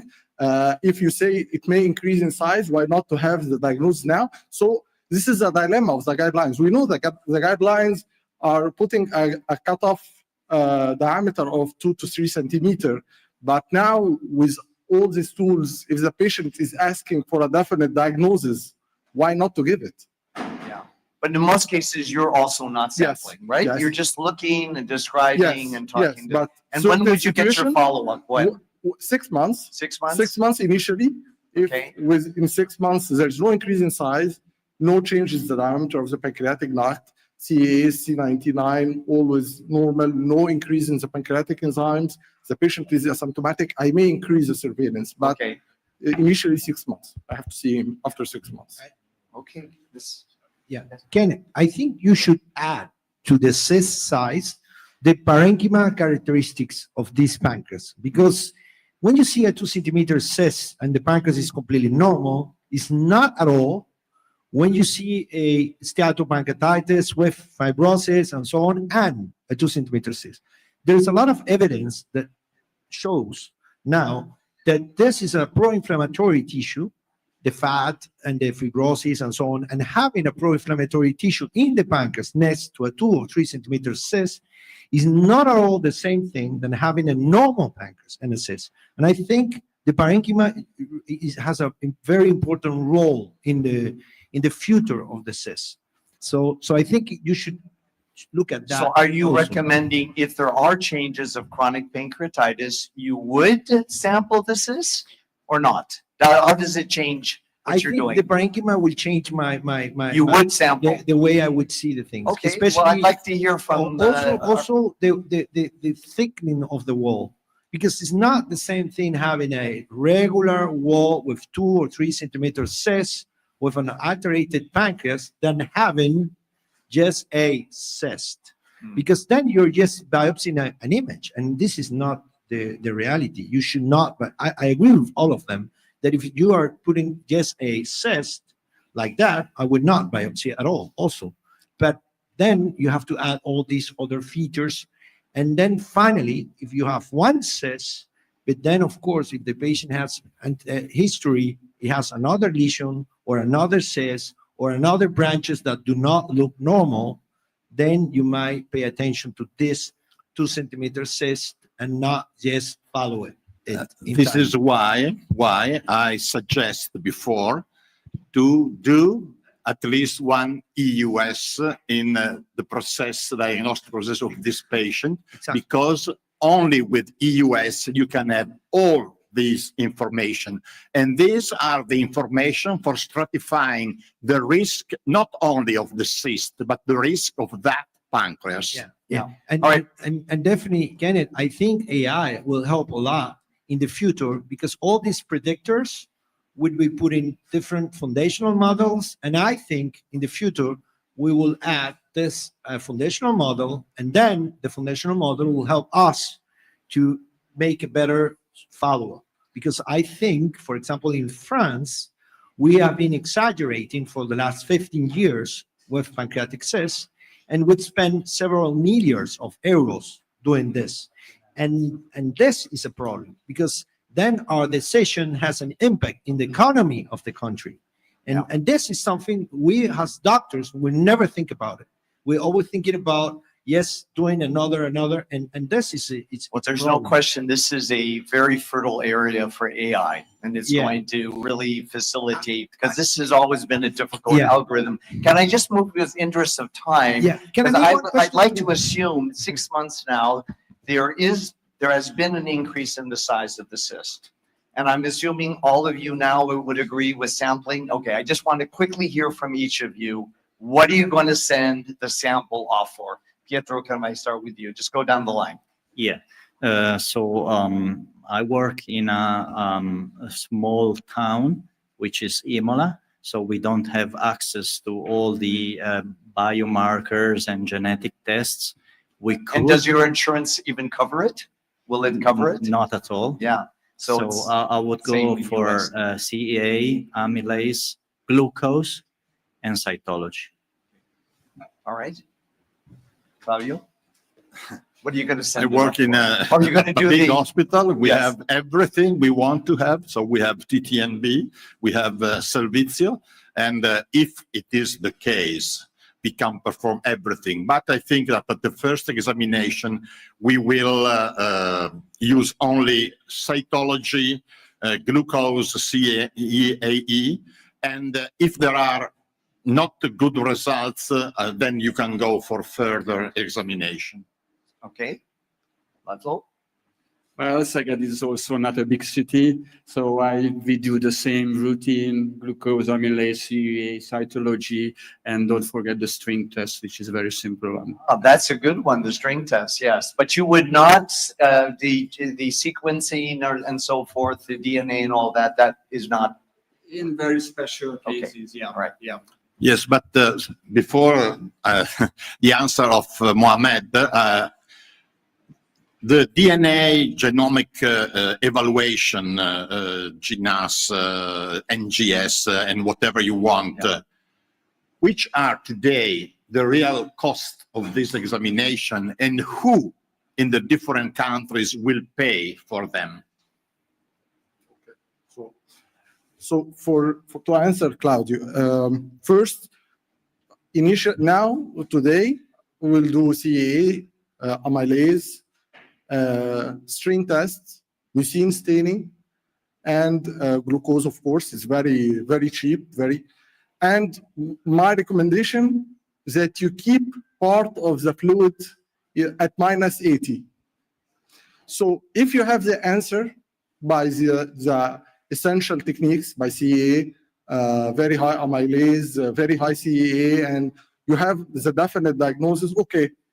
But if you are in phase of a cyst, you cannot determine indeterminate, suspicious, so it's worth paying for that because you cannot have the answer and you still wait for the lesion to develop to have the answer. So it may be expensive. It's very expensive. Come from Egypt. It's only for research from now till now. But it's worth keeping some of the material at -80. So maybe if you don't have the answer, later on, it's worth to do the NGS. Oh, I like that. You're keeping the sample. It's keep At it, and -80. At you don't have -80. to expose the patient to that cost yet, Yes. but you might use it Yes. later, depending on what Yes, comes and back. it's very interesting. We in Egypt, we had an experience. We tried to have a bank of cyst fluid. Yeah. So all the patients that were for 1 year, all the patients that were analyzed for cyst fluid, we kept few cc's after centrifugation in the lab. We kept few cc's at -80. And even after a couple of months, you can get the sample and you can run whatever gene you are looking for. Great. Now, very quickly, if we have a patient who has a mural nodule, right? You see that on EUS. You switch on your DFI or SMI or so, as you beautifully showed, and it's positive, right? So it is not a mucus plug. Okay. Do you biopsy this, or is that enough for you to send this patient to surgery? I think you have to liaise with your surgeon. I do biopsy it. For instance, we did a case last week, which was very ominous at CHUS. Histology showed just low-grade dysplasia, but we agreed with the surgeon that it was more than enough to send the patient to pancreasectomy because there were worrisome features at the US and dysplasia demonstrated with histology. Very interesting. Now, you wouldn't be concerned about bleeding because it's very vascular, obviously, or there's vessels. And the other would be, is there the potential for seeding by doing that biopsy? Bleeding, I think it's reasonably safe as long as you stay in the nodule. It has the same risk of biopsying a solid lesion rather than a cystic one. Seeding, in theory, could happen when you are getting the needle out of the lesion. Yeah. That's the point. For instance, there's a big difference between body and tail and head, because head, in that case, would come away with the duodenum.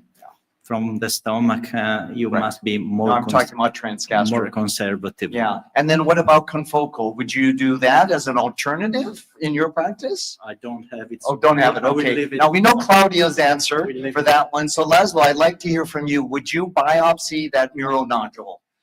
Well, Or it depends on the confocal. size of the nodule. So if it's larger than 1 centimeter, I would send the patient to the surgeon. Yeah. Otherwise, yeah, I would biopsy because surgical resection still has its mortality and morbidity. So, yeah. What about confocal? Do you have that in your No. practice? No. No. Yeah. Yeah. It's kind of, I have to say, I'm always amazed at it. This is where AI, I think, will be very helpful. I did it for a while, but I was so frustrated with the time and the interpretation.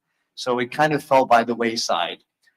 Mohammed, what about you? For medical legality, I'll biopsy for medical legality. To be protected, at least I have a tissue. If the patient, if any complication happens later, at least we try to do the best. So for medical legality, I always tend to do biopsy of neural nodules. It is not only a medical issue, it is only an issue of the wish of the patient to be sure before a pancreatic surgery, and the wish of the surgeon that today the surgeon prefers to operate on a tissue diagnosis and not on a morphological diagnosis. Yeah. Leonardo, yes. Can I ask a scientific question to Pietro, please? Yes? Do you let me? Please. Yeah. Go ahead, Yeah, please. Pietro, Of course, this is for you, for the audience. You come with really, questions. I really congratulate because your talk is very scientific and I like it. And I ask one question for you. I know you have seen this shear wave and you think the shear wave could be important. I believe exactly the same thing. I see that you are using velocity measurements, and you also have rigidity measurements, would be the kilopascals, of course. And you know that the history of FibroScan, and also there's another probe called hepatoscope that is now in the market and is for sale, that does similar things with shear wave that are very interesting because it's another technology that is done by the algorithm and not by the machine, which is another scientific issue, which is very interesting. Because in your case, your machine is processing, the image is pre-processed, but there's another type of shear wave where the image is not pre-processed. And therefore, my question is, do you think would we be able to separate chronic pancreatitis fibrosis from steatosis like they're doing with the liver, or you think it's not possible for the pancreas in your scientific experience right now? The question about steatosis is very interesting, also because there is preliminary evidence that steatosis negatively affects the accuracy of shear wave in the pancreas. Also, there are softwares for quantification of steatosis that are already available for percutaneous, but are still not validated for EUS. So the jury is still out. I think there's a lot of investigation and research to do in this particular field. We were so privileged to have the true stalwarts of EUS here with us, especially pancreas. So we now have a break coming up, coffee break. So thank you so much.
Yes, primeira This is que the pointer, yes.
Let's start it.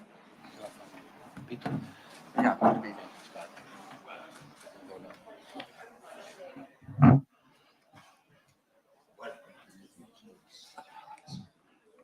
Dear ladies and gentlemen, let's move on to session 3 and let me introduce our co-chair because those are not the original ones. So Dora Illich from the very far left and Paolo Bocuse and myself and the topic is endoscopic ultrasound in non-pancreatic disease. So let me call the first speaker, Nuno Nunes from Ponta Delgada. I know Portugal, but I determined to pronounce your city.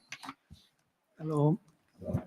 Good afternoon. First of all, I would like to thank for the organizing committee that invitation in the name of Laszlo and Claudio, and also a special greet for the members of the panel and all the participants here in the meeting. And I know there are a lot of virtual participants also. And the topic of my talk is going to be diagnostic approach to submucosal tumors. This is the layout of my presentation.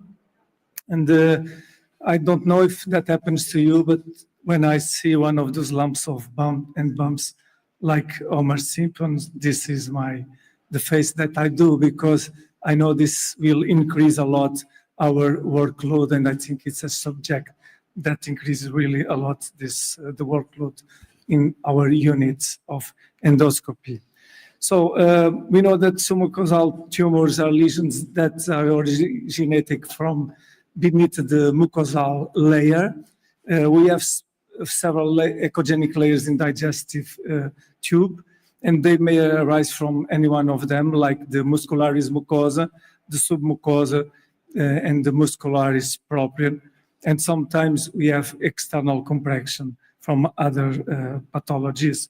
So as we are in a meeting of EUS endoscopy, and that is great that EUS has a key role in the diagnosis and characterization of those lesions. So as a simplified diagnostic approach, many of those lesions are identified on a regular upper GI endoscopy for other motives. It's rare that we have a submucosal tumor that arises as a complication like hemorrhage. And after identifying the lesion, as you can see here in the endoscopy, we should, the doubt that we get is this submucosal tumor or is this an epithelial tumor? So EUS is very important to confirm that this is a submucosal tumor. And then with the data of EUS, we have to integrate the findings with other clinical and radiological data. So what is really the role of endoscopic ultrasound? Very important because we can determine the layer of origin of the lesion, because we can identify only by the layer of origin some diagnosis. After that, we need to assess several parameters like echogenicity and the morphology of the lesion. When we talk about morphology, we have to evaluate the size of the lesion. It's very important. Also the shape, the margins, if the limits are regular or irregular, and also some internal features that can show us that the lesion can be more aggressive. So EUS can differentiate between benign and malignant feature, and nowadays, we mostly of the time we need to have tissue for diagnosis of the lesion, and we can orient the fine needle biopsy through the echoendoscope. So what are the most common submucosal tumors? We have the gastrointestinal stromal tumors, GISTs, leiomyomas, lipomas, neuroendocrine tumors, mostly gastric ones. That is a very special field of interest, and also ectopic pancreas. When I spoke before,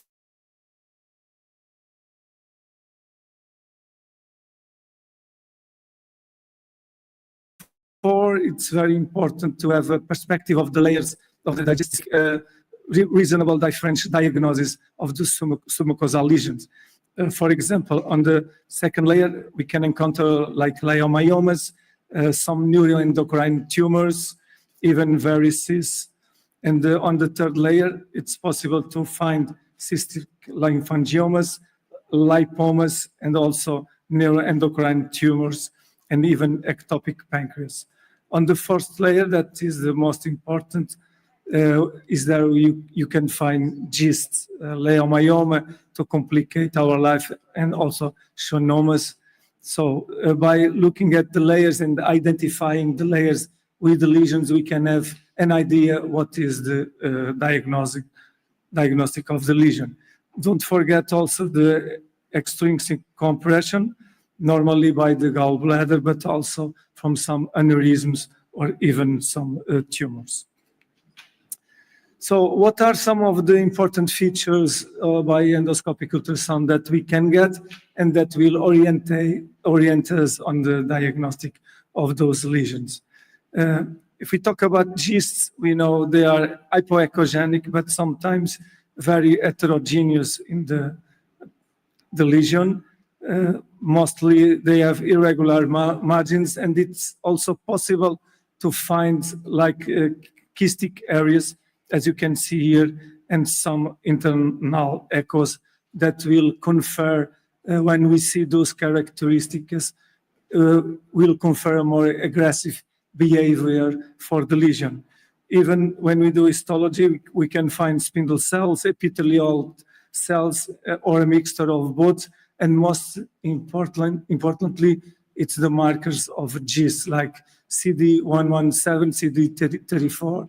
Even when they are negative, we can look for DOG1 and even PDGFRA to make the correct diagnosis of a GIST lesion. Nowadays, it's very important to use contrast-enhanced EUS because this will be very useful on the characterizations of GISTs and to differentiate GISTs from the leiomyoma. Because when you use the contrast, we can see an hyper-enhancement of the lesion and avascular areas in a high percentage of GISTs and not in leiomyoma. So when we see this hyper-enhancement, we can mostly believe that we are facing a GIST lesion and not leiomyoma. So we can observe an irregular intertumoral vessel pattern, mostly in 83% accurate predictor of high-grade malignant GIST, and this is very important. The other lesions that we can encounter are leiomyomas. As you can see here, they are very homogeneous lesions, hypoechoic and well-defined. And when we get tissue, they are negative for CD117 and CD34, and positive for desmin and smooth muscle actin. One of the easiest to diagnose is the lipoma because they are hyperechogenic, as you can see here, very homogeneous, and they are compressible when we press the lesion. What are the US features of neuroendocrine tumors? They are hypoechoic, as you can see here, homogeneous, well-defined, and most of the times they are well vascularized. So when we get the biopsy, they have intense positivity for chromogranin, and we also evaluate to see the risk of the lesion, Ki-67, and the percentage obviously is going to be variable depending on the low or high risk of being a malignant lesion. Ectopic pancreas, when we see endoscopically, it's very easy to diagnose because as there's some central umbilication, but sometimes gives us problem because its location, it's not really on the third or second layer, but can grow up until the fourth layer, and we have to observe this. So they are heterogeneous, hypoechogenic, and also lobulated. So a very important topic is when to consider getting EUS-guided tissue acquisition. By the ESG guidelines, they suggest providing tissue for all submucosal tumors with features suggestive of a GIST if they are the size bigger than 20 millimeters or have high-risk stigmata or are going to require surgical resection or oncological treatment. Also, ESG recommends EUS-FNB or mucosal incision-assisted biopsy, equally for tissue diagnosis of submucosal tumors bigger or equal of 20 millimeters in size.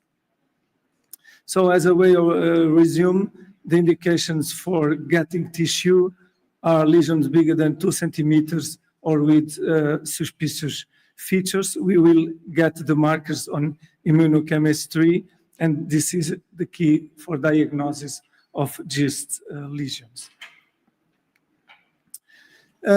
What is the management strategy of those lesions that we have been talking about? We have to abide by the European guidelines, and as a recommendation, ESGE recommends against surveillance of asymptomatic GILA, leiomyomas, lipomas, heterotopic pancreas, granular cell tumors, schwannomas, and glomus tumors if the diagnosis is clear. This is as a strong recommendation, moderate quality of evidence. They also suggest surveillance of asymptomatic, and this is very important, esophageal and gastric submucosal tumors without definite diagnosis with EGD at 3-6 months and then at 2-3 years intervals for lesions below 10 millimeters in size, and at 1-2 years intervals for lesions between 10 and 20 millimeters in size. So endoscopy. For asymptomatic cells bigger than 20 millimeters, if they were not resected, ESG suggests surveillance with EGD plus endoscopic ultrasonography at 6 months and then at 6-12 months intervals. So there is a difference between EGD for the surveillance depending on the kind of lesion. And also suggests that proven gastric cysts below 20 millimeters in size, surveillance or resection are both acceptable alternatives. So, as a way of resume, benign appearing small asymptomatic lesions, we should do surveillance. Suspicious or symptomatic lesions, EUS guided biopsy or resection, or GIST or high-risk lesions, referral for surgical or advanced endoscopic resection, mostly nowadays endoscopic submucosal dissection. In conclusion, EUS is really the cornerstone in evaluating submucosal tumors. It's going to provide us essential information on the layer of origin and the morphology, and with those characteristics, sometimes we can advance a diagnosis, but EUS-guided sampling is often and most of the time required for a definitive diagnosis. And EUS guides appropriate management and follow-up. What are the future direction and research? A very interesting topic nowadays that we know that AI-assisted diagnosis are expected to provide us an alternative to the invasive histological diagnosis. And there has been some recent advances in AI that can aid in the detection of GISTs in our clinical practice. But more prospective studies are required to confirm those earlier and recent discoveries. So thank you very much. Thank you, Dr. Nunes. The question at the end of the session. And now Professor Deniz Duman from Turkey. She will talk about staging gastrointestinal tumor when EUS is needed. Please, Professor. Dear guests, distinguished colleagues, I'd like to thank to Professor Lasso and Claudio and local organizing committee for inviting me. My topic is staging of gastrointestinal tumors when EUS is needed.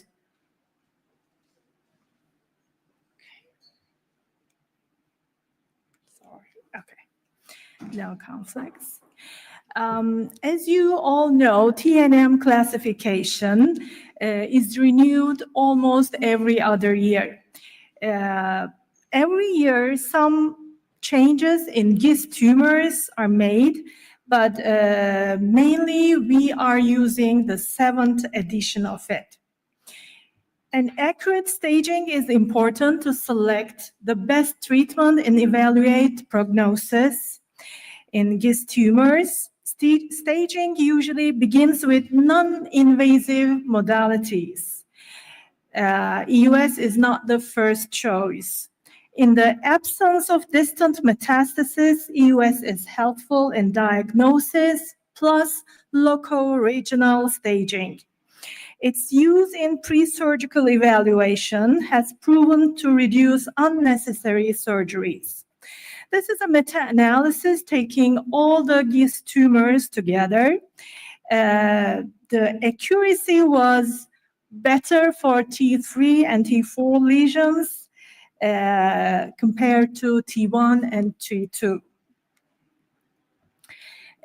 If we start with esophageal cancer, prognosis is poor because they are detected in advanced stages, and surgery has a high rate of morbidity and mortality. T and N stage will determine treatment and prognosis. Preoperative EUS for staging led to a mortality reduction of 42%, which is not bad, thus a better recurrence-free survival rate compared to patients having no EUS. As you know, superficial esophageal cancer is TIS, T1A, and T1B. If we set the bar, I cannot use the pointer. Touch screen? Oh, okay. Sorry. Yes, if we set the bar here, everything above it is called superficial esophageal cancer. The rest is advanced tumors. If it is above T1A, including T1A, we can take the patient for endoscopic resection, ESD or EMR. If it is T1B without any lymph node, then surgical resection is preferred. But in advanced tumors, there is always need for neoadjuvant chemoradiotherapy. Why is identification of end stage is mandatory for esophageal cancer? The short answer is to define the mode of treatment. Again, if we set the bar here, if we pass this bar, patient having T1B disease have a lymph node metastasis possibility of 15 to 30%. And therefore, neoadjuvant chemotherapy is needed. How sensitive is EUS to detect lymph nodes for end staging? Well, it's not bad. It's around 85%, but if we add FNA or FNB, it goes up to 97%. So which lymph node is malignant? The old criteria for it was the size, if it is larger than 1 centimeter, if it has a round shape and sharply demarcated with a hypoechoic structure. We used to name those as malignant. But the problem, all these features are present only in 25% of the cases. And even if all those features are present, the chance of malignancy is only 85%. So we need some other criteria. The new diagnostic criteria published in +1 says that shape can be round or oval. The ratio is more important. Long to short ratio, long diameter to short diameter ratio should be more than 0.5. If it is oval, but if the ratio is larger, there is still chance of being malignant. And the second criteria is long axis should be more than 20 millimeter and short axis larger than 10 millimeter. So this criteria has been proven to be superior to the old criteria. Is the number of lymph nodes important? Yes, because different end staging has been classified according to the number of lymph nodes. We should remember esophageal lymphatic drainage from anatomy. Upper and cervical esophagus is drained to cervical, internal jugular, scalene, periesophageal, supraclavicular nodes, while lower esophageal cancer drains to periesophageal, diaphragmatic, subdiaphragmatic, pericardial, left gastric, and celiac nodes. Celiac nodes are the most important among those because in patients with esophageal cancer, identification of celiac lymph node alone is synonymous to lymph node metastasis in 90% of cases, regardless of the echo features, regardless of the size of the lymph nodes. So this identification of celiac lymph node bring a poor prognosis. If you find a celiac lymph node, the possibility of malignancy is very high, so you can skip puncturing and you can declare that this is a malignant and lymph node invasion for the celiac lymph nodes. What are the limitations for esophageal cancer? As I have stated, accuracy is low for assessing the T1 and T2 stage compared with T3 and T4.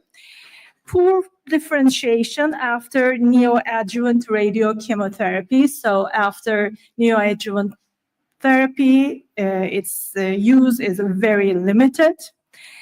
Esophageal malignant stenosis can make TNM evaluation more difficult. There's a trick here. If you are unable to advance your gastroscope through the malignant stricture, that means 100% with locally advanced disease, which means T3 or T4. So for those cases, there's no need to force for EUS examination because in the old days, dilatation prior to EUS used to be recommended, but now it's accepted that stricture means already T3, T4 advanced cases, so no need for EUS and because treatment decision will not change. Gastric cancer, early gastric cancer patients having a well-differentiated carcinoma, diameter greater than 2 centimeters, absence of ulceration, and no lymph node involvement can benefit from endoscopic resection, ESD or EMR. But patients with advanced gastric cancer, T3 or T4, or any lymph node positivity need neoadjuvant therapy and then should be reevaluated for the possibility of surgical resection. What is the role of EUS in gastric cancer? It is accurate for local regional staging. Its preoperative evaluation may change therapeutic management in 30% of the cases. So it is helpful. The role of EUS in T staging of gastric cancer, main goal should be to differentiate superficial tumors from locally advanced ones.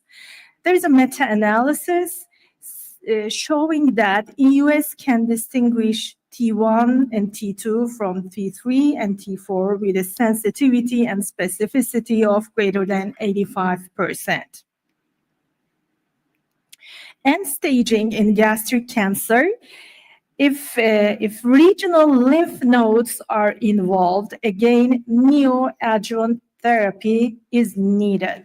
So identification of one lymph node is sufficient to start neoadjuvant therapy. But lymph node detection rate is not as high as the one we see with esophageal carcinoma. What are the limitations for gastric cancer evaluation with EUS? There are conflicting results to differentiate T1A versus T1B tumors. So this is a critical evaluation, but there are still conflicts. So ESD or surgery should be preferred is a little bit still tricky. Conflicting results to diagnose lymph node metastasis also exist. Tumors greater than 3 centimeters may be overstaged by EUS. And as you all may aware that there are some areas that are challenging to examine, such as the cardia region, greater curve of upper body, lesser curve at the incisura and the pyloric channel. A few words for gastric lymphoma and EUS. Abnormal gastric wall thickening is the predominant finding and can be detected by any other modality. So, if the tumor is T1, it may be due to H. pylori. So the first attempt should be to do just H. pylori eradication therapy. If there's deeper invasion detected with EUS, chemotherapy, radiation, or surgical treatment may be necessary.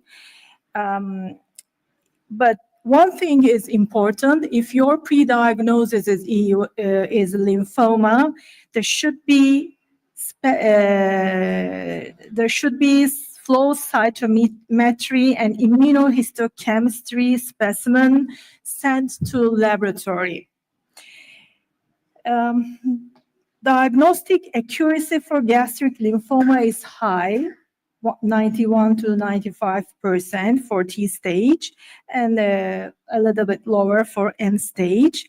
Another important issue with EUS for lymphoma, it can be used for the surveillance or recurrence of those tumors. Rectal tumor, I skipped other tumors. There are many staging with possible with EUS, such as ampullary tumors, cholangiotumors, but I skipped to rectal cancer. EUS is the best modality for both T and N staging compared to to CT and MRI. Preoperative endoscopic biopsies for rectal tumors may fail to diagnose an invasive carcinoma, so we cannot lean on forceps biopsies. There might be false negative results. Therefore, post-operative T staging may be misleading, so EUS FNA may increase the specificity. So I have to speed up. As you know, the EUS may change the treatment, but it has difficulties in differentiating T1 from T2 lesions, and overstaging and understaging may be possible. I will skip those. New technologies may be added. How many of you use colon cancer staging with EUS? Is there anybody using EUS for colon cancer staging? Can it? Okay, you're the only one. Okay, there are limitations for colon cancer staging because of bowel movement, difficult to see proximal colon, but in the future we will be using more. For pancreatic cancer, I will skip that part, but I want to mention Professor El Nadi's paper. It's showing vascular involvement in PC using CT and EUS. That's a very nice recent publication. So I would like to conclude my presentation with an invitation to Istanbul, Turkey. We will have a live demo meeting next month in Istanbul, and it will be the very first hands-on peak demo meeting of young EGEUS TTC society. Thank you.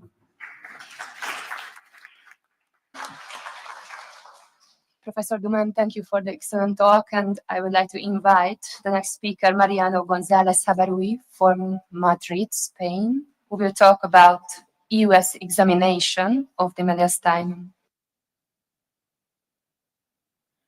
Thank you. Thank you very much. Thank you for the invitation. I must disclose I'm not an expert on mediastinum, and I guess almost no one is a real expert, as most of us do not normally do, or not as our everyday. But I think initially I thought someone in EGEUS does not like me, giving me this lecture.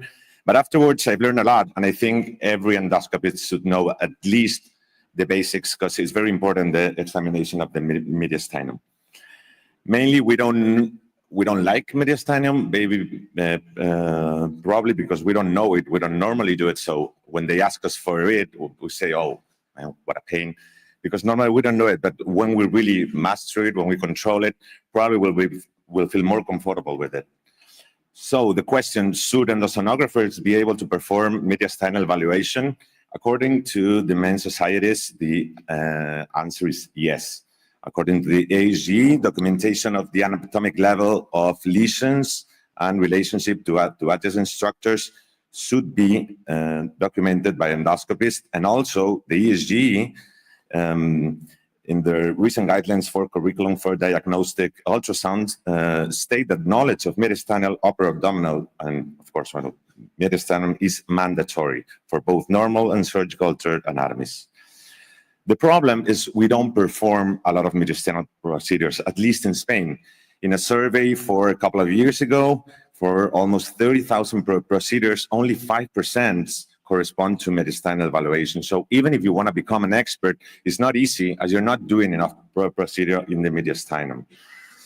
In the mediastinum, we can see both with the linear scope and the radial scope many structures. Normally, we're going to evaluate the mediastinum for lung cancers, so we should start looking for the left adrenal, which is what's also liver for possible mets. And we can see all the main vessels, we can see the heart chambers, and we can see all the lymph node state, almost all in between EUS and EBOS, almost all the lymph node stations for lung cancer especially.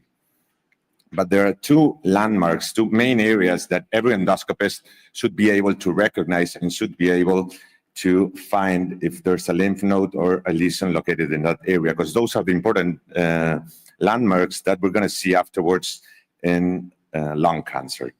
So the main indication for examination in the mediastinum are esophageal cancer staging, subepithelial lesions that have already been in these lectures reviewed, and especially lung cancer staging, either for lymph node staging, which is the most frequent, or lung mass sampling, or even staging, and mediastinal lymph nodes, not depending on lung cancer.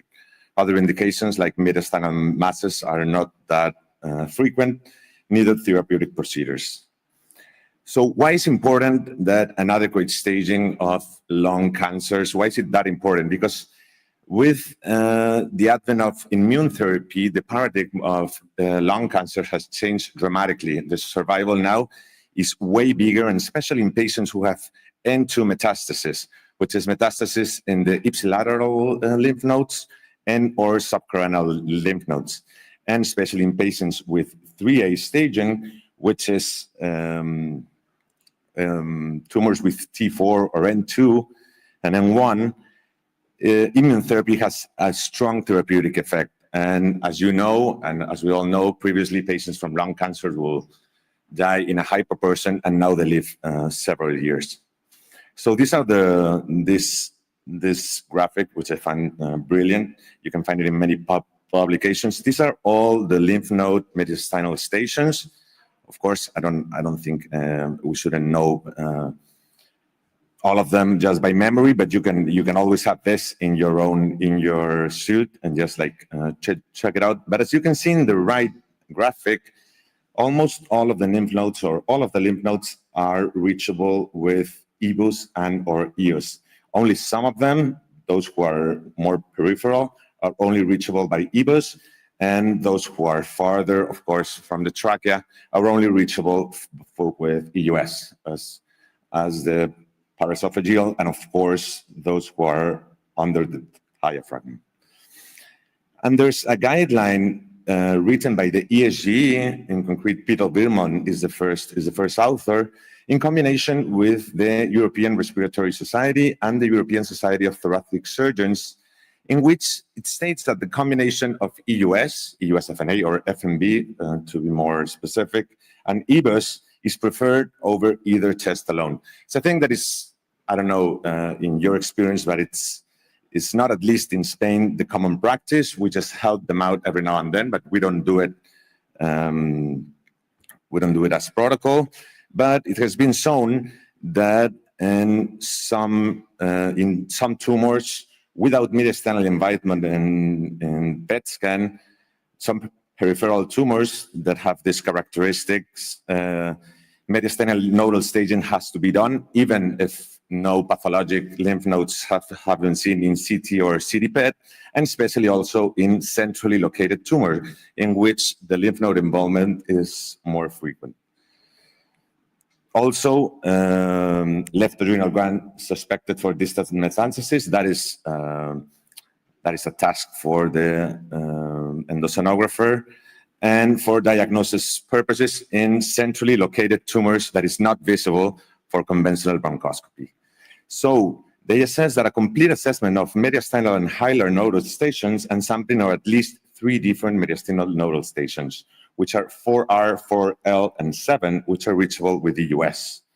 So, and this is, I think, a bit controversial, that optimal endosonography is staging, that individual endoscopy should be training both EGEUS and EUS. That would mean maybe that we should be training EGEUS, or that pneumologists should be trained in EUS.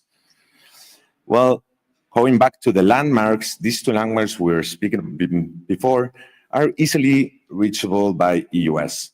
Once we localize the left atrium, pulling back more or less in between 32 and 27 centimeters, the space between the left atrium and the right pulmonary artery is the subcarenal space, and it's normally located in between 32 and 27 centimeters. Then a gentle withdrawal and 180 counterclockwise rotation will make into view these 2 structures, that is the AP window, which is the space located in between the left pulmonary artery and the aortic arch. So this is pretty evaluable within 5 minutes of a normal EUS. So what are the data regarding lymph node staging when we compare EGEUS and EUS, or the combination of both? Well, a paper published by Dr. Badawi last year in Cancer showed that the combination of EGEUS and EUS tissue acquisition overcame almost in 12% in sensitivity of both of them done separately. So there's enough data, there are multiple publications showing that the combinations of both are better than using one or the other. Regarding which needles should we use to sample these lymph nodes, the last guideline from the ESG from last year suggests that end-cutting FNB needles should be used rather than reverse bevel FNB or FNA needles, although this recommendation is conditional with a very low quality of evidence. Probably the largest series in this sense is an Italian series published 2 years ago, that especially in non-lymphoproliferative diseases, the sensitivity, specificity, and accuracy were close to 100% when these kinds of when francine or fork-tipped needles were used. A recent innovation that I guess you guys have heard about, and probably and hopefully we're gonna see it in EUS in a couple of years. And although the technical thing about this might like the need to make a tunnel in the esophagus might be difficulty for this is the cryobiopsy. Cryobiopsy is based in the use of compressed gas that's going to drop temperature up to 50 degrees. So a frozen section of the lymph node or the tissue that we want to acquire will get stuck to the probe, and we can get a high quality specimen cryobiopsy. I don't know in most centers now, but in my center, almost all of the lymph node sampling by pneumologists are done with cryobiopsy. And it has shown, although it's a very recent technique, that the success rate for molecular cancer, which is especially for PD-L1, which is essential right now, with cryo-EGEUS is around 95%, and with EGEUS transbronchial FNA is just around 77%, and it's also pretty good for detection and characterization of lymphomas. EGEUS is also valuable for diagnosing lung masses, of course, if they're close to the esophagus. And a recent publication using exclusively FMB showed a sensitivity and specificity of 97 and 100% when those lesions were accessible to the esophagus. Also, if in lesions close to the esophagus, T-staging can help CT scan when we combine both, reaching a specificity of 100%, and some publications suggest that EUS should be considered when these lesions are close to the esophagus. And if we compare both scopes, we must say that clearly our scope is better than their scope, because patients tolerate better the procedure. We have a larger EUS angle. If you ever done a procedure with an EGEUS scope, you will see the resolution is not good at all. You cannot see small strictures. And there are many characteristics of the scope that favor using EUS scope rather than EGEUS scopes, at least in the esophagus. Also, it's important, and going back to lymph nodes, that in pancreaticobiliary cancers that almost all of us, it's our expertise, enlarged mediastinal lymph nodes can be found in 70% of patients with these pancreaticobiliary masses. And we see them a lot of times, and we don't know whether we have to sample them or not, but it's important because in between 5 and 7% of patients with PB cancer might have lymph node, mediastinal lymph node metastasis. Regarding lymphoma, we all know that the preferred method for complete characterization of lymphoma is cell block or flow cytometry, and EUS is very good for diagnosis of B-cell lymphomas, but not that good for low-grade lymphomas, Hodgkin lymphomas, or T-cell lymphomas. Regarding what needles we have to use for lymphomas, it's clear, of course, that we have to use FNB needles rather than FNA needles, especially when we use 22G needles. But when we use 19G needles, we see that we get better specimens, but we can get good specimens also with FNA needles as far as the 19G. So we should use 19G and preferable FNB needles. For sarcoid disease, EUS also can reach an 82%. And an important thing is that when we perform EUS, a lot of times we see a lot of mediastinal lymph nodes in patients that do not have malignant disease.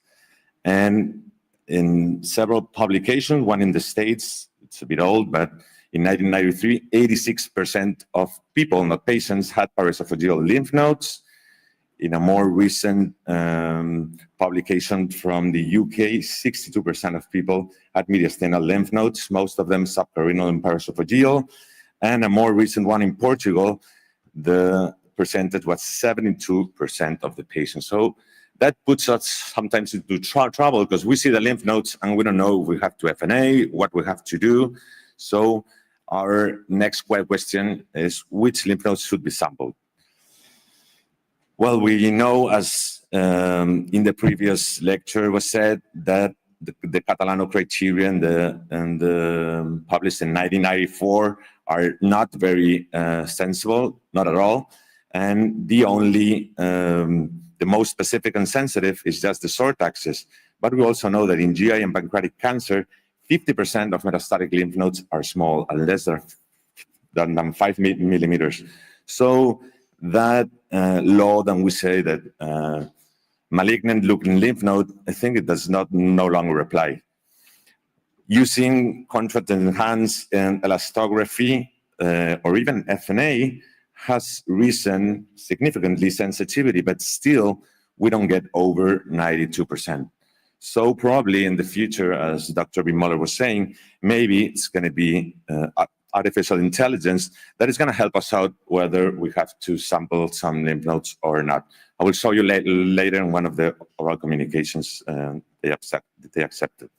So as conclusions, I think endossonographers should be able to evaluate the mediastinum. There is a very important role of EGEUS in lung cancer staining. Of course, the approach has to be multidisciplinary. It has to be in combination, of course, of pneumologists. I don't think no one who's not crazy should start doing this without teaming with them. The use of FMB needles is clear that should take over FNA needles, and some advances are coming in tissue acquisition, especially for lymph nodes, and this is cryobiopsy and hopefully artificial intelligence. Thank you very much.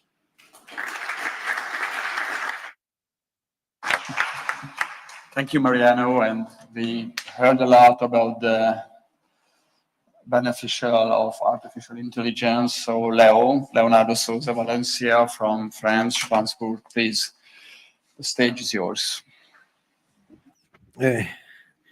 Well, thank you very much for this invitation, Laszlo. And I will try to demystify AI. The word demystify, we can say it in English. And basically, well, this is my disclosure.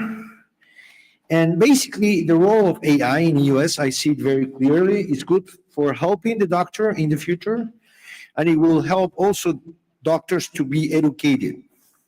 Today, I'm only going to talk about the first part, because the second part is another talk, and it's another issue, and I don't have enough time. I think I'm going to take at least 2 minutes more than my time, because I thought it was 20 minutes. So since 2019, we can see until today 10 good articles. AI has been 60 years in the world, but people that were doing AI were a little academic and very different. And then some new guys came and said, no, let's do it this way. And then recently now, since 2019, and this is a review that says that these were exploratory research and very few reports have included substantial evidence. So this is what they said in 2019 when they saw all these articles. And then at that time, this was one of the best articles also from the same year. But you see here that they only train a machine with 1 second of a patient. And this is like an irrespect to say that a machine is very good because you train it with 1 second. This would say that human brain, you will see how many seconds you need in your brain. So basically, again, the conclusion of this study, which I think it was the best at that time, it was the same thing. Exploratory research, few reports, they say exactly the same thing. Then, some years later, 2023, this article did training, validation, and testing. And here you can see clearly here that the numbers look very good. You say, oh, finally we got the machine. Well, this is not true, because when you have an AI machine, you need a robust machine. Robust is somebody that goes to the gym and is doing exercise 10, 20 hours a day, and he is robust. This is a machine that goes to the gym 1 minute a day and is very weak. So this machine, if I show it to my engineers, they will say, yeah, it's a good model for this person, for this doctor.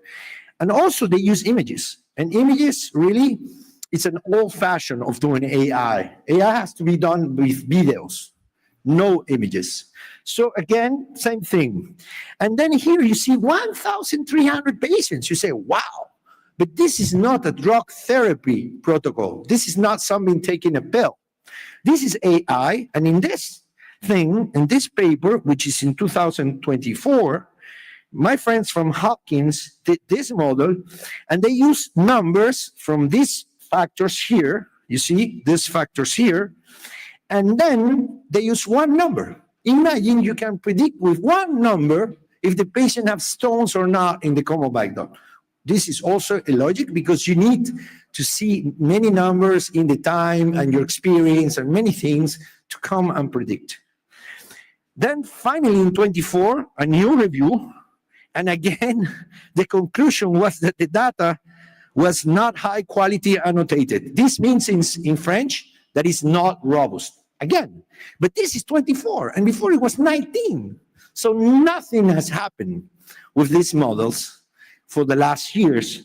And basically, the result, what they conclude is the same. This is another review that just came out this year by people that I know very well. And if you see in black downstairs, it says, limitations per stage, small size, needs additional external validation, continuous and recurs, Same thing, again and again. So basically what you have been seeing are models that are customized, done by some people in their labs. They do the publication and that's it. And we did this model, for example, in my institute. And in my institute, we got very good numbers. We're still, we have to make it more robust. And this is what we're doing today with this neuroendocrine tumor model. So what I did in my institute is that 6 years ago, I created this project called EGEUS. And this is called Augmented Pancreatic Endoscopic Ultrasound. And in this project, I decided to do an AI. And basically, this AI is going to be in Europe, hopefully before December. This is a robust thing. This is something that could work anywhere in the world. And this is what I'm going to tell you now. My own experience, which I have not been publishing because I cannot talk too much, but now I can say that the model would be in the market in a few months, and I don't have any sense or stocks in the model. I'm just a French humble employee, okay? So let's hear it. So in order to create this model, I went and see how many images he has in his brain. How many do you think? He has been doing US since I was very little. No, I'm kidding. But we start together. But when you train somebody like Abdenor is upstairs, and he knows, he said 2 years, 300 cases, 20 minutes, 6,000 minutes, 360,000 seconds, not 1 second, is 9 million images. So if you have a student in your school to do US, you have to put in his brain 9 million images, and then he goes out and still doesn't know how to do US very well. You still say, but you missed the pancreas. You didn't see it. It's right here, look. Here's the tumor. So, and you think a machine is going to learn with 1 second or 2 seconds? That's an insult to human brain. So therefore, for now, these machines are here to help us. And I'm going to tell you how they're going to help us. First, we have big data. And we did this in my institute. My institute is the name upstairs, EGEUS. You see, this is the name of my institute. I see it in France, in Strasbourg. So this is a French machine. And this machine, we need very expensive computers. We bought them, a lot of money. And then you need to do good annotation. Who knows here what annotation is? So I will tell you what annotation is. So what we did, we got together a lot of doctors. Some of them are here present. Thank you very much for helping. And we got a lot of videos and a lot of images from videos and a lot of alterated and normal pancreases. And from different machines, from Canon, from here, from there, from the other one, from Fuji, from all the companies, because you have to feed the machine and the algorithm with a lot of videos, because here in Europe and in the world, we have doctors We have clear doctors, we have bright doctors. Some of them like to put everything very white, everything very black. Some of them don't see even further. And you have to train your machine on all that. You see, if you want the machine to be sold in the worldwide fashion. And here is what annotation is called. How many cows are you going to tell the machine are there? Is this a cut cow? Is the head? I cut the head and I cut the body and there are two guys holding the cow there? Or is this really a cow? Or is not a cow? It's an extraterrestrial cow. And how many cows are behind that? So basically, you have to train the machine. Here is the pancreas, you know, because there's a green light there. But this is a pancreas, and in the right is a pancreas, and in the bottom is a pancreas, and there's a tumor there. None of you see anything there, but it's there. So EOS is echo images, is grayscale. And we are humans, we see colors. We don't see grayscale. Grayscale is something very down in the evolution.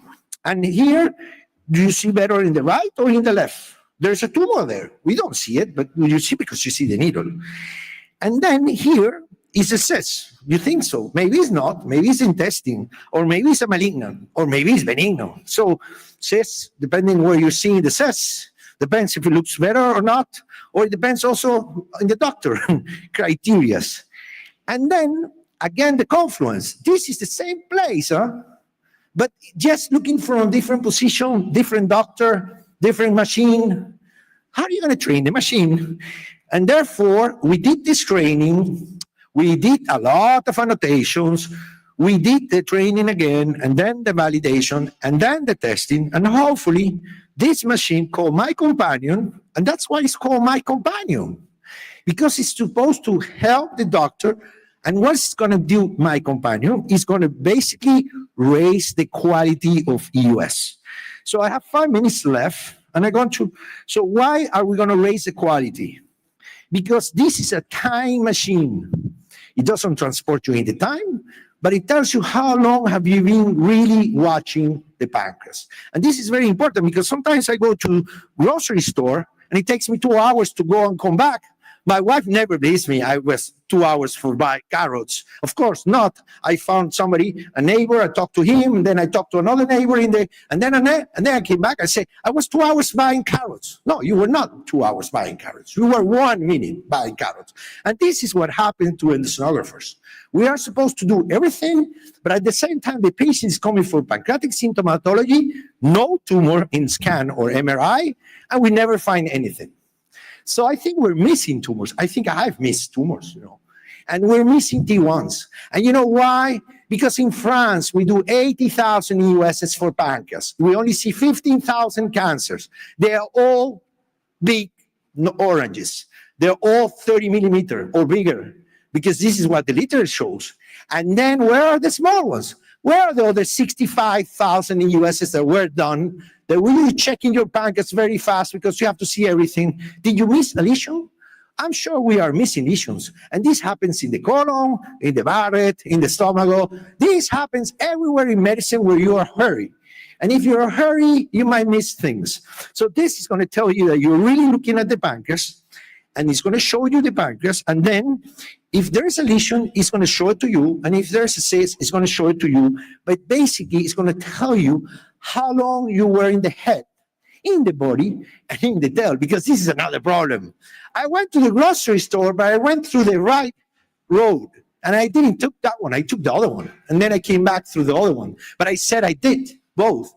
So this is a problem also, because when the pancreas is alterated, knowing that you're in the head sometimes is very difficult, or even in the body or in the tail. And then, of course, so first of all, it could work in different focus. You see the focus there. So you will see this box, and it's showing you the pancreas in different focus. So it works in different, but also it works in different characteristics. And here, I'm going to try to show this very fast because my time is going to be very soon over. You see, so basically you see this yellow box, and when you see this, it's showing the area of the pancreas. And then it's telling you also where you are, if you are in the body, in the tail. And finally, if there is a lesion, it will show you the lesion very fast or very slow, depending on the lesion. For example, here it's very easy to see the lesion. So you can see the lesion, and it can tell you you are there. Here, for example, this lesion is even smaller. Let me see if my video runs, because if I get very fast here, you see, here is detecting a small lesion and it's showing you the pancreas, you see? And this pancreas doesn't look normal at all. And then here again, it shows you also, this is an experiment we did because we're doing experiments trying to see if the doctor sees the things. There's a tumor here, and this is a pancreas, even though you believe it's not, but it is, and it's the head, and it's very dark because this doctor likes to work very dark, and it shows you a tumor here, and then the machine is capable of seeing a dark tumor, which you say, but this is very ugly, he should be working better. Try to convince him to work better what you think is better. But what you think is better for him is not better, or for the other doctor is even worse. So don't try to change doctor's head, because you will never do it. At least this is my wife saying about me, no? And then this is a good technique. Here, for example, here, this is a doctor that works very dark. And if you're working very dark, you can see that it's detecting the pancreas, even though we don't see anything beneath here. And you should say, but this doctor should change the parameters. Yeah, sure, try to convince him to change the parameters. He has been working like this 25 years. You will never convince him to change any parameters at all. And then here you're in the body, you see, it's telling you that you were 10 minutes in the body, 2 minutes in the tail, and 0 minutes in the head. So this would be very important. You see there's a tumor there, and it looks a tumor, and now you have a needle. So at the end, what the idea of this, my companion, is to try to make you have auto-evaluation of yourself. You decide if you stay looking at the pancreas 5 minutes for the rest of your life, but you're going to be missing a lot of lesions. Or you decide if you stay half an hour. And this is something we're going to do next year. Next year, we're going to give some of these machines to doctors, and we're going to do a registry. And by doing a registry, I'm going to be capable of saying that if you stay long enough, you might find things. If you stay short enough, you might never find anything. And then I would be able to prove this with numbers, with time, and the doctors have to decide themselves. This machine will not do anything bad to anybody. It's not the intention. The intention is to help doctors to really do auto-evaluation if they're doing quality EUS for the pancreas, yes or no. That's very simple. And I believe that the answer could be maybe. Here, for example, when you train a machine like this, you have to train it with many other things that we are not using. You have to say, this is the liver, this is the adrenal, this is the kidney, this is everything. So this machine can recognize all of the things. But my intention is not to show them at all. I don't care if you see the kidneys or not. For my interest is that you stay focused in the pancreas as long as you need in order to find things in patients that come with negative scans, negative MRIs, and they have glucose alterations, they have CAA 99 alteration, they have had 2 pancreatitis, they have family history, they have acidosis, they are obese, and now they're losing weight. And the scanner and the MRI never find anything. This is the patient. It could be interesting to look. So now I finish because I already 1 minute more. So I just want to finish saying that the idea is to measure the pancreatic time, and it will reduce the risk of missing lesions, of course, showing you also head, body, and tail, easy localization of the parts, and ensuring the screening of the parts. This teaching is not intended to replace assessment of the endoscopies or the histopathology sampling at all. And then, well, this is some things we said about AI. And then, this is the institute where I work, and this institute is where we developed this machine for a 6-year program with money from Fundación ARC, and from the government, and from the institute. And then finally, a company called Mediclub came into the game, and probably very soon. And this is to invite you to my therapeutic endoscopy courses. Next year, I conduct these courses for the last 4 years, and this is a course where you can really learn therapeutic US, but you have to do ERCP and EUS for at least 3 years in order to get into my institute to do the course. You're all invited. Thank you very much. And this is a pancreatic endoscopic ultrasound book, 355 pages that we did together with some friends, and it's only about pancreas. So if you want to learn about pancreas, this could be a good book to read. Thank you for the publicity. Bye.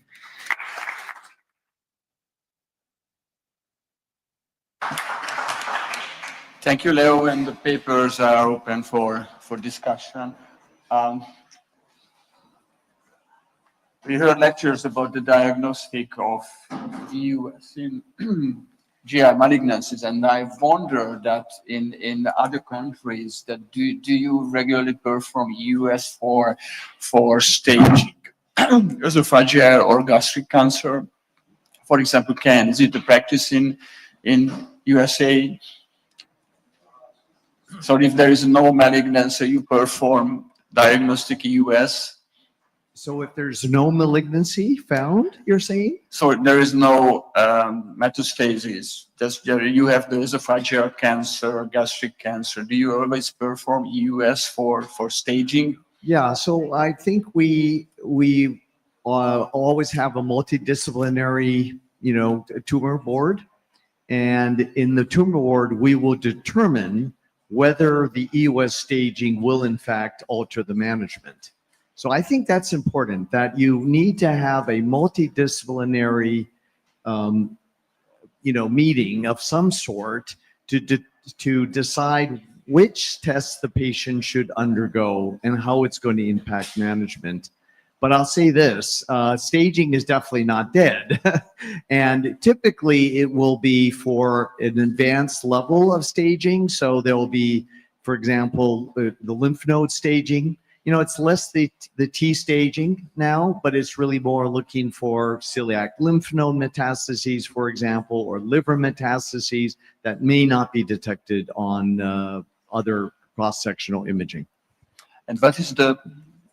Okay, please go ahead with your question.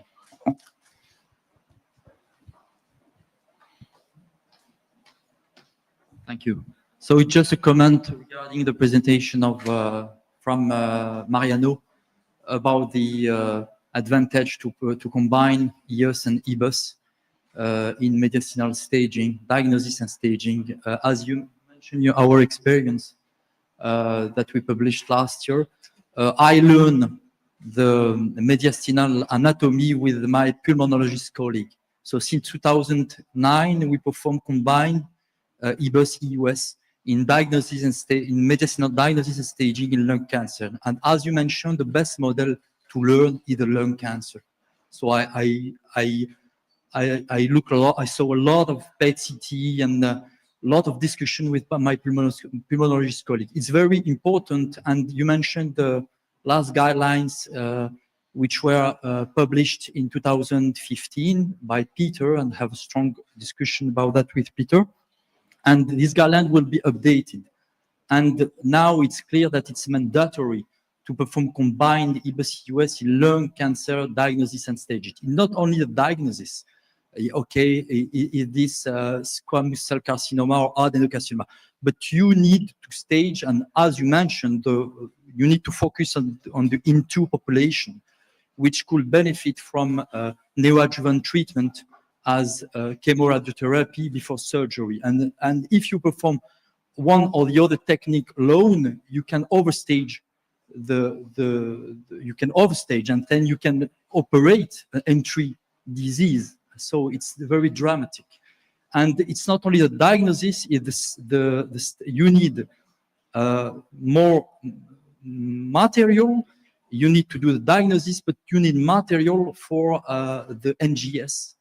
And because we have a lot of, we have targeted therapy, metastatic lung cancer. So it was very interesting. Thank you for your very complete presentation, Mariano. And I think, as in endohepatology, where you need a good cooperation between hepatologist and endoscopist, this is the same in the mediastinal examination. So you need a good cooperation between pulmonologist and EUS expert. Yeah, from what it seemed, that I must acknowledge that most of the things I've learned by just preparing this lecture, there's a lot to do, and most of the referral centers should have at least one endosonographer involved in treating well, in staging lung cancer.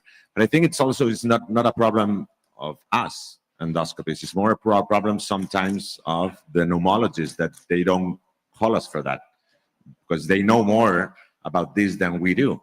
And it should be their part on asking us for help in that sense. Because I don't know the rest of the endoscopists here, but they only call me or my colleagues for staging lung cancer just when they have a negative lymph node or when they cannot reach one lymph node, just as a rescue, not anytime as part of the protocol. Leonardo. Yeah, in my hospital is exactly the same situation. We have an immunologist. He does 250 EBUs a year, 250 EBUs per year. The oncologist thinks that what they do is enough, and they only call us exceptionally for rare cases where they don't know what to do. And then they call us to do EUS, of course. In 8 years, I have performed one EUS at the same time of EBUS, one. So this is 8 times 250. You can make the numbers there. And I have a very good relation with my pneumologist. We are friends. We talk. We have projects together. So it's not my enemy. And I have very good relations with my oncologist also. They talk to me. We're friends. We go for dinner and for beer. It's not a problem of creating bonds with them. It's that oncologists, when I ask them, they don't see the real outcome. I agree 100% with Abdenor, but I don't understand. There's a click there that is happening to you in your hospital. It happens to me in my hospital. And I don't know how to put that click, revert the click in the other way that Abdenor did, for example, where he is called and they do it together. But the 250 US EBUs for lung cancer, I don't see any of them. So, and this is a exception. So I don't know. Yeah. Yes, you need to have, I don't know, your pulmonologists are oncologists or not? Because in our institution, there are oncopulmonologists. No, so it's very important to, and we have the same nurses. So it's... You come to my hospital now. How many pulmonary cancers you have seen when you are in the OR in my hospital? Zero. Yeah, we have separate units. Like they're separated by 200 meters. Yes, but I think, Mariano, that we need to sensitize oncologists and pulmonologists. It's very important for the patients. It's not an overstaging. As I said, it's a downstaging. If you perform one on the other technique, so you stage N2, okay, ipsilateral, you have a lung lesion, right lung lesion, N2 lymph node, ipsilateral lymph node here, but you don't perform the other technique, but there is a contralateral malignant node, so you stage N2, but it's N3 until this patient will have radiochemotherapy, and after that surgery, and it's over. And as you know, this combination critically decreased the indication of diagnostic mediastinoscopy. Yeah. And it's very important for the patients. That's true. As a host, let me have an announcement that the gala dinner is starting at 8 o'clock. So to be finished on time, I close this session and immediately move to the next session. So I ask the chairs, Andrada, Manu, Pietro, please come over and take over the place.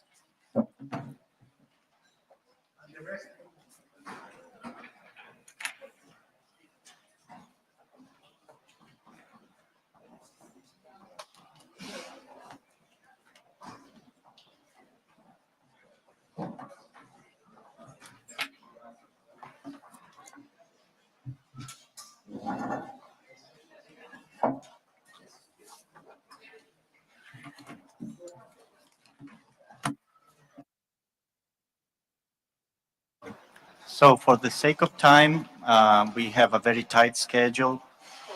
I would start with no hesitation.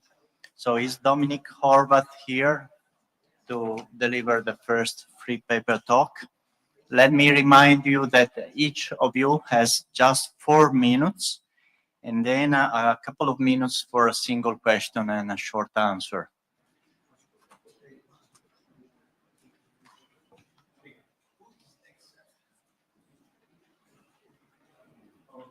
So your timer is already running, Dominic.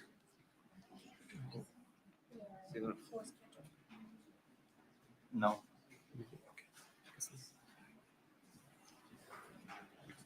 Okay, good afternoon. First of all, please let me introduce myself. I'm Dominic Horvath, fifth-year medical student at Semmelweis University, and I started my first research work under the supervision of Dr. Hegyi. Our goals to provide the best possible care for patients suffering from Waldorf pancreatic necrosis. Some background. For Waldorf pancreatic necrosis, intervention is necessary. Open necrosectomy is no longer recommended, while endoscopic treatment offers shorter hospital stay, better cost effectiveness, and lower fistula formation. Our aims, evaluating the clinical outcomes, and our methods. We made a retrospective study with patients of 3 years, and here you can see the type of data we collected. Over 60% of patients were male, and more than half of the cases had biliary-related etiologies. In males, alcohol is the leading cause, while biliary etiology dominates in females. The average patient age was 57 years. The LAMS placement procedure took an average of 26 minutes. In other words, within this short time frame, we were able to initiate the resolution of the core problem. Following this, an average of 3 direct endoscopic necrosectomy were required. What's remarkable about this procedure? Out of 35 cases, complications occurred in only 2. The chart on the right shows 4 surgical interventions, but this includes surgery needed during direct endoscopic necrosectomy sessions, not just during LAMS insertion. Let me explain why I'm presenting this together. Out of 35 patients, complications occurred during DM procedures in 6 cases, the causes of which are shown above. This also means that out of 35 LAMS insertion and a total of 93 DEN sessions, surgical intervention was required only in 4 cases. It's less than 5%. And that clearly demonstrates the overall safety of the entire procedure.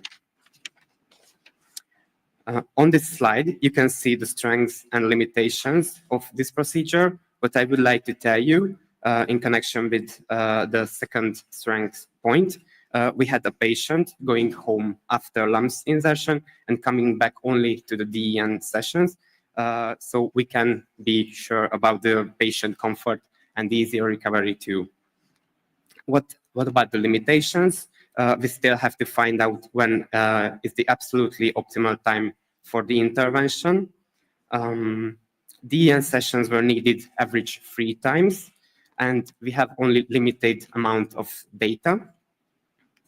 So what are my conclusions? LAMS insertion and DEN can be performed safely. That's what I'm sure about. And what implications we have? Implication for practice. Multidisciplinary approach is needed. Endoscopists, surgeons, and radiologists should collaborate to optimize treatment strategies. And what implication we have for research is we have, I want to go back to the lack of amount of data. An international multi-center register could solve the problem, the data problem we have now. Here you can see my references, and thank you for your kind attention.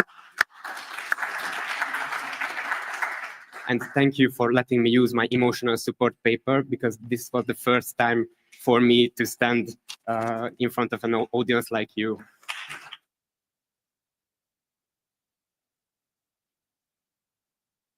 Congratulations, Dominic, also for the first time in public. Is there a question for Dominic from the audience? If not, I have one for you. What is your policy for LAMS removal? Do you do it according to a pre-specified amount of time or according to target? In the most cases, LAMS is in the patients for 3 or 4 weeks, mostly. And during this time, our endoscopy experts made these DEN sessions. And when they see that the cyst is already clean, then comes the extraction of the lumps. Okay, thank you very much. Thank you. Ma'am? The next speaker is Gabor Geisinger, efficacy of EOS guided walled-off necrotic pancreas drainage, pseudocyst stent versus LAMS. Gabor.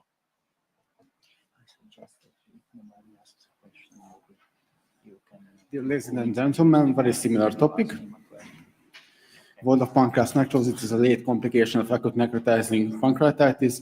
It usually occurs after 4 weeks of the start of the symptoms, and it has a demarcated wall. It is most effectively managed by endoscopic ultrasound-guided drainage. Our aim was to assess the efficacy and safety of EOS-guided drainage. We conducted a retrospective review of patients who underwent EOS-guided drainage at our center here in Szeged from 2017 to 2025. We use 2 types of stents, both are metal stents. One is the so-called pseudocyst stent, which is much cheaper compared to the other one, which is a lumen-opposing metal stent. The LAMS has a lumen-opposing effect, which the pseudocyst stent does not possess. In case of the pseudocyst stent, we only buy the stent itself, so we have to make the procedure step by step, so it takes much longer time compared with LAMS, because in the case of LAMS, we buy the whole hot LAMS systems, so it helps us to do the procedure quite quickly in 5 to 10 minutes. Altogether, 31 patients went under EOS-guided drainage at our center in this time period. The average age of patients was about 60, and the average size of the VOPM was 11 times 8 centimeters. The procedure took place about averagely 55 days after the start of the symptoms. The indication of the drainage included infection, organ failure, intractable pain, and organ compression.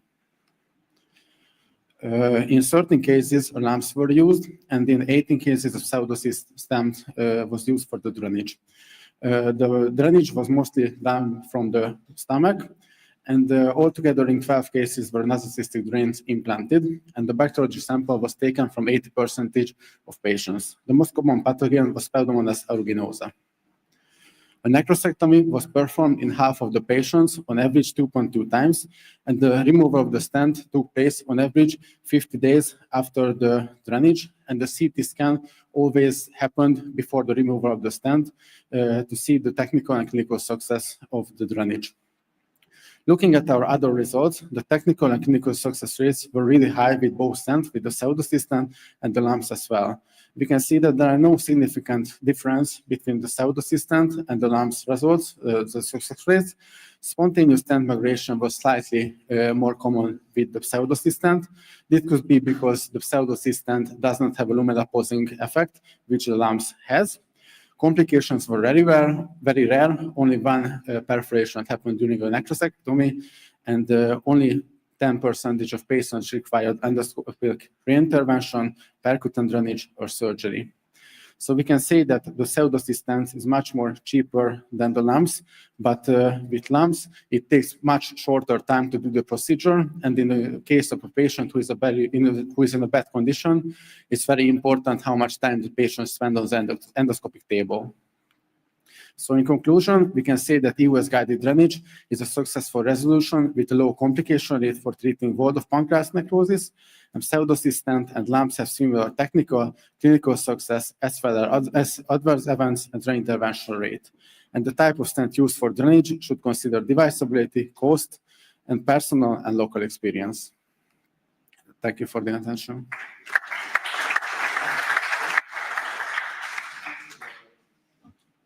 Thank you, Gabor, for keeping the time. This is interesting. Nearly 8,000 euros for a LAMS. That is quite expensive. So your conclusion is clearly there isn't statistically significant difference between reintervention rates with the pseudocyst stent and LAMS, but nearly 17% required reintervention, and the procedure time was also longer for the pseudocyst stent, though there wasn't difference. So if you have to expand on the study in the future, what else is it that you need to do to actually truly come to a conclusion that we can use this pseudocyst stent instead of LAMS? Yes, as the previous lecturer said, that we have to take multi-center studies here in Hungary to see that the results are still there with the pseudocyst and the LAMS, about the success rates as well. Okay. Okay. Thank you very much. Thank you. We invite the next speaker, Adina Tari, for another paper about US guided cystogastrostomy.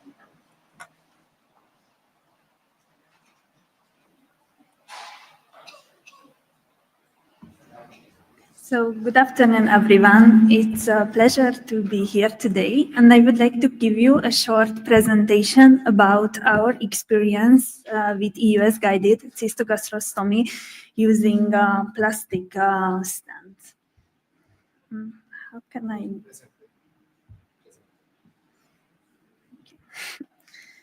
So I have nothing to declare. As a short background, I would like to tell you that EUS guided cystogastrostomy has become the standard for the minimally invasive drainage of pancreatic fluid collections.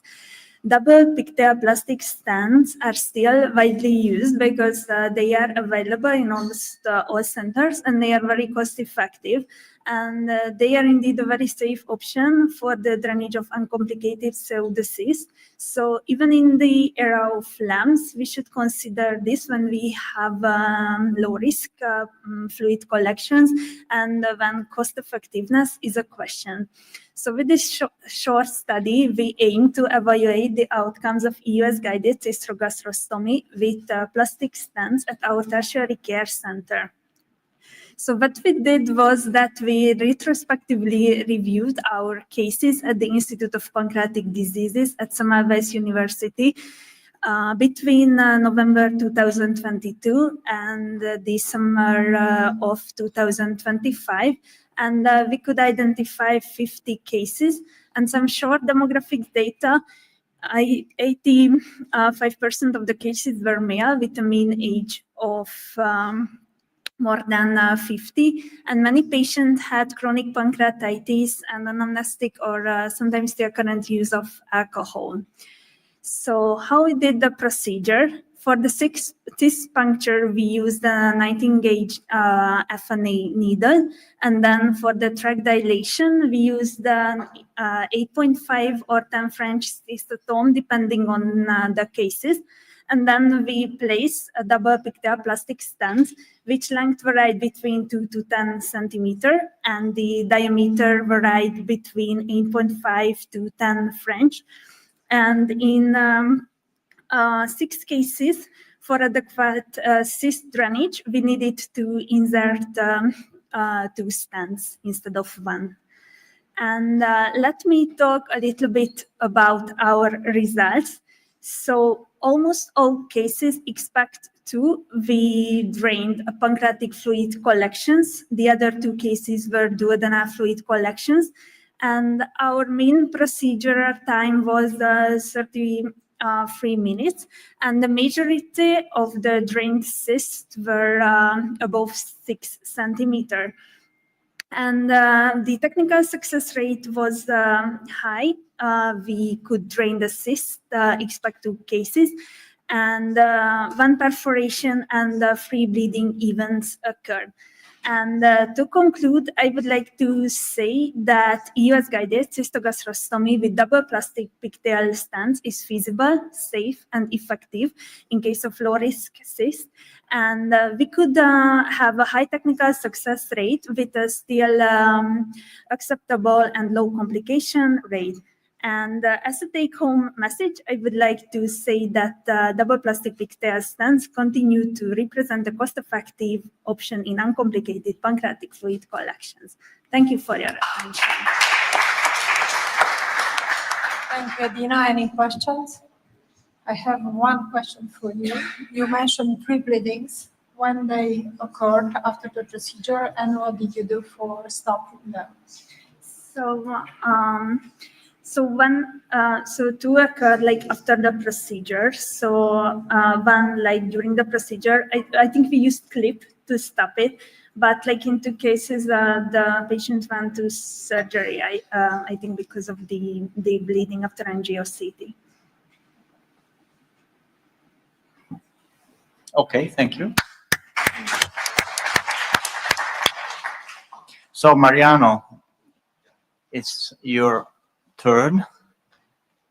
You have a lot of work to do today for this session.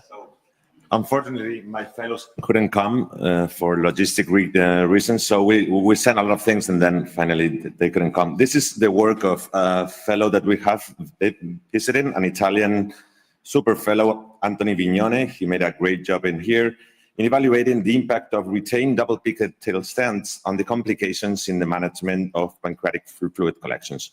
Well, we know by far that transmural drainage followed or not, if needed, with endoscopic necrosectomy is the way to go in the step-up approach for complicated pancreatic fluid collections. And after resolution of the collections, often we left in place double pigtails, although the evidence supporting this is still inconsistent.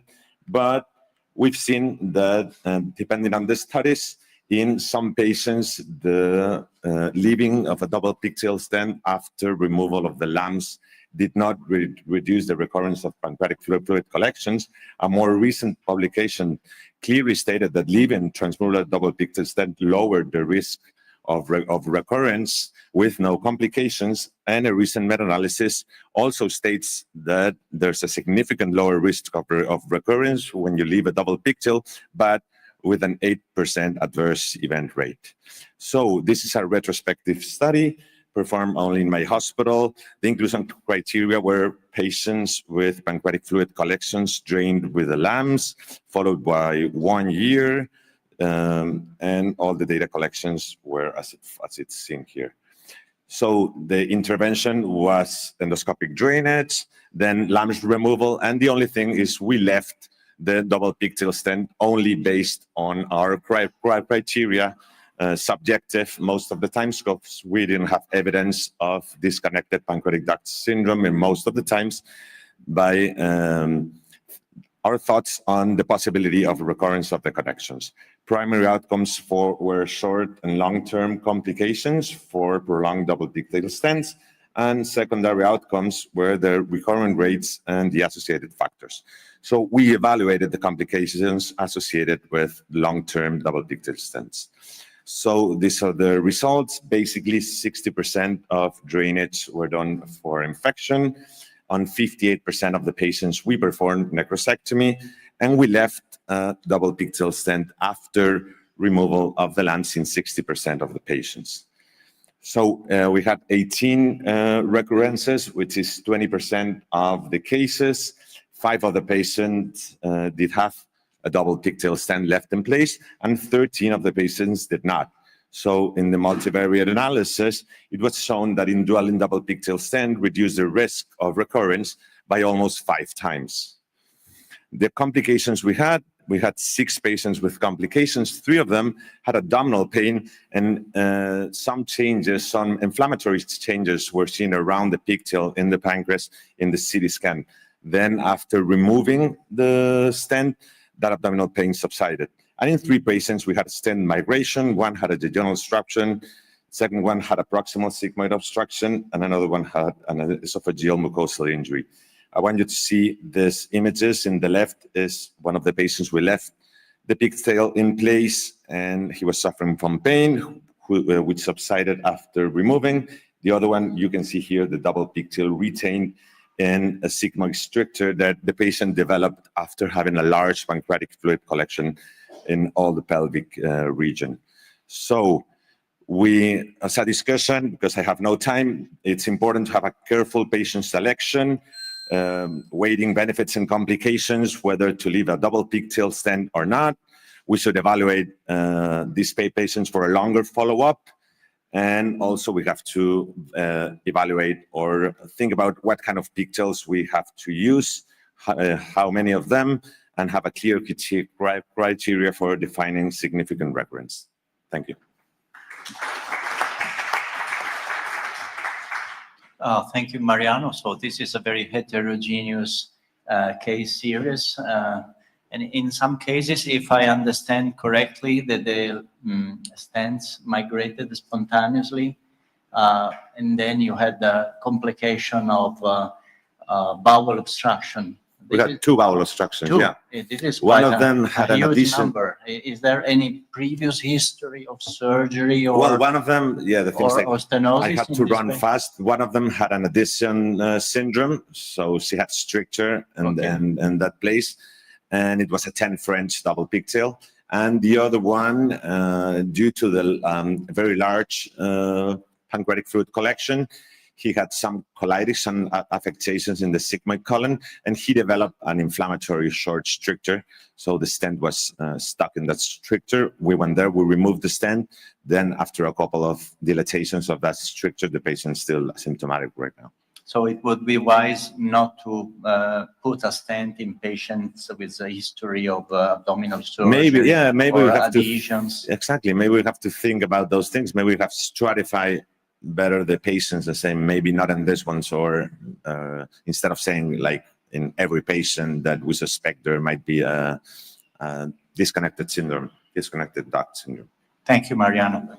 Thank you. So next up is Leonardo Grazioli. Talk to us about dual drainage.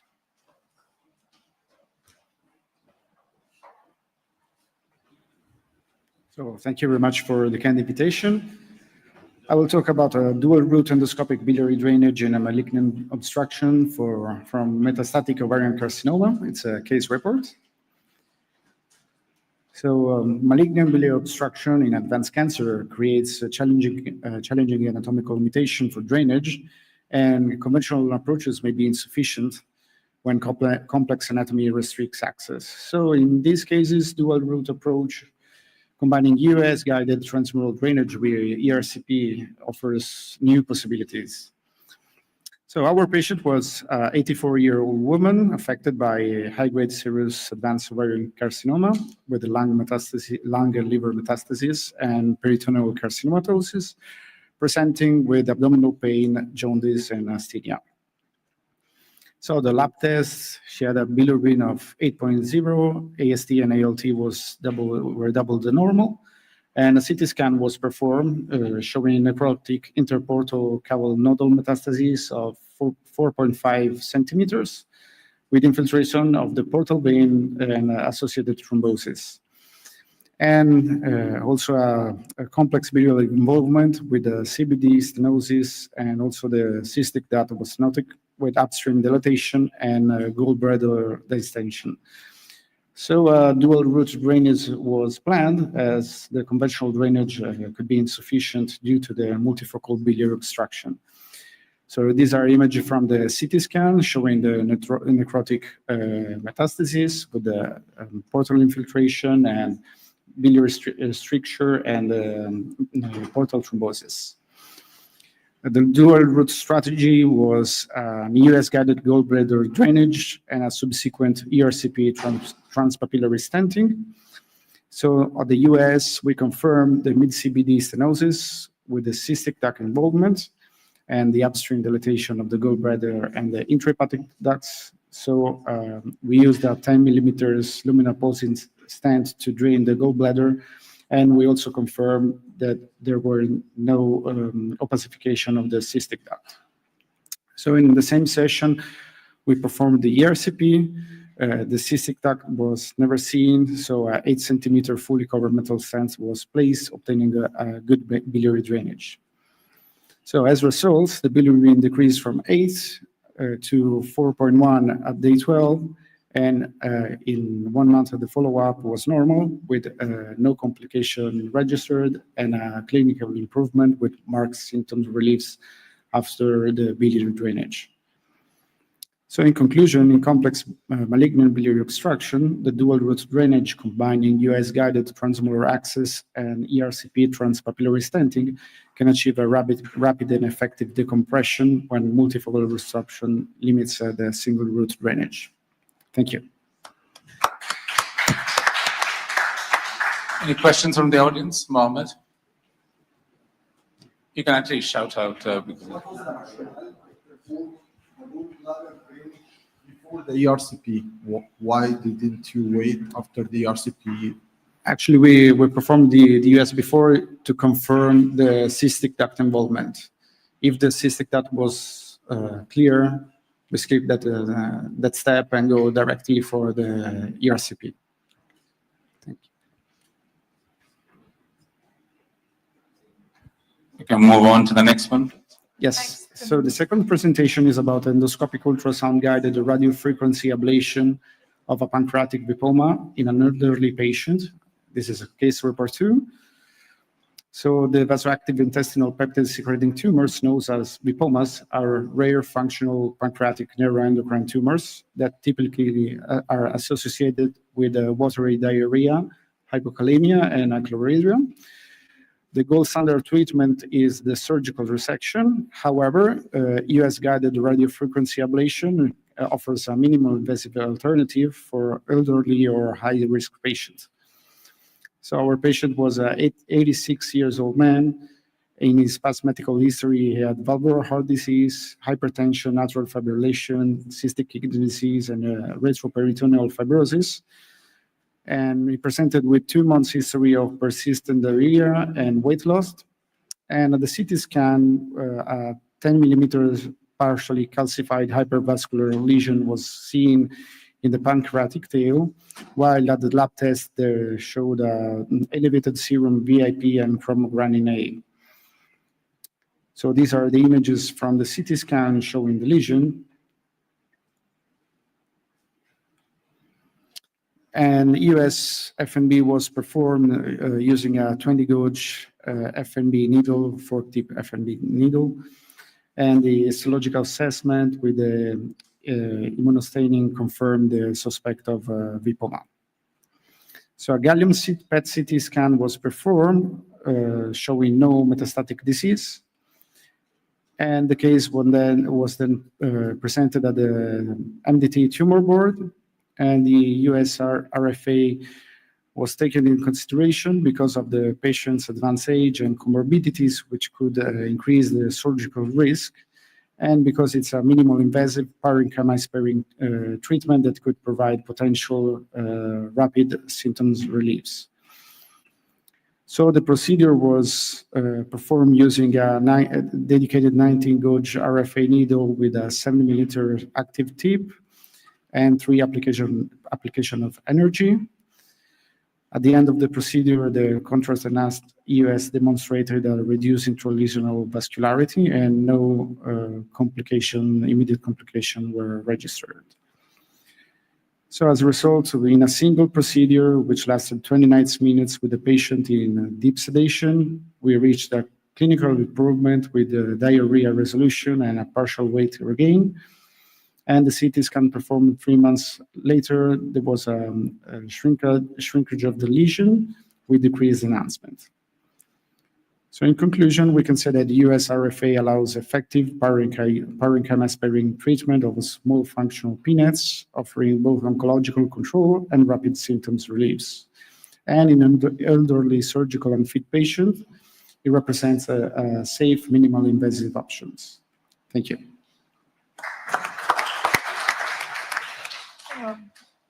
Any questions? Yes, please.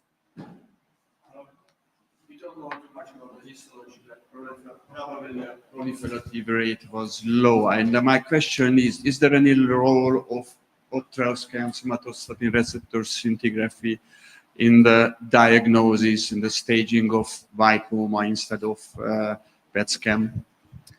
Well, thank you for the question. Actually, I don't know the answer to this question. I mean, that we discussed this case in the tumor board, and we said that due to the condition of the patient, that was enough for us to proceed to the treatment. But actually, we did not. Congratulations with the treatment. Okay, it was an additional question. Thanks. Thank you. Thank you.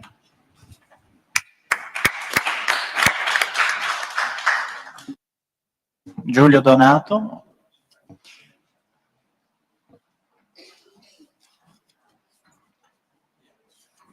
Good afternoon.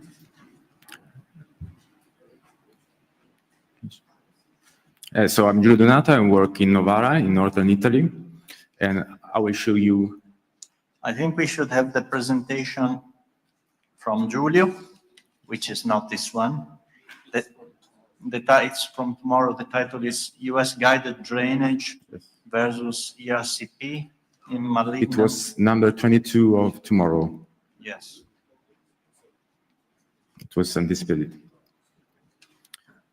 While they look for your So, presentation, I'd like to remind that you guys don't have to say thank you for the invitation because you earned this presence because you did a good job and your presentation was selected. So yeah. So if you no, probably.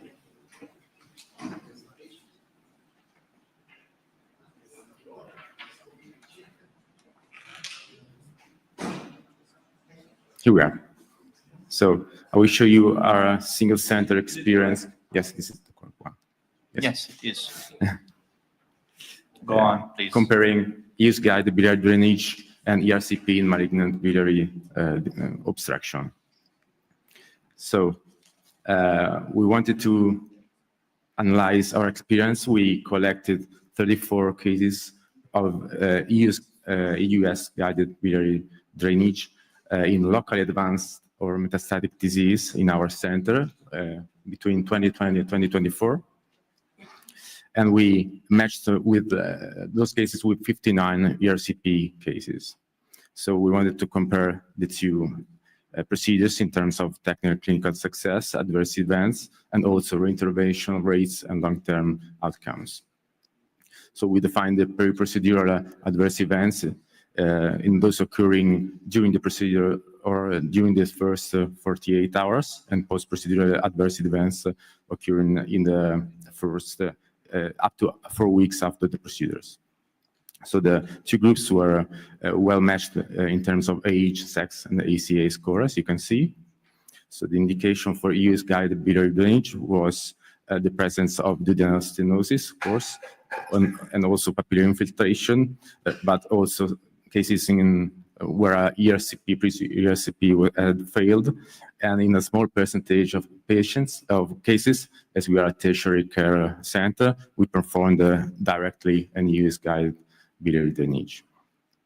So the most common route of drainage was the choledochole duodenal, of course, and in some cases we performed the same session gastroenteral anastomosis or duodenal stent placement. So well, let's jump to the results. Technical success and clinical success was high for both procedures, with a technical success of 100% for EUS, but it was not statistically different.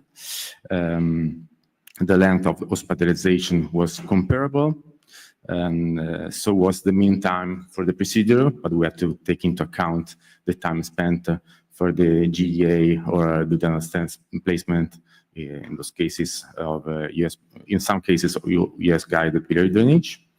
As far as adverse events concerns, the peri-procedural and post-procedural adverse events rate was not statistically different.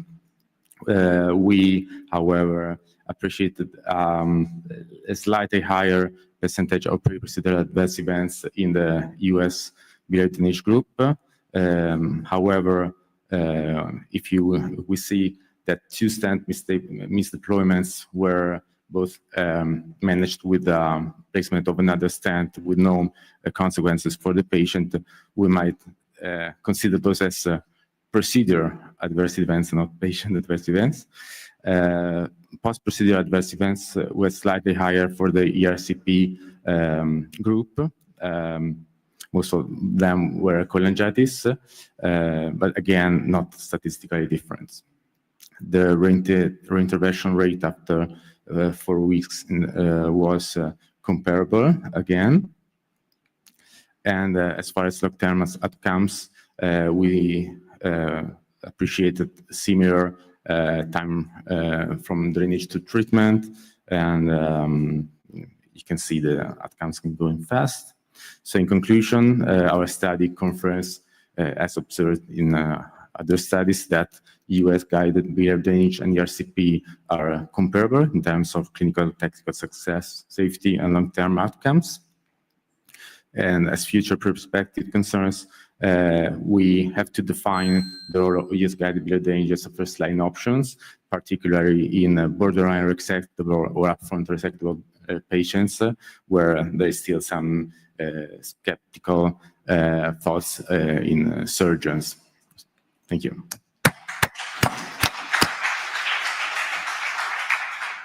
Any questions? Okay. Was this first line treatment, the USPD? Was it first line or was it after failed ERCP? First line only in a very small 1.8% of cases. Yeah, so these are... And those as an intention, and also in those where duodenal stenosis or a papillary infiltration made ERCP technically unfeasible. Very good. Would you consider elderly patient in whom you want to have a very quick procedure, a good indication to go and not try ERCP at all? Yes, that's one percentage of patients where we directly went for US-guided biliary drainage were exactly those kind of patients. Thank you. Next up is Leo, who's going to tell us about a EUS simulator box for training in therapeutic EUS. This time you only have 4 minutes, sorry. Yeah, don't worry. This is only 2 minutes. I owe you 2 minutes from before. So training in therapeutic endoscopic ultrasound is a new EOS simulator box. This is a presentation that my fellows Evelyn Almazar and Piera Melati did. They did a survey for some of our doctors that come to do the course. They were supposed to come, but they're going to Berlin, so we cannot bring them here, but I'm very happy with them. So the challenge is a complex learning curve. EOS procedures requires extensive training. We all know that. Limited practice opportunities. Real life cases expose patients to risk. You know that, and it's becoming more and more complex to go and do human beings, yes, in therapeutic EUS. Advanced procedures need specialized training. For example, in our course, we ask for 3 years of ERCP and 3 years of EUS in order to come and do therapeutic EUS. 3 years is a lot in both procedures. So we did a box, and we have used this box, dedicated therapeutic training platform using porcine visceral models. So we put visceral models, viscerals inside of a box. It's very realistic, it's anatomical, safe, learning environment, and reduce the use of animals for this type of basic training. So this box, we call it the warm-up box. So the doctors come, the first day they do the box, and they're learning how to use the tools in order to use them the next day with a live peak. So we think this box has a place in the formation, yes, to understand how the tools should be used. But as you see, the results, you will see that the realistic is not so much. So anatomical components, you have esophagus, stomach, duodenum, you have everything inside, pancreas, liver, gallbladder, spleen, kidneys, and then always we put collections inside also. And the doctors come and they can do FNAs, FNB, radiofrequency, and they can put stents. So basically, we analyze 2 international courses, 150 minutes on first day training for a 3-day hands course. 5 questions were assessed, and the scale was used from 0 to 5. So the total 23 participants, we have 6.5 average experience of years. So it's people doing 6 years EUS and ERCP, and 52 procedures were completed. So 17 biopsies they did. FNBs, 4 FNAs. They put stems 5 times. For cystogastros, they did 8 radiofrequency, and in total, they did 18 LAMs. As I told you, this is what we call the warm-up session. And the warm-up session is just to understand the physical part of your new instrument. For example, the cystotome, delivering the plastic stem, putting the wire, or going with the stem directly with host system. So the realism was rating in 86.9%, which is not bad. I think it's very high. Participant rates the simulator has a medium to high quality, and the excellent practice quality was 60%. So the rate of a specific procedure has an excellent training. Most participants agree that the simulator should be included in standard US training curriculum. So for us, the future is that it has is effective in the training tool. So to do this warm-up part, reduce animal use this first day. Instead of using animals 3 days, we use animals only 2 days, and enhance the clinical practice, better prepare physicians for real-world procedures. So these numbers corroborate that we definitely need the box. We need simple boxes, more complex boxes, and then we also need live pigs before going into humans to do US therapeutics, because I think it's the good way to go to education. Thank you very much. Thank you very much, Leo. Any questions from the floor? I had a question. So I think obviously the sample size is quite small, isn't it? Just 2 courses. And you said at the end that you need further studies. When you're planning further studies, are there other variables you're going to include in the project? Yeah, we have done several surveys. First, we did surveys in the past when this course, because these courses have been going on for 4 years now, and we have done 20 courses, right? So in these 20 courses, we did some surveys in the past with a box that it was different. We published this in another Congress, and we brought 2 abstracts to the Congress. Now we did it after the box was refined. We decided to test it and survey in 2 courses only, but we put it in all the courses just to see if the box is getting better and how the people think the warm-up session is good or not, or if we should do the warm-up or go to the cathedral for tourists the first day. You know, you never know which it could be better. So finally, we found out that is very realistic, and the doctors really know how to use the stands, the things, and all the material that you need for therapeutic EUS. And then the next day, when they go for the peak that is modified, they are more comfortable. So we were doing this just to analyze if we were going to continue to do boxes or not. And we think that is a good idea. So now we're going to get all the data, and we're going to make another paper, because we already did one paper that was published in Endoscopy on Air 3 years ago about this box, because we are being refining the box to make it better and more realistic. Yes. Thank you very much. Thank you. Thank you. We invite Ivan Budimir from Croatia.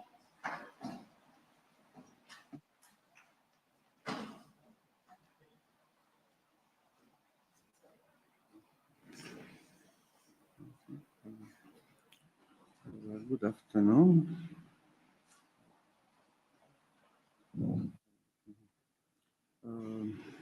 Good afternoon.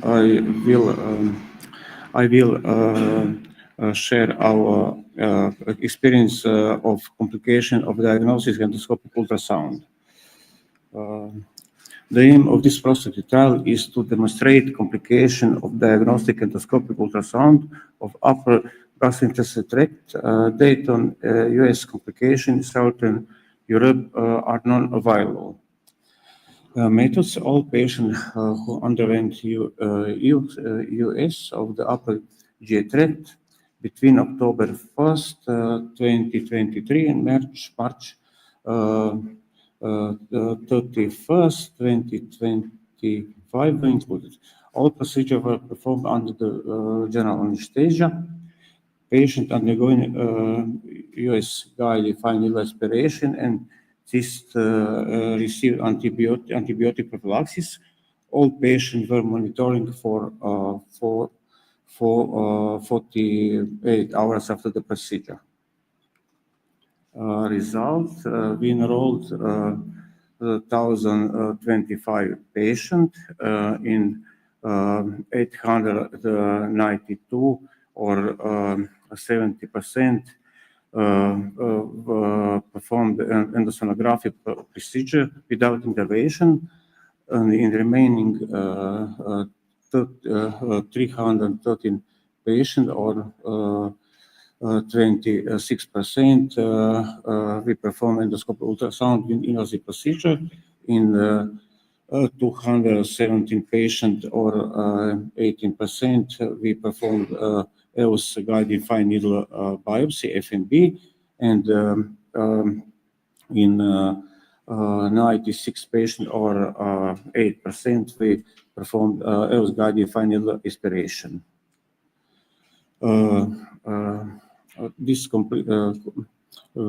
We found complication is 17 patients, or 1%.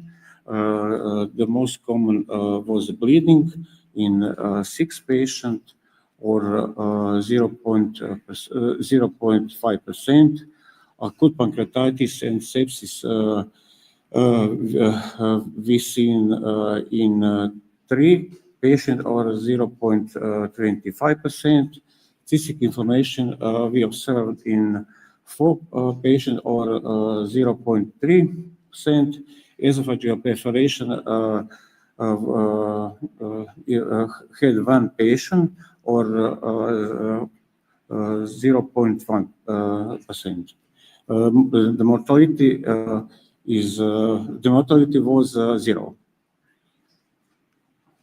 Conclusion: EOS of the upper GI tract is a safe diagnostic technique with rare complications. Here, serious complications may occasionally occur, but most of which are associated with invasive diagnostic procedure. Thank you for your attention. Thank you. Any questions? I have one question. Do you give antibiotics regularly in case of puncturing cysts? Yes. We ordinary ciprofloxacin of 400 milligram intervention. Thank you. So Mariano, it's your time to come back to the podium and keep the line until the end of the session. Thank you again. Sorry to be here all the time. Again, it was my fellows sent this, and unfortunately they couldn't come.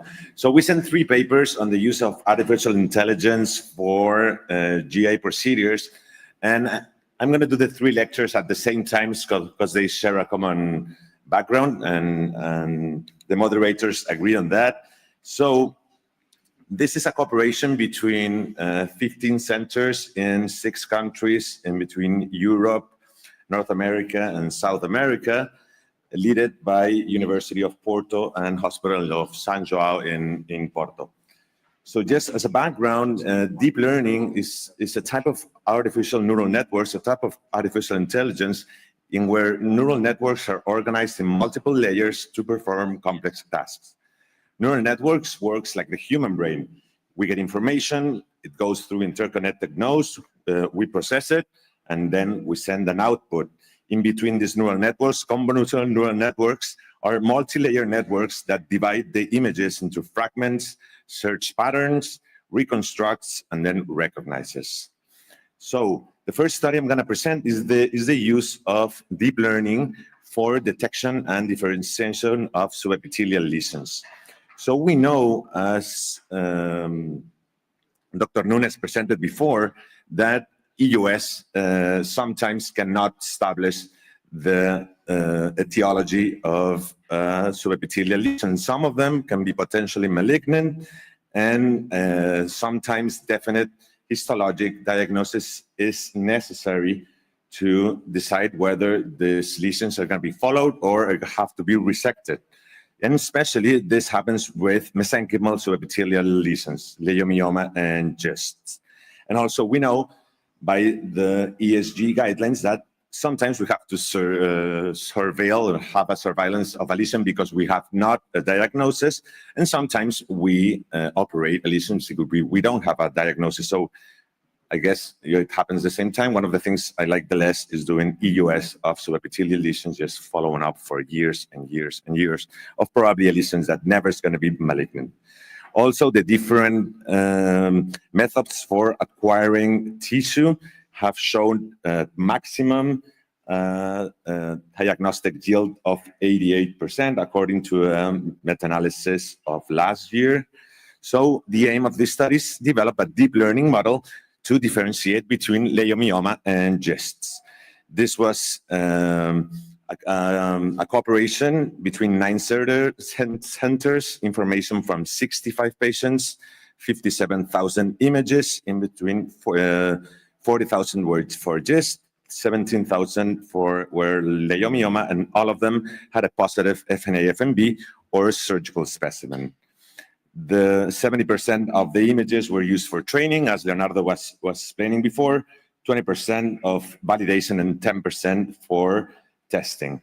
So our model, or this model, showed a 91.8% accuracy of detecting subepithelial lesions, mesenchymal subepithelial lesions, and with an area on the receiver-operated curve of 0.99 for GIST and 0.98 for leiomyoma, which is apparently not very robust, Leonardo, but good numbers. So the next, and I'll do the conclusions for all the studies at the end. The next study is the use also of artificial intelligence for pancreatic lesions profiling, both solid and cystic lesions, and in between cystic lesions, characterizing the grade of dysplasia on IPMNs. So we know that EUS is the gold standard for evaluating pancreatic solid lesions, but accuracy is not 100% optimal in certain circumstances. And we also know, and we've seen in previous lectures, that we need an accurate diagnosis of pancreatic cystic neoplasms, whether they are mucinous or not, and when we know they're mucinous lesions, whether they are degenerating or already harbored high-grade dysplasia or carcinoma.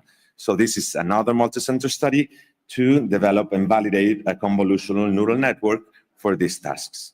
In this case, this is in which most of us participated, 14 centers, 6 countries, 2 continents. So the total data sets, it was 271 EUS procedures. Solid lesions, we had 161 patients, 63,000 frames, and this network was developed just to differentiate between adenocarcinoma and neuroendocrine tumor once the lesion was located. Regarding cystic lesions, there were 2 different softwares, 2 different tasks. One was differentiating from mucinous cystic neoplasms and non-mucinous cystic neoplasms, and once they were diagnosed as IPMN, it was a binary to differentiate whether it did not harbor or not high-grade dysplasia or cancer. So the gold standard in all of these lesions was histological analysis, whether from EUS tissue acquisition or surgical specimen. Again, training, validation, and testing were performed in 70%, 20, and 10. And this is the performance of the software. As you can see, sensitivity is over 95% for differentiating all the lesions. Specificity is a bit lower, and overall accuracy is only in IPMMs is below 90%. This is how the software would look like in real life. It still have not been tested in real life. As you can see in the left, it can say whether a cystic lesion has low-grade dysplasia or not, whether a lesion is a solid pancreatic lesion, is an adenocarcinoma or a neuroendocrine tumor. As you can see, this is all binary, which is a weakness. It's just yes or no, one or the other. And also whether a lesion is mucinous or non-mucinous. Last but not least is the use of deep learning, which I think is the most important one, is the one I like most, for detecting malignancy in lymph nodes. Okay, so we know that lymph node metastasis or its ratio is an independent survival factor and prognosis factor in esophageal cancer, stomach, pancreas, lung, bile duct, all the things that we do. And we also know that there's a low yield, especially on imaging, for lymph node assessment. Not even PET-CT has a high sensitivity or accuracy as we see in our everyday jobs. But neither, as I was saying before, and we said before, neither EUS is good for it. Not even when we perform elastography, contrast enhanced, or not even EUS FNA, as we have some false positives, false negatives, and even sometimes false positive.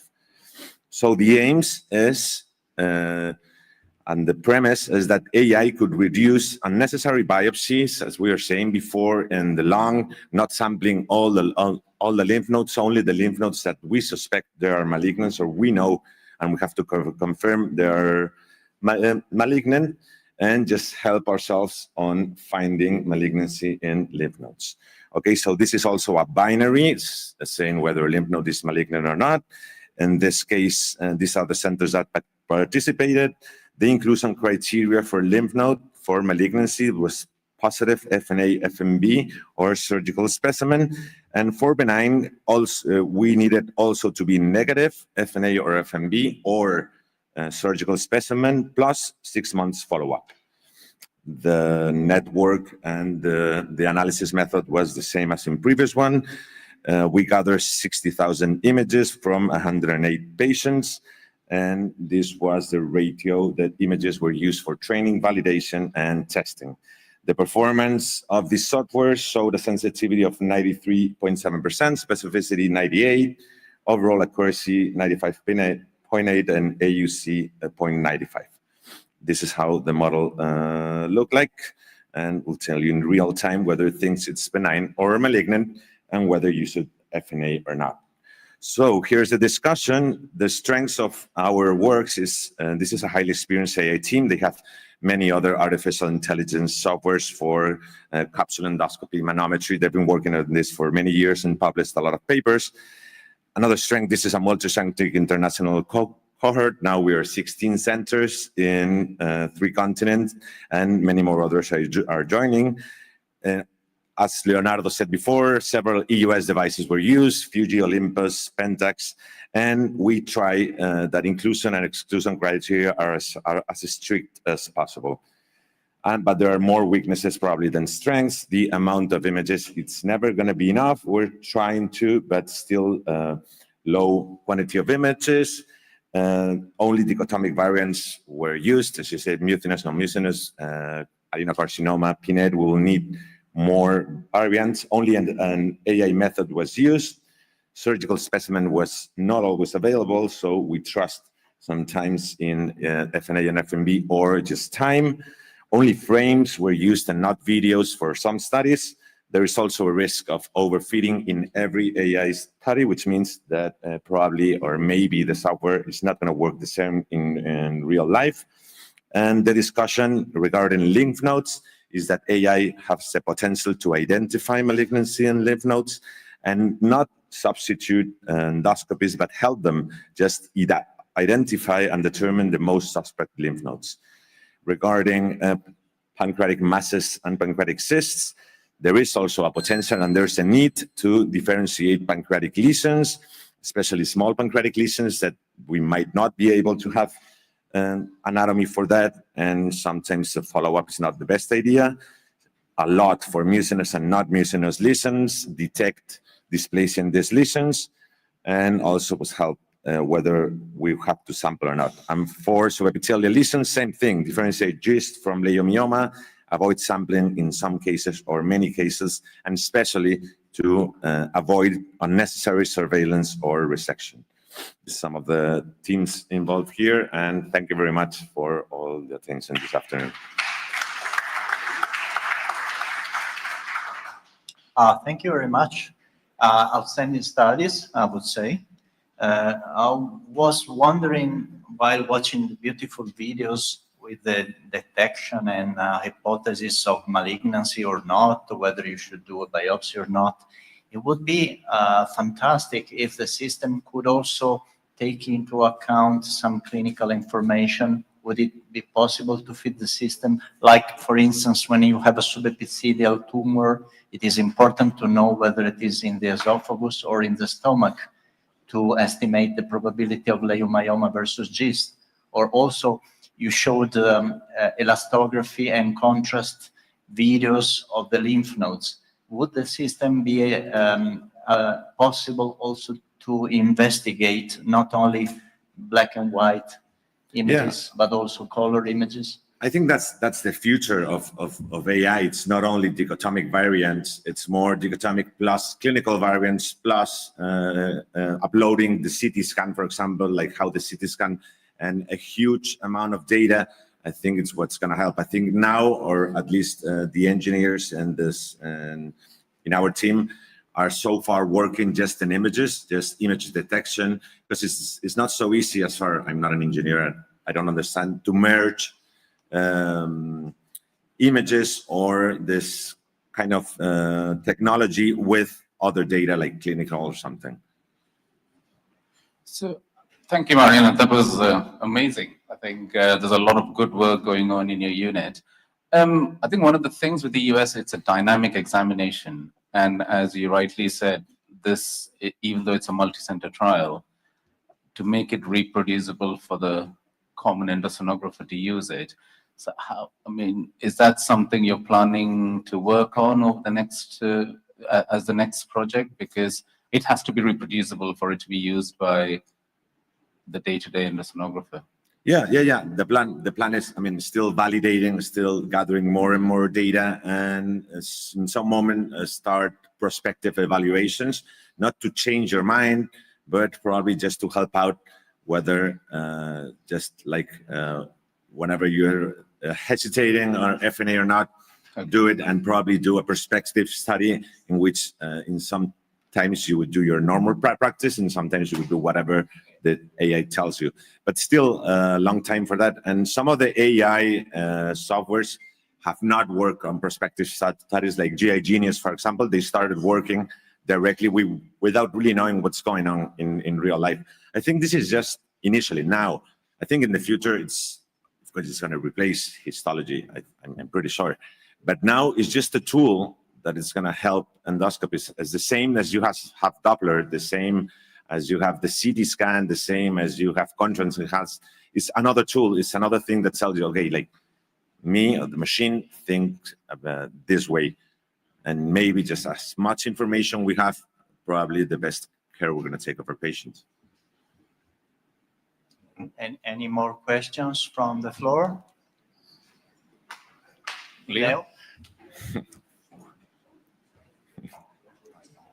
Yes. Yeah, your question about the clinical data and the AI, it's very difficult to answer, because, for example, we started 3.5 years ago to try to answer that question with neuroendocrine tumors, and to try to see if the AI will help to predict if this person was going to die in 3 years or not, for example. And it's not easy. We separate G1s from G2s and G3s, then we train it, and then we try to see if these images will help to say, okay, if I know this image looks more like a G3, this is not going to go well, or if this looks more like a G1, maybe it's good for radiofrequency, you see? So it's very difficult to do that today.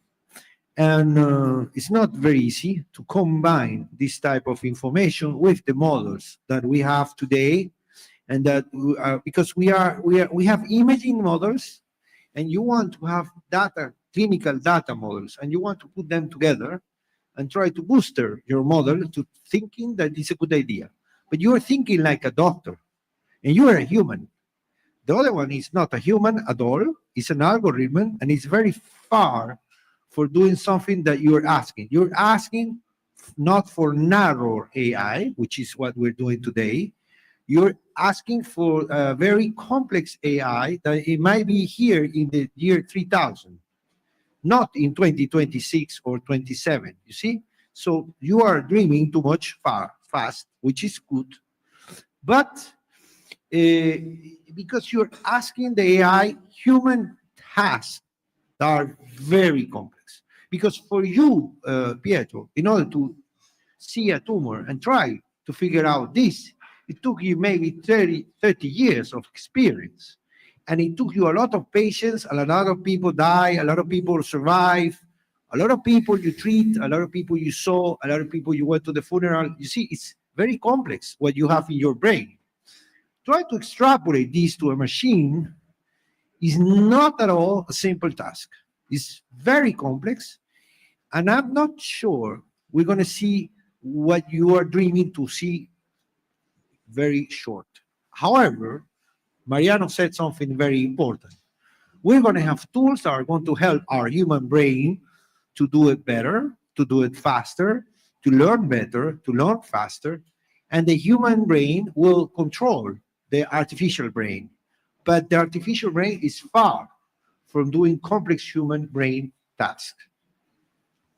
So it is reassuring to know that it is still good to be a human being, and there's still a place for Well, we could talk about doctors. we can talk about the laws. The laws for AI and health change in January. They will change again very soon. And the only trick of this is that human brain has to be in control of AI. That's But very important. it's not so fast. It's not so what you want, and it's very difficult task. Thank you, Leo.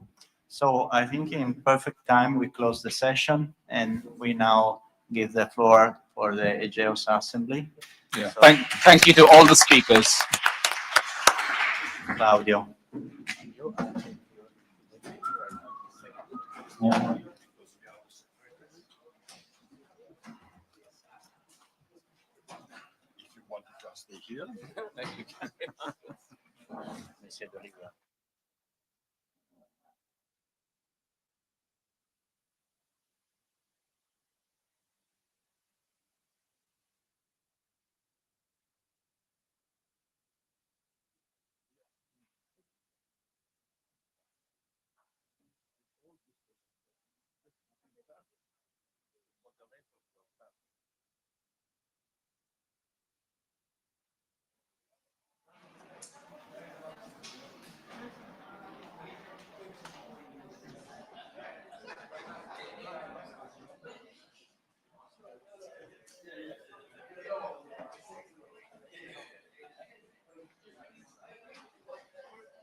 Leo.